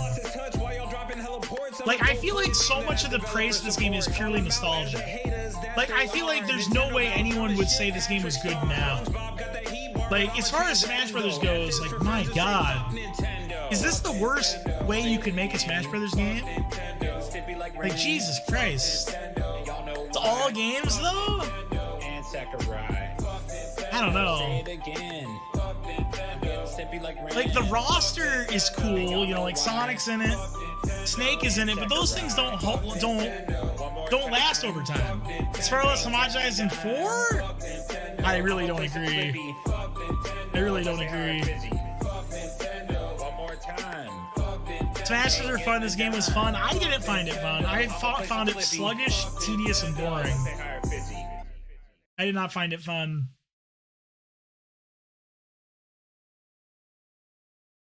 You're wrong. I'm putting it here. I just think everything about it's just not good. I can't think anything good about it. And like when people say it's good, they're like, "Oh, well, it's just fun." It's like, well, how is it fun? You know, I like the subspace emissary sucks. The enemy design sucks. The game is way too slow. It's tedious to play. I lean towards bad. Personally, love this kid, but there's nothing to it. Yeah, it's just a shallow, bad game. It's just not good. Like when I try to think of like what is good about this game, I can only think the only thing I can think about it that's good is, you know, oh, it has a lot of cool characters. Like, oh, Snake's in it, Sonic's in it. The soundtrack is good. But that's about it. Like the actual gameplay is so badly designed. It's so like it's just all the moment to moment gameplay is so bad. Like, I just don't like it. Sorry. Smash for Wii U. I actually play this game a lot. I play this game a shit ton at work, actually. I probably played this game just as much, if not more, than Brawl. I think this game is pretty good. The game is much more fun to actually play than Brawl. Has way more sense of speed to it. Way much cleaner, much more polished. Like, it actually can feel good to do things. What a crazy idea, right? A fighting game where it actually feels good to do stuff in it. Like, I feel like the characters are more interesting as well. Like, characters actually have, like, unique mechanics. That backfired them on sometimes, because you got Bayonetta, who was way too good, but at least she had, like, unlike Smash Brawl, she at least has a unique playstyle, which is what a character should be. Like, some of the characters in this game actually feel like characters. Yeah, Palutena. Wait, was Palutena in this game? Because, yeah, that's another good example. Sometimes I get mixed up between Ultimate and Smash 4. But yeah, this game I think is the same general idea as Brawl, but just better. It's Brawl, but like, we're going to fix all the obvious bad things. Like, the game isn't going to be slow as molasses. We're going to actually make characters who actually have some sort of identity. We're going to not do all the stupid extra side content that just bogs on the design. No stupid subspace emissary. We're not going to put Ocarina of Time in the game, in F-Zero in the game. We're actually going to just make a good game. There's even more characters, which is obviously always good. There's more stuff, like there's more like customization options. It's clearly just Brawl, but way better. Doesn't have enough anime. No, it has a lot of anime guys with swords. Yeah, there's customs and stuff. It's better as a party game and better as a competitive game. It's just better. So I'm gonna put it. Honestly, like I don't love this game, but I at least could have fun with this game. I'm gonna put it.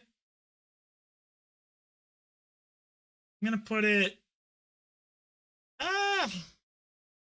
would I put it?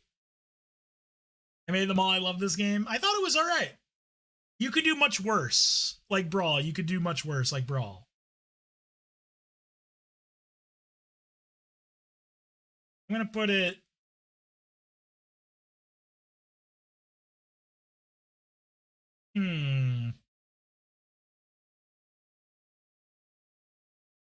Where would I put it?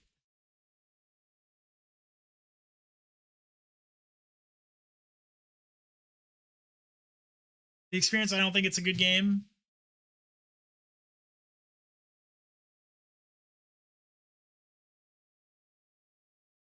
Put this. So I don't know where I put it. I'm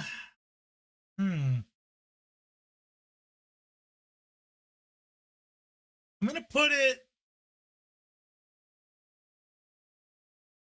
I'm putting it around the Xenoverse game. Wait, why is Super Mario World there? Is that where I put Super Mario World? Yeah, it was. Wait, was it? That doesn't seem right. That's not supposed to be where it is. It's supposed to be like here. I'm gonna put it right around here. It's Xenoverse level. Fun to fuck around with. It can still be kind of fun, but it's not super deep at the end of the day, but it can be kind of fun. So Smash Ultimate, which is basically now Smash 4, but better.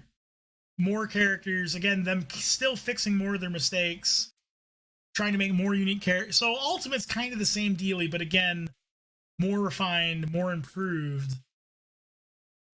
Okay, so I gotta be honest. Ultimate, I can't deny it. Ultimate has the best roster of all fighting games, and he'll never be surpassed. And that does count for something. Fucking Kazuya is in this game. Like, fucking, like, just name a character. They're probably in the fucking game. It's fucking, like, I prefer Melee, and I don't like these Brawl-esque fighting games. But even my cold heart has to admit, fuck, like, Jesus Christ. Shut the fuck, Heartless Wretch. Nobody gives a shit about Gino. Dick Souls. Bad game objectively. Wait, no, bad games are easy to find. So Smash Ultimate is gonna go. Is it a great game? Is Smash Ultimate a great game? I don't think it is. I don't think I could say it's a great game. Yeah, the online is trash. Online is trash. Ranking systems are trash. Single player content's not very good, but the roster is amazing. The game can be fun to play. You know, recovery is still a bit too good, blah blah blah, but it's still it's better. Characters do have more of a unique identity, but a lot of them do blend in. How many counters have how many characters have a down B counter? I'm gonna put it at the top of good game. I don't think I can say it's great. It still has a lot of problems. How you do things, I don't think. Yeah, it's gonna be the top of good game. It's not great. It's close, but the core system still has a lot of problems, and the online features are bad. So I'll say this. If Smash Ultimate had good online features, it'd probably be like up here, because that'd be amazing. But it just doesn't, and that really hurts it. Then again, Dragon Ball FighterZ doesn't either, so can I justify Dragon Ball FighterZ being up here and Ultimate being down here? I don't think I can. See, I don't think I can justify these games.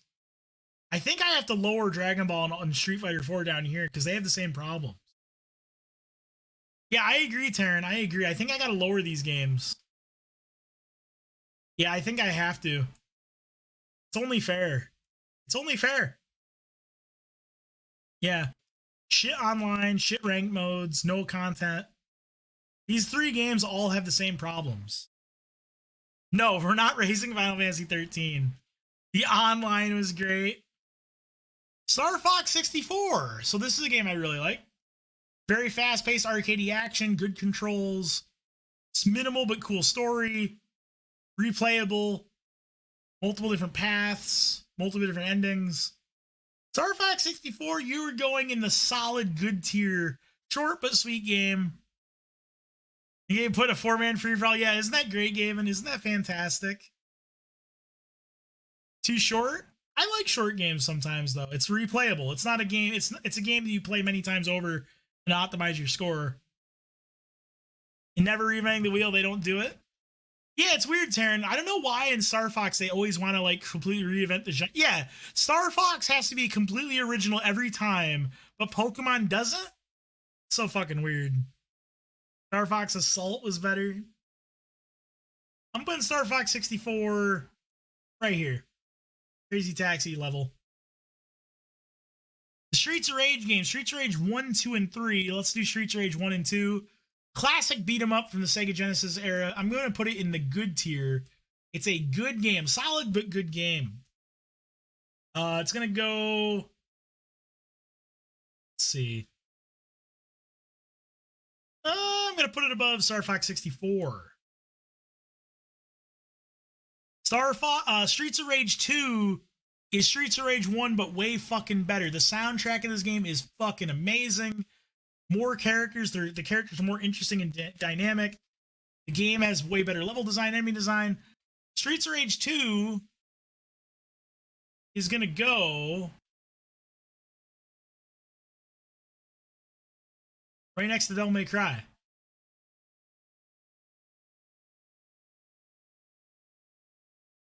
KOTOR, yeah, KOTOR got pretty good placement. Knights of the Old Republic is very good. But it doesn't work. Yeah, that's why I docked it points, Heartless Wretch. It does have some jank. So Streets of Rage 3, I actually didn't like.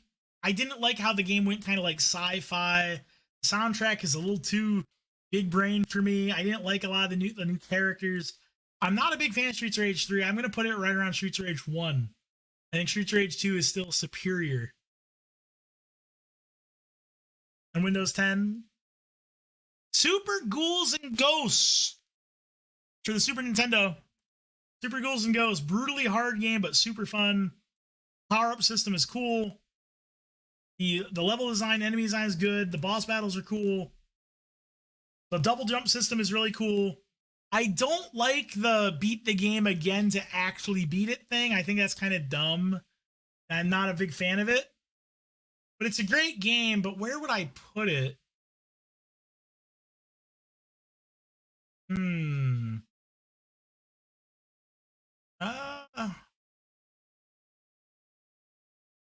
Is it Castlevania level? No thick gothic ladies? I think it's Castlevania level. Honestly. So, like, the Castlevania games aren't as flashy, but I think they have more consistent Like the Castlevania games don't pull that beat game twice bullshit, but the Ghosts and Goblin games do have the double jump and they have the special moves. So I feel like overall they're kind of competitive, kind of around the same level for different reasons. Wait, oh, Super Mario. Okay, here's the original Mario Kart. The original Mario Kart is actually really dope. I like the tail jump thing that they didn't have in any of their games. The game has a good sense of speed, and where did I just good sense of speed? The items in the game are powerful, but they don't completely over centralize the game. I think the original Mario Kart is actually one of the better ones. And I'm gonna put it around Mario Kart 7. Mario Kart DS. I actually think it's one of the better ones. Yeah, the real-time roadmap. Yeah, I think the original Mario Kart is actually one of the better ones. May I see top tier? There you go, Higo. Here's our top tiers.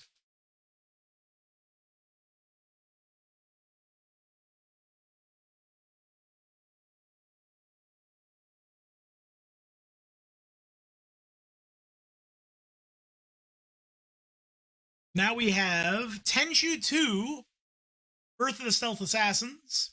So this is kind of the game that inspired Sekiro in some ways. So the one thing I really liked about this game is it had a level editor. You could make your own levels in this game. And this is a PS1 game. Way before Mario Maker, you could make your own levels in this game, complete with a boss battle, different mission objectives, enemy placement, level design, traps. It was so fucking cool. Why aren't there more games doing this? They were able to do this on the PS1. And it was so cool. But the actual game I didn't like that much, which is the ironic thing. Like, I felt like the actual game was very punishing. It was a stealth game with shitty combat. Like, it's an alright game that's, I think, carried by the level editor. And Shenmue 3 completely abandoned the level editor, figure that shit out. So I'm going to put it in good game, because it's cool, it has some cool stuff, but it's also got some big flaws.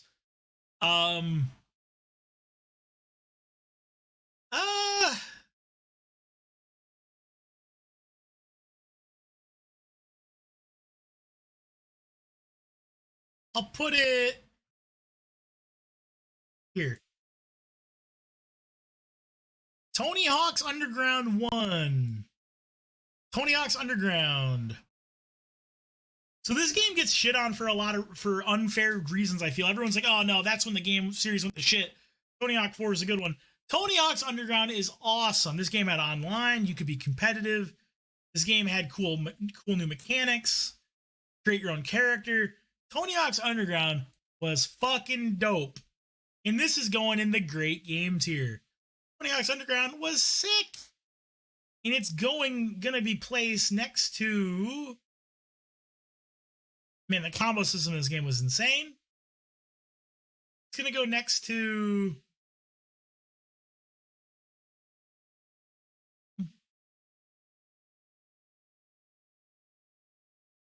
It's gonna go next to... Yep, Tony Hawk's Underground was really good. I'm putting it at... Fuck. I'm gonna put this. I'm gonna put it right there. But now this leads us to Tony Hawk's Underground 2, which sucked ass because of publisher meddling. They tried to add celebrity cameos. They tried to add like gimmicky, like you could get like could ride a bull or some shit. This game sucked. This was a spot where the suits ruined it. This game is bad. I hate to say it because I love Tony Hawk's Underground 1, but this game is bad. It's going to go straight up in... It's going there. Bad game. Dark Souls 2 and 3 had never come out. Do you think you'd rank Dark Souls 1 higher? I don't think so. Probably not. Undertale. So Undertale is a turn-based, well, it's not, yeah, turn-based RPG, but very different kind of gameplay. Very replayable, very memorable. This game is awesome. What's up with 2 games? Yeah, 2s don't work out sometimes. Sometimes they do. Undertale is going in the fantastic tier. And it's going to go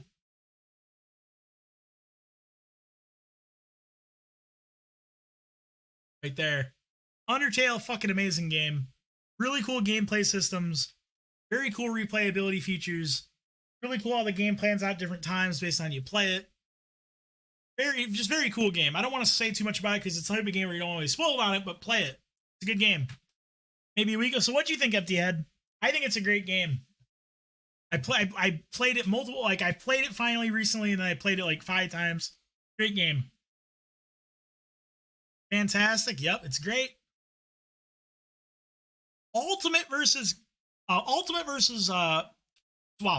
Marvel vs. Capcom 3. I can't speak. Ultimate Marvel vs. Capcom 3 is a really cool fighting game. Team fighter, really unique characters, really cool, fast-paced, exciting gameplay.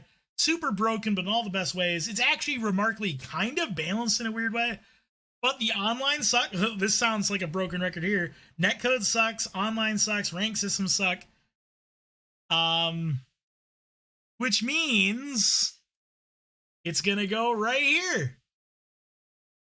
Because it's the same old fucking story. Fighting game, good fighting game, shitty netcode, shitty rank modes, dead game now because of it. Make a godlike tier. Heartless Stretch, I can't. Shitty netcode, shitty rank features, no anti-cheat. You know, it's just unfortunate. And that's true, Empty Head. The music is amazing. It's not dead. Yeah, it's not dead. Doom 3. This game is bad. For anyone who knows anything about this, is not the Doom you know. Doom 3 is a game where they try to turn Doom into a horror game, and they will literally have a monster spawn immediately behind you in a dark room. It's the cheapest, most bullshit attempt at a horror game ever made. It's literally cheats. It's like a horror game where they will literally spawn an enemy behind you just to go, and hit you in a dark room. It's fucking bullshit. It's so stupid. Fuck this game. And I'm going to put it, where am I putting it? It's not like, it doesn't play like any other Doom game. They tried to turn Doom into a horror game. Where do I put it? It's not that bad though. I'm going to put it like here. Doom 64. So Doom 64 was basically Doom on the Nintendo 64, but they like ported up in older levels and stuff. So it's Doom, but on the N64 with a controller. So not great, but it's not terrible for what it is. It's hard, but fun. It's still, you know, it's the Doom you're used to. It's fast-paced, you know, demon killing action. On the N64, it's pretty limited. So it's going to go in the good tier, I guess. It's, you know, it's okay for what it is. Going to go probably at the bottom area, because it is on the N64, which definitely is not the preferred console for a Doom game. Put it there. On Steam and Xbox? What, you can? Well, yeah, probably nowadays. But again, we're evaluating what the game was, right? Oh, the PC port probably is much better, I would imagine. The original God of War. Original God of War for PS2. So this is a character action game where every action cancels every other action. So for example, if you press attack, you can literally press dodge at any time in the animation to literally dodge out of it, or jump, or you can attack out of jumping. So basically, this is a game where button mashing is highly rewarded because you can just button mash. Also, your attacks fill the whole screen because your attacks are these flying daggers that literally hit everywhere. So you hit everywhere and can mash the buttons all you want. And the game is filled to the brim with QTEs where you kill things by mashing a button. This game sucks, and I hate that it was so popular at the time. But it's not abysmally bad. It has good game feel. Like you kill people, it looks good. The game's story is okay, but God, the gameplay is lacking. I'm gonna put it at the top. No, it's not no redeems. It's not that bad, but it's definitely terrible, and I'm definitely gonna put it at the top of terrible game. Like, the music is good, the presentation was good, the story is okay, but God, is the gameplay fucking bad. Fuck that game. GoldenEye 007. GoldenEye. So GoldenEye 007. Don't Make Cry series Magic. No, God of War doesn't play anything like Don't Make Cry. God of War 007. Sorry, what am I saying? God. GoldenEye is a very overrated game. I don't think it's particularly amazing. I think a lot of nostalgia on this one. You know, you're playing a first-person shooter on the N64. Aiming feels like ass.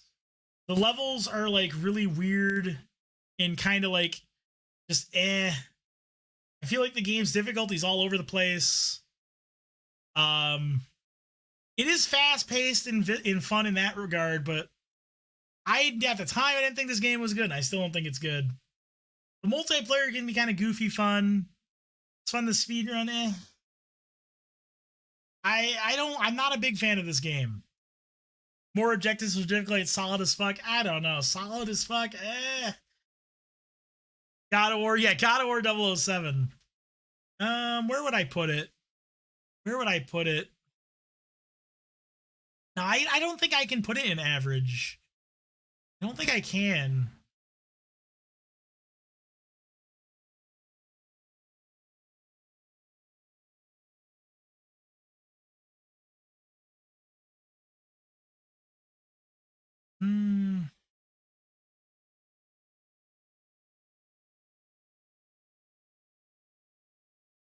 Uh, Streets. Yeah, there was a Streets 112. Yes. Yeah, the speedrunning scene for this game is pretty legendary. I don't know. Like, where would I don't know. Where would I put this? Like, I feel like so much appreciation of this game is definitely like, it's one of those things where it's like, of the time, it was good at the time, but I don't rank games that way. I don't give a game bonus points because, oh, at the time it was good. Like, is anyone going to play this game now? Like, seriously play this game now? I would say no. I don't think this game holds up at all.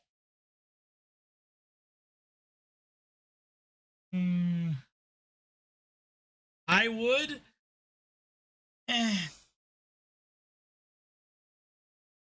Surprisingly playable. I don't know. I didn't think it was particularly playable at the time, let alone now. This game is not good compared to other FPSs. Yeah, I just can't do it. I can't put it in average. I can't do it. Can't justify it. Came out to appreciate a lot of its craft more. Really? I don't know. I can't do it. I can't put it in average. I'm putting it.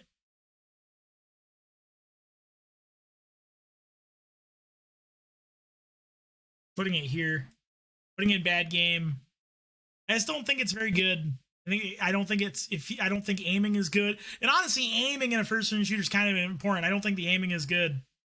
Wait, Gaben, I thought we were doing Resident Evil 5. Wait, Gaben, wait, what? Wait, Gaben, I thought in an hour we were doing Resident Evil 5. The game has aim assist, I know. Yeah. Wait, what? Oh no, I guess we're not. Guitar Hero. Guitar Hero. The original Guitar Hero. So Guitar Hero I thought was pretty cool. It's it's a rhythm game, but the custom controller actually makes it feel unique and different. And it's a really fun game to play with your friends, and it's very satisfying to improve. But yes, it did bankrupt Madcast. 2.25 hours. What we said. Oh, so Gabe, all right, okay, all right. So Gabe, you'll be back. Okay, I didn't know that's what you meant. So you'll be back in 2 hours. Okay, I didn't know. I thought you meant like you were just leaving. Yeah, if you want, we'll do it. Yeah, in 2 hours we can do that. Yeah, I didn't know if that's what you meant. Yeah, I thought Guitar Hero was good. I'm gonna put it in good game. I think it's in the good game tier. I think it's pretty good for what it was. I thought it was pretty cool. Napster Gavin. Let's see. I'm gonna put it.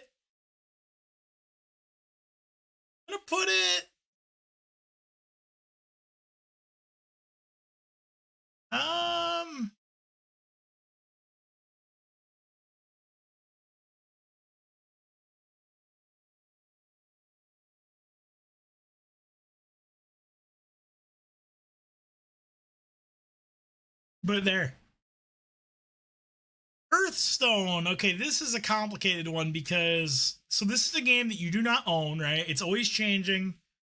The rules are always changing. So like, here's the thing. I thought the early days of Hearthstone it was actually kind of a fun game early on. Like, but you could quickly see the game's profit motive killing the game. Because Blizzard was like, wait a minute, the more cards we make, the more money we make. So we need to find ways to make people get more cards. So if we just keep making new cards and stop letting people use the old ones, we can force them to buy more cards. And then it's so basically the whole game just cannibalized itself, and now it's basically like a really shitty monetization scheme. Because like at any point in time, all the cards you accumulated will just become worthless. And it sucks. And I have to, that's just the facts. It could have been a cool game, but no, now it's just bad. And also the game is just like become an RNG fiesta with all these effects and shit. It's just, the game could have been so good. Yeah, I agree, Taryn. How can you be a competitive gamer in a game like this where the whole game just changes a year later, Yeah, you got to play old games or play a game where the developer isn't shit. So I'm going to put this in, where am I going to put it? I'm going to put it at the top of bad because you can at least have some casual fun with it, but it's definitely not good. It's really sad. Because it's a shame because I liked this game at first. I thought in the early days it was a fun game.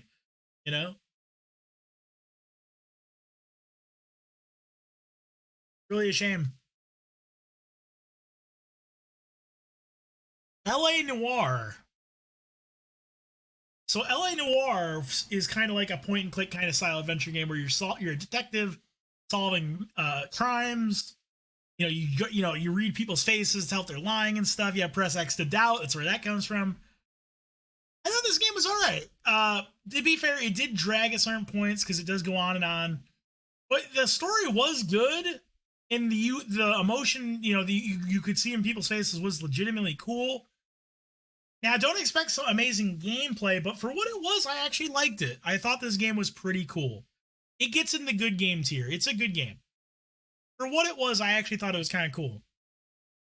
It's a cash grab more than anything now. They seem to put more effort into cosmetics you pay for. Yeah, exactly, Horatio. Almost every game devolves into that if it has, like, if it's a game as a service, right? I hate games as a service. I'm going to put this, it's going to be in the lower end of good, but it was cool. I thought it was cool for what it was.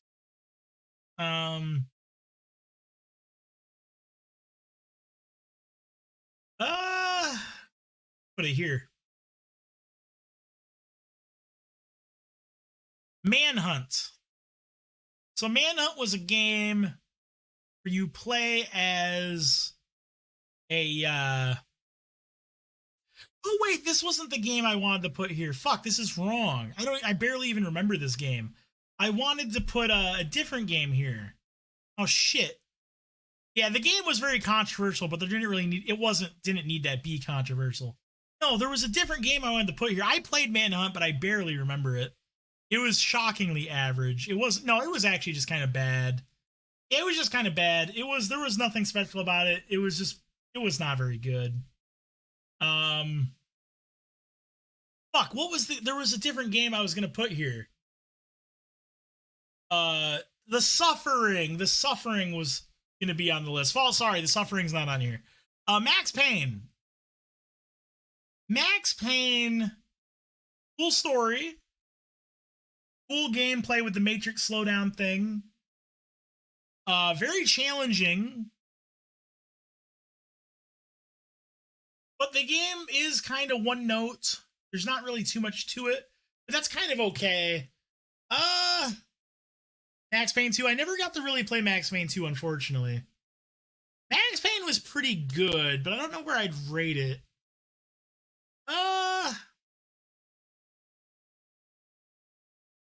Average? Maybe. I don't know. I think it's polished Max Payne. I think it at least gets in the, I don't know, I think I'll put it in good tier, but only near the bottom. It's good for what it was. Yeah, I don't think it like holds up, it stands the test of time or anything like that. Yeah, it is short and sweet.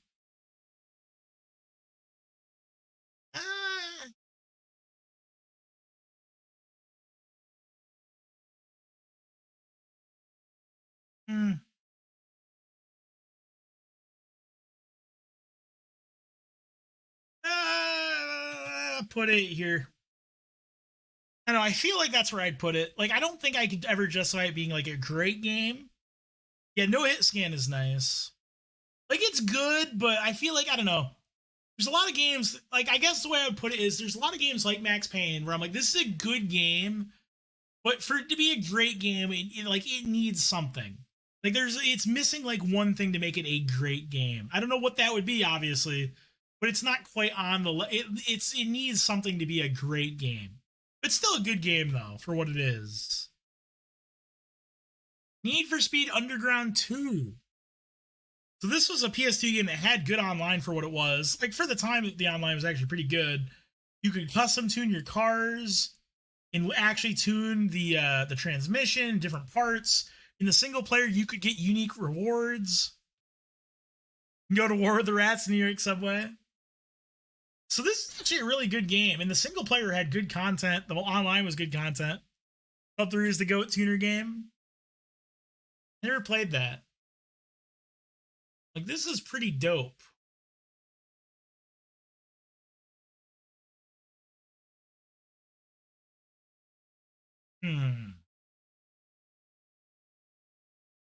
Yep, that's right, Truth. We're finally at Need for Speed Underground 2.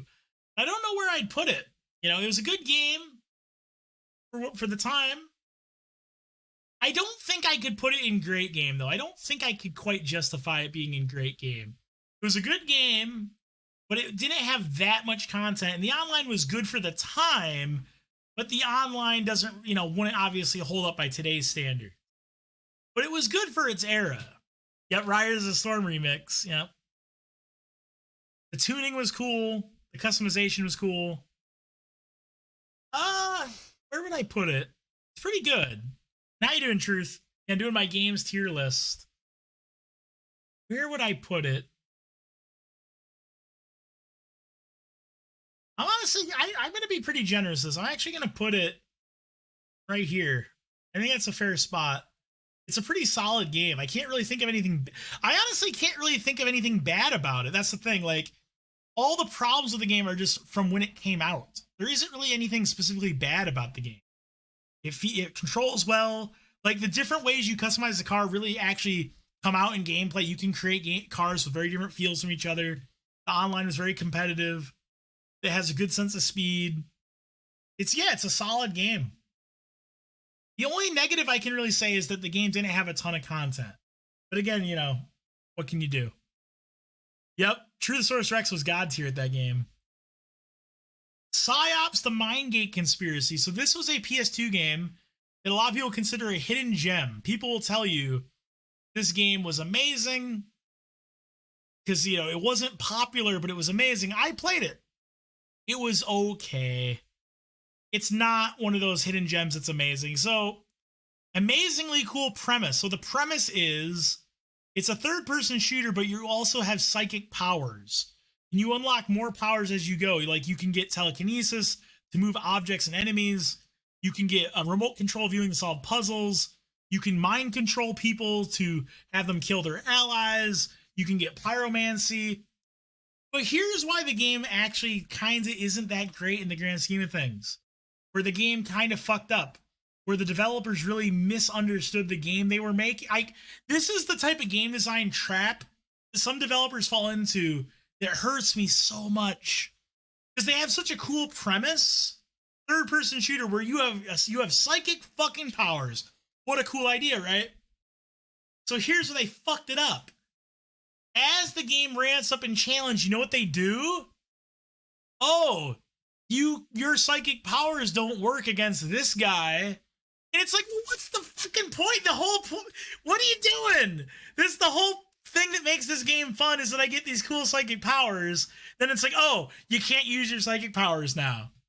So it's like, what are you doing? It's like, oh, this guy is too heavy to be telekinesis.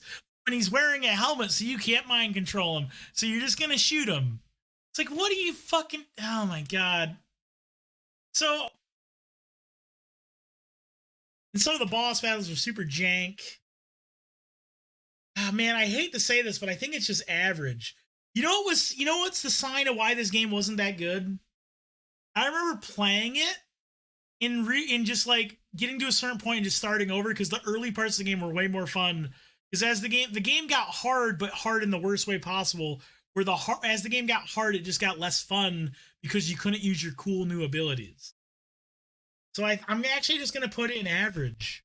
I hate to do it because this is like one of those hidden gem games, but it's just not that good. It's just not that good. It's average. And I'm gonna put it like right here. Just average. Souls one you restart after you kill an ONS, kinda. Tetris 99. Tetris 99 is dope as fuck. Tetris 99 is super cool. It's a new game on Switch. I think most people know about the premise. You're playing Tetris against 98 other people. You try to be the last one standing. They've also added new content to it later. This game is sick. You know what? This is a great game. This goes in the great game tier. Tetris 99 is sick. I'm gonna put it right there. Tetris 99 is really cool. Not much to say about it. It's Tetris 99. It's Tetris, but cool multiplayer mechanics. Cool like multiplayer game theory involved as well. Really cool game. I recommend it. Thief the Dark Project. What are the other tiers? So we have Masterpiece, Nearly Flawless, Fantastic Game, Great Game, Good Game, Average, Bad Game, Terrible Game, Abysmally Bad, and No Redeeming Features. So there's a lot of them. Thief the Dark Project. Thief the Dark Project was a stealth action game on the PC. Amazing game. And it's going to go in the great game tier. This game was super revolutionary. Lots of great character. Really cool mechanics. The light darkness. The water arrows. This game was fucking dope. A challenging game, but good game. This game is so good. I think this game still holds up to this very day. I think it's still a game worth playing. I would put it...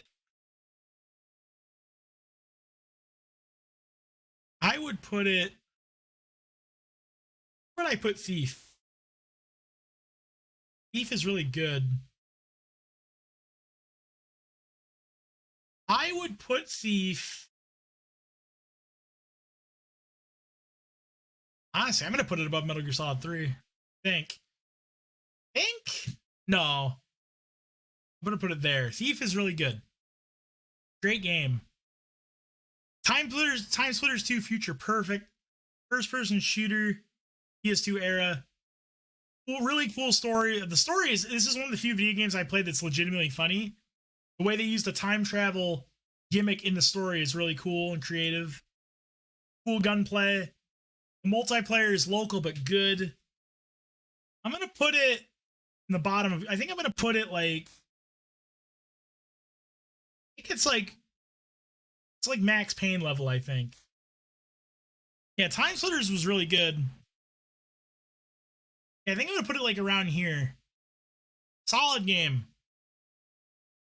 I don't know why this franchise never took off. I don't know why Time Splitters never took off. It just, I don't know, it just didn't. Good game. The original Tomb Raider. So some people might get mad at me for this, but I think Tomb Raider always sucked. I think the gameplay was boring, shitty it's a platformer, but the platforming sucks. The gunplay is shit. The character is boring. The graphics are ugly. The game is punishing in all the worst ways. I don't think it's abysmally bad, but it's definitely terrible. It was popular. I think it was Clash with the Suits. Oh, with Time Splitters. Never got off the ground, and now the devs just make racing games. Oh, I see. I'm putting Tomb Raider here. I feel like these games, so we were talking about Time Splitters never taking off. Time Splitters never took off, but this fucking franchise did. Tomb Raider became like one of the most iconic fucking games ever. These games were shit, man. It's, oh god. Yeah, was it because the boobs? I guess it was the boobs. Twisted Metal. The original Twisted Metal was pretty cool for what it was at the time. Twisted Metal is a open world kind of driving combat game. It's pretty good. Confidence knew it was being made for real this time. Wait, a new Tomb Raider? Or wait, you mean Time Splitters? Tits plus guns, basically. Really? A new Time Splitters is actually happening. Wow, interesting. I'll look into it. Holy shit, that's cool, Truth. I'll put the original Twisted Metal right here. Yeah, that's Taryn might be right about that. So Twisted Metal 2 was the original Twisted Metal, but just better in every way. More characters, better maps, better weapons. I'll put Twisted Metal 2 right there. Twisted Metal 3 kind of sucked. It was different developers. I think it was still better than the first one, but it wasn't as good as 2. So I'm going to put it here. Twisted Metal 4 was still the new shitty developers, but they kind of figured shit out. Oh, it's the original Time Splitter developers? Cool. Twisted Metal 4 was a lot better. There's actually a lot of content. Gameplay was faster. You could make your own car, which is cool. I'll say Twisted Metal 4 was probably the best of the classic. I do think it's probably even better than Twisted Metal 2. Where is Twisted Metal 2? I'll put it there. Twisted Metal Black. So Twisted Metal Black made the series very serious, very gritty. It had online, but it wasn't very good. Honestly, I don't think it was that great. They tried to make Twisted Metal like super dark and serious. You include Warcraft 3? No, I've never really played Warcraft 3.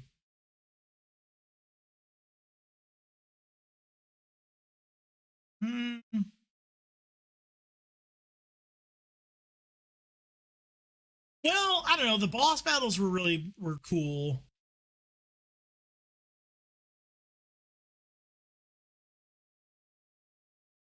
Wait, Kingsfield Forge right here. Kingsfield Forge right here. Booland, I haven't played every fucking game ever made. What do you want from me? Look at, there's like fucking 300 games here. What the fuck do you want from me? I haven't played every game that has ever existed. Yeah, Twisted Metal Black was just okay. Honestly, I think I prefer Twisted Metal 2 and 4. Honestly. Play them all. Last but not least, White Knight Chronicles. What's up, BG? I thought Majin, yeah, he hasn't played every game that's ever existed. How you doing, BJesus?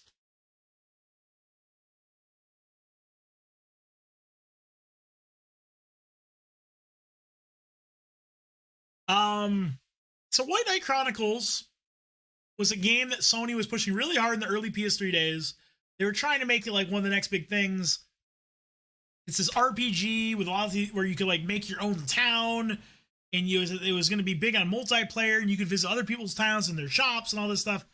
The combat was terrible, no strategy. The town creation stuff was super grindy to an insane amount. This game sucked. So much potential locked behind terrible game design, and the story was so stupid. Worse than Final Fantasy VI. All right, so that's the MajinSweet tier list. Super hotkey heavy. There isn't even room to control the camera except with arrow keys, so apparently you're supposed to use the mouse. Camera snapping stuff. So in Masterpiece tier, we have 2 games. Metal Gear Solid 2 and Sekiro. Yeah, Metal Gear, no, that's just true, Boone. Metal Gear Solid 2 is a better game than Sekiro. And what do you want? It just is. Then nearly flawless, we have Shinobi for PS2, Resident Evil 2 Remake, Dark Souls 3. Fantastic games. We have Super Smash Bros. Melee, Ogre Battle, Final Fantasy X, Super Street Fighter 2 Turbo, Resident Evil 3, Diablo 2, Guild Wars, Undertale, Age of Empires 2, Super Mario Maker 2, Animal Crossing Original, New Horizons, New Leaf, Binding of Isaac, Grand Theft Auto San Andreas, Roller Coaster Tycoon, and SOCOM 2. And just hear absolutely everything. Great game. I put SS in your... Wait, what's SS? What's SS? Oh, you mean ST? Super Turbo? Our tastes are the same? Are you talking about ST? Oh, Soul Silver isn't a nearly masterpiece level. Get out of here. Get out of here, Artless Wretch. Great games. You thought I knew what S. You thought I would immediately be like, oh, SS Soul Silver, of course, that game. Great games. Metal Gear Solid 5, Resident Evil 3 remake, Super Mario Maker, Sonic Mania, Galaxy, Mario 3, Nightshade, Guilty Gear Strive, Castlevania 3 and 1, Super Ghouls and Ghosts, Animal Crossing City Folk, Bloodborne, Death Stranding, Dark Souls 1, Custom Robo, Resident Evil 5, Soul Sacrifice, Demon Souls, Metal Gear Solid, Metal Gear Acid 2, Thief the Dark Project, Shenmue 1 and 2, Grand Theft Auto 5, StarCraft 2, Tony Hawk's Underground, Power Stone 2, Fallout New Vegas, Donkey Kong Country, Tetris 99, and Magic Pendule. All right, for Souls games, Majin? Yeah, just throw out random acronyms. Good games. We have Ultimate Marvel's Capcom 3, Dragon Ball FighterZ, Super Street Fighter 4, Super Smash Bros. Ultimate, Power Stone, Metal Gear Solid, Metal Gear Acid, Neo, Metal Gear Rising, Fire Emblem Three Houses, Dragon Ball FighterZ Tenkaichi 3, Dark Souls 2, Dragon Ball Xenoverse 1 and 2, Super Smash Bros. Wii U, Super Mario World, Devil May Cry, Streets of Rage 2, Monster Rancher 4, Crystal Defenders, Fall Guys, Final Fantasy X-2, Fire Emblem Fire Emblem 6, right? That's 6. Seal Swords, Fire Emblem Fates, Sonic 3, Sonic 2, Streets of Rage 1 and 3, Star Fox 64, Crazy Taxi, Pokemon Omega Ruby, Pokemon Moon, Pokemon Soul Silver, Pokemon Platinum, Metal Gear Solid Peace Walker, Sonic, the original Mario 2, Maximum Carnage, Max Payne, Resident Evil 4, Mario 64, Resogun, Animal Crossing Wild World, Dive Kick, a Star Wars Knights Seal Product, Final Fantasy Dissidia, Mario Super Tennis, Blaze Blue Calamity Trigger, Tenkaichi 2, Vice City, New Need for Speed Underground 2, Mario Kart DS, Super Mario Kart Double Dash, Metal Gear Portable Ops Plus, Command Conquer Red Alert Retaliation, Dragon Ball Z Infinite World, Dragon Ball Z Legacy of Goku 2, Diablo 1, Twisted Metal 4, Twisted Metal 2, Twisted Metal Black, Time Splitters 2, Max Payne, LA Noire, Guitar Hero, Tenchu 2, Dr. Mario, Mario Kart 64, Mario Kart 8, Mario Kart Wii, Doom 64, Twisted Metal 3, Twisted Metal 4, Graffiti Kingdom, Lightning Warrior Ridey, New Super Mario Brothers. In average game, we have Sonic Adventure 2, Sonic Adventure 1, Mario and Sonic the Olympic Games, Fire Emblem Path of Radiance, Grand Theft Auto 4, Grand Theft Auto 3, Budokai 3, Budokai 2, Luigi's Mansion, Cygates, The Mind Gate Conspiracy, Dragon Ball Z, Ultimate Battle 22, Fallout 3, Mario Superstars Baseball, Rumble Roses Double X, Salt and Sanctuary, and Seaman.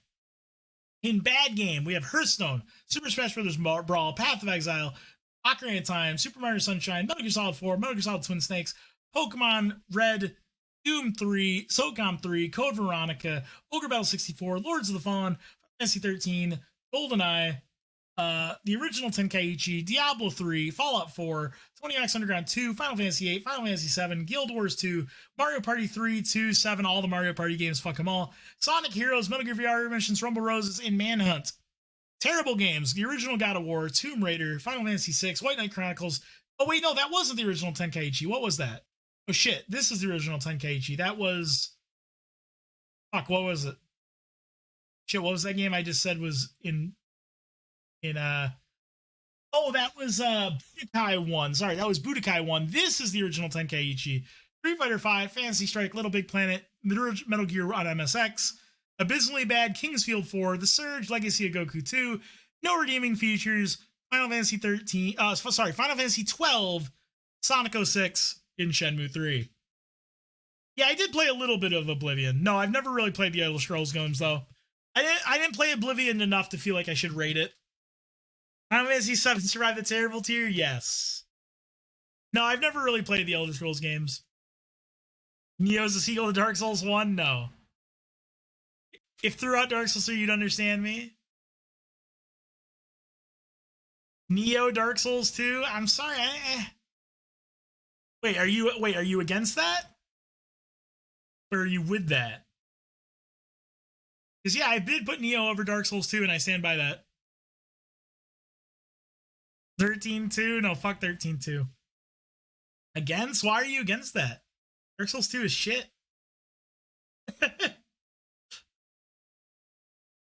Look, I already had someone throw a temper tantrum that I put Bloodborne below Dark Souls 3, and then they gave They said I was just trolling for saying Dark Souls 3 was better. Then when I asked them to explain the reasoning, they gave no explanation. So if you're going to at least, if you want to argue about it, at least give me something to go off. Don't just say, ugh, you don't agree with me, so bad. You know, you got to give me something. You don't agree with my opinion, so therefore you're bad. The depth of RPG mechanics, adaptability, okay, you got me there. There are no guns in Dark Souls 3, true. Streamer doesn't agree with my opinion, so bad. So yeah, pretty valid. There we go.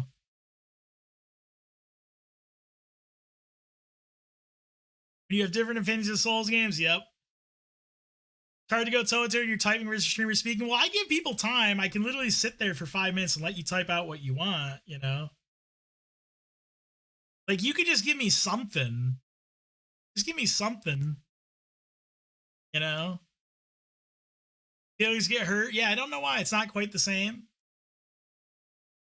Well, I mean, I don't know what you want, though, then, right? Like, I don't know what you want if you're like, if you're just like, I think your opinion's wrong. It's like, well, why do you disagree? It's like, well, I can't say anything because, you know, it's, you know, well, it's like, then, you know, it's almost like, then why even say anything if, like, if you just want to complain for the sake of complaining, you know? Like, I don't know, like, at that point, like, what, like, think about it from my perspective, you know? Well, let's think about it from my perspective. What do you want from me? Like, if you're just gonna say, how fucking dare you? Bloodborne's way better than Dark Souls 3. I'm like, well, it's just my opinion. I think Dark Souls 3 is better. What do you mean? Well, Dark Souls 3 sucks. Well, I think Dark Souls 3 is better.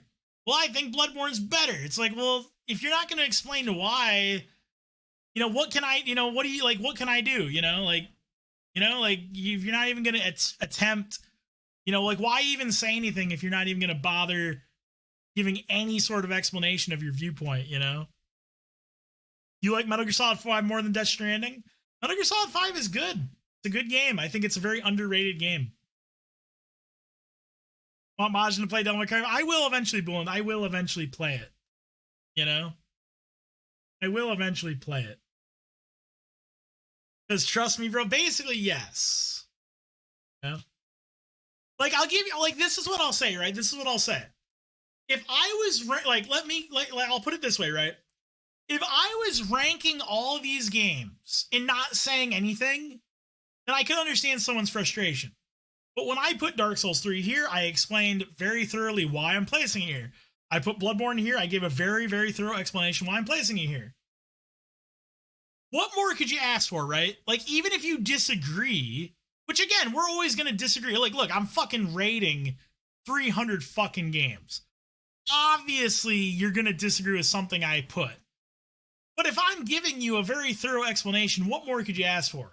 If you're still just like, no, you just have to agree with me, then what the fuck? Like, what do you want? Like, sorry, I don't agree with your exact video game opinion. I don't know, you know, like, what do you want from me?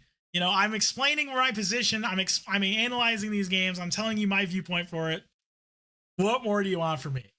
You know, you're just trolling, bro. There's no way Dark Souls 3 is better than Bloodborne. It's like, yeah, I'm just lying. I'm trying to, you know, this whole tier list was just to rile up the Bloodborne community. You know? Took 5, yeah, I spent 5 hours doing this. Like, what do you want from me, right? I spent 5 hours on this. I did my best. You're wrong, Majin. How you doing, Said?